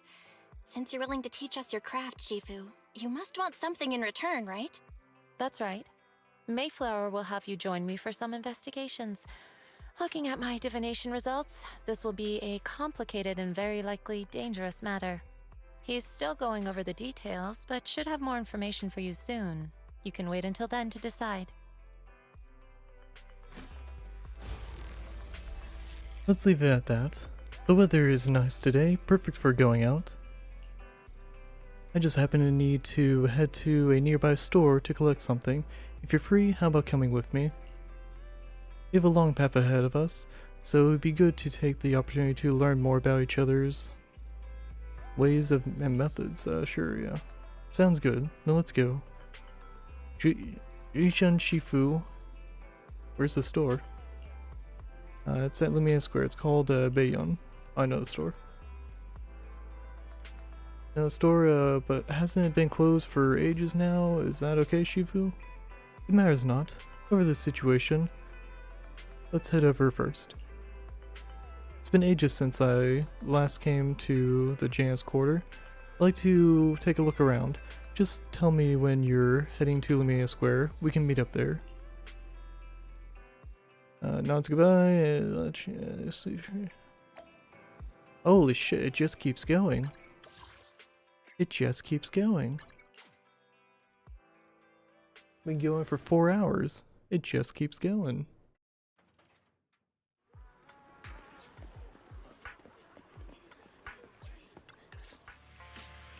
Please help me check my fortune. Here's my palm. Look, doesn't this thick wealth line mean I'm about to strike it rich? I've looked it over, and your fortune is decent. Huh? You barely looked at it, and you're already done? You have good fortune. What? You don't believe me? I do. Thank you so much. Next, it's my turn. Hey, wait, hey, quit cutting in line. So this is where you were. Who are all these people? You're here, Wise? I decided to take a break. I didn't expect so many people to come seeking my divination services. Don't worry, I need no more than a simple spell to solve this matter. Based on the crowd, Jijun remains calm Fortune-telling services is 10,000 dennies per session. and instant the people standing in line all flee, fear scattering in all directions. All gone? Good. It seems the Banish Wealth and Desire spell is still effective. Banish wealth and desire? That's a spell? This isn't the kind of craft you said you were going to teach us, is it? Our video store has a business license, and we'd get complaints if we charged unfair rates. Of course not. This is just a trick to deal with trouble. I'll take my time showing you the true craft of Yunkwai Summit. For now, let's find that shop. Shifu, please wait. Shifu, so many people want you to tell their fortunes. You must be divine mortal of legend. Great, I finally meet a mortal in the flesh. Please, I need your help. I'm no mortal, I'm just a normal mystic. However, it appears you're in quite a pickle. It bumped its head when it was produced, and I don't know what parts it got damaged. Dazzled, okay. So it can't connect to the internet, can't receive messages. So it's kind of anything, yeah, okay, yeah. Other Bangbu keep mocking it, okay. Okay, yeah, Bangbu just needs help. Yeah, okay. Yeah, just go and repair Bangbu. Okay, cool.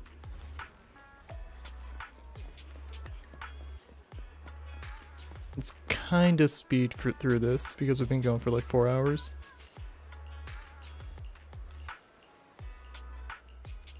Yeah.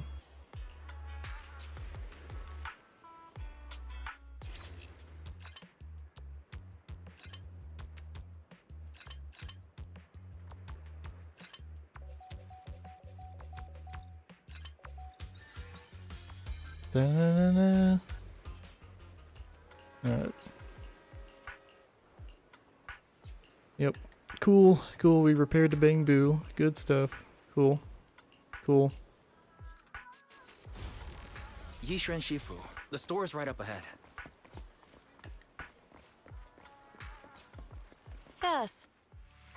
Ah, this is the one. Seems it's closed. Another wasted trip. Not necessarily. 1 second, please. Jishun walks up to the door, gently knocks 3 times in rhythm, then slips a note through the door. A moment later, someone coughs and cracks open the door, passing something to Jishun. Huh? Is there someone inside? Relax. The boss prefers to do business with people they know. They like their peace and quiet, so they rarely open for customers. I'm an old acquaintance and just wanted to retrieve something. What a strange private business. Shifu, what exactly are you retrieving? Just some things needed for our future investigations. You'll know in time. Really? Shifu, I feel like you're always so mysterious. Rest assured, I'm not hiding anything from you. It's simply because the correct time has not yet arrived, so there is no need to rush.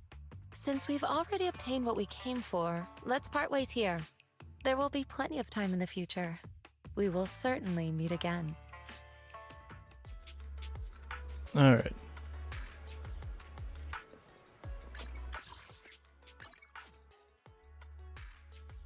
Now we should be done. Wise, you're back. Did everything go okay? It went well. It went well. It went well. It's just that, Shishan Shifu deals with things in a rather unique way.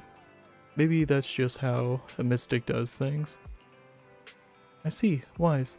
Do you think what Shishan Shifu claimed is real? Learning mystic arts and whatnot? It sounds like it came straight out of a movie.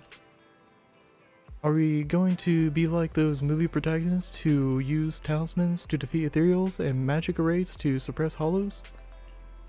Movies are made up.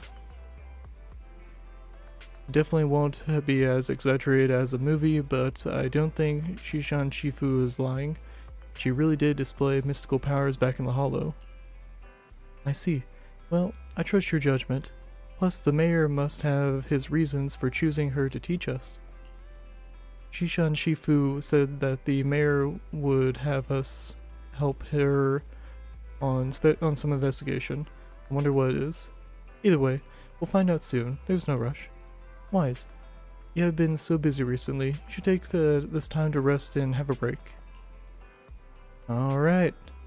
And we are officially out of the new content, except for there's some side event stuff, but I mean, yeah. Complete Bury Your Tears with the Past. Part B. It's gonna be a part C probably, but yeah. Alright, cool. Alright, the only things left to do are oh wait, aeronauts, yeah, it's just air mission. Achievements.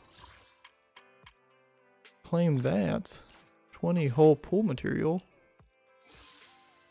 And we got that side event stuff. I also got this, which I can get a couple more pool material from. But let's go into signal search. We don't have a lot of pool material, but let's give it a shot. Will we get lucky? Fuck. 1 A rank. Fuck me. Okay, well we got another pool material off of that. Alright, let's go signal shop. Alright, we can get two whole pool materials. Fuck. So that refreshes in 6 days. Ugh, man. That's rough. That is rough. But, yeah, let's... Come on. Come on. Come on. Show me that ass. Show me that ass. Fuck. Damn it. Alright, well we got another pool off of that. So silver linings there. Man. Okay, come on. Come on. Come on. Come on.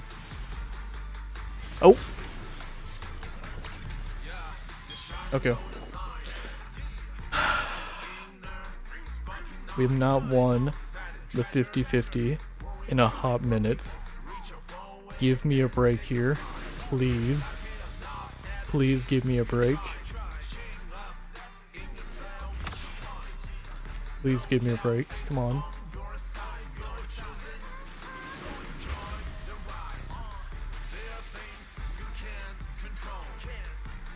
May you forgive Fuck. this transgression and honor the devotion. Damn it. Seriously? We lost the 50-50 again. Fuck. God damn it. You gotta be fucking kidding me. Alright, signal shop. Well, there's 2. Alright, well, here's what we're gonna do. We're gonna do this little number here. Face cam only. Oh, that did not look good for my hair. Alright,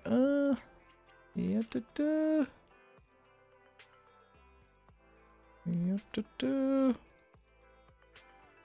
know, desperate times call for desperate measures. Already dropped money on this game before. I do not mind dropping money again. This will not be the last time that we drop money on the game. Alright, cool. Alright.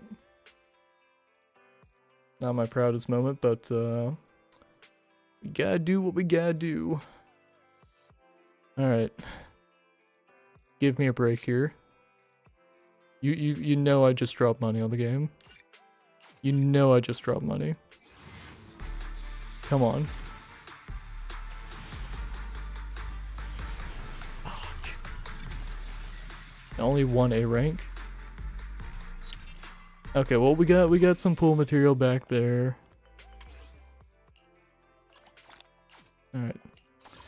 Come on. Give me a break. Come on. Come on. Fuck. Ah. Whether it's catching ducks or find. Fuck.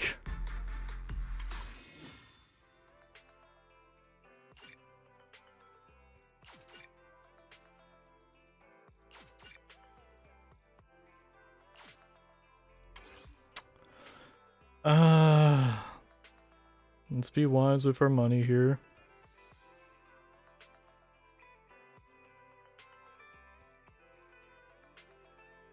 How do we look?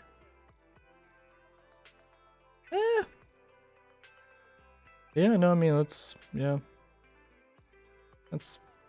fine. I don't want to, but I mean that it is fine.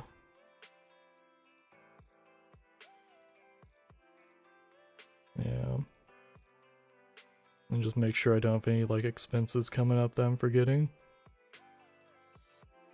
Dropping money on hobbies. What's new? Dropping money on hobbies. Nothing new. Nothing new on that. Nothing new on that. Yeah. Yeah, I hate having to do it, but I want to get that character. She is a very cute character. They got my balls in a vice. I got my balls in a vice here.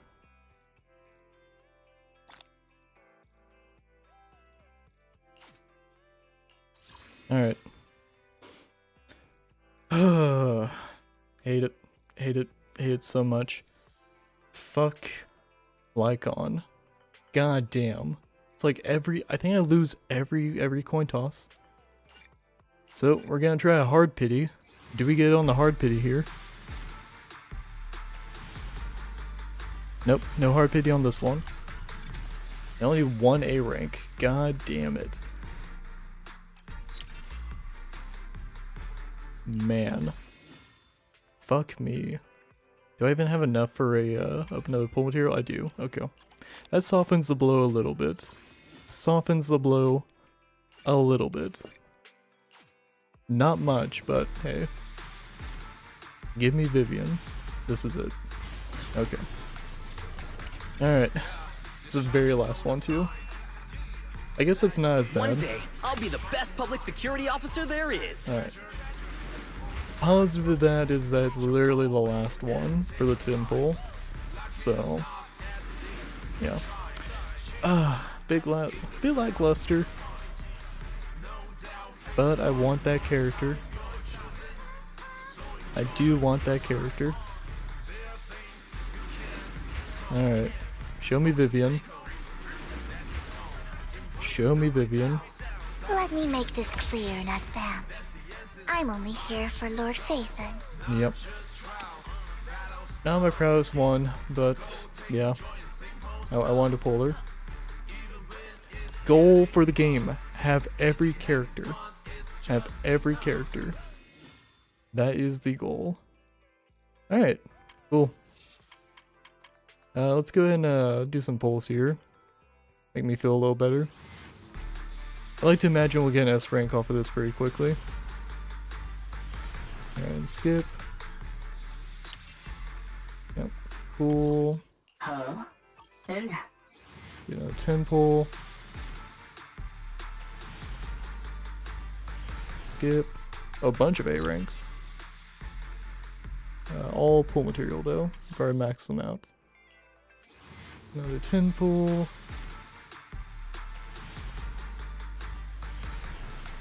Man. That's a bummer. Bunch more A ranks. Alright. Come on. Give it to me. Nope. Couple more A ranks. We already have all of them. Do another 10 pull. Come on. Come on. Hey, there we go. Alright. Let's go and mash through it. Let's get this this bamboo, this masquerade bamboo. Actually, I don't know what the name of the bamboo is.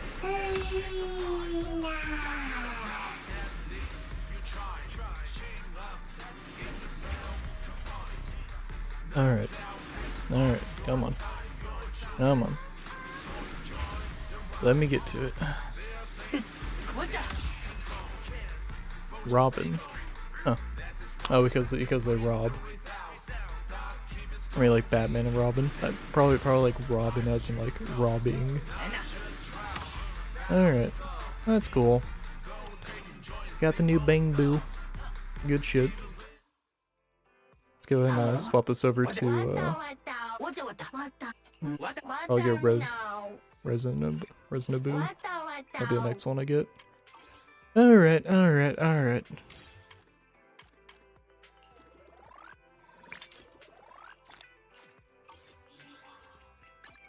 Do I really? Good day. Did you call me? Only have one character we have not pulled. Nekomata.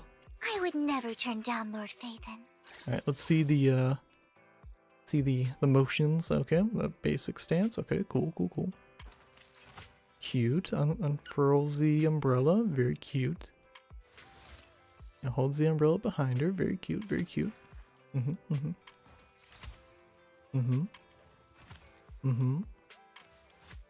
Okay. Very cute stuff. Alright. Let's see. We also have Good day. Hey, I'm at your disposal. fucking Lycon. God damn it. Hate to see it. I don't think I've won the coin toss I shall follow your in like If you need help, a call me anytime. long time. I feel like I've always had to go to the hard pity for like the longest time. Positive, hey, we maxed out Seth, so any Seth pulls are just gonna be like reruns. So that's not bad. Alright, I think that's every... Awaiting for standing by. Wanna head your rat. Yeah. My loyalty lies with the winner. There's Vivian, name card. Very cool. Alright. Good shit. I'll do this off screen to get the extra pull materials, but yeah. Fun times.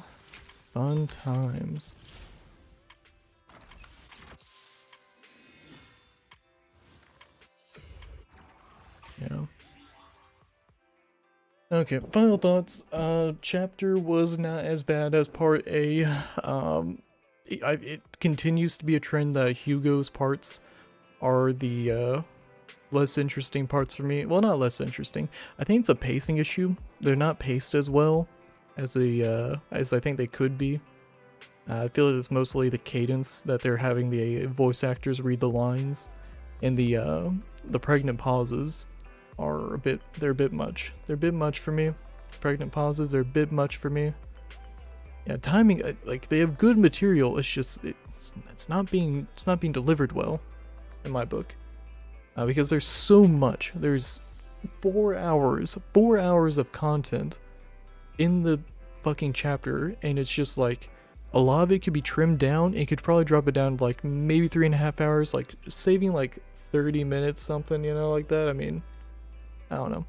The side stories in the chapters leading up to this epilogue have been better paced. Have been much better paced. Yeah.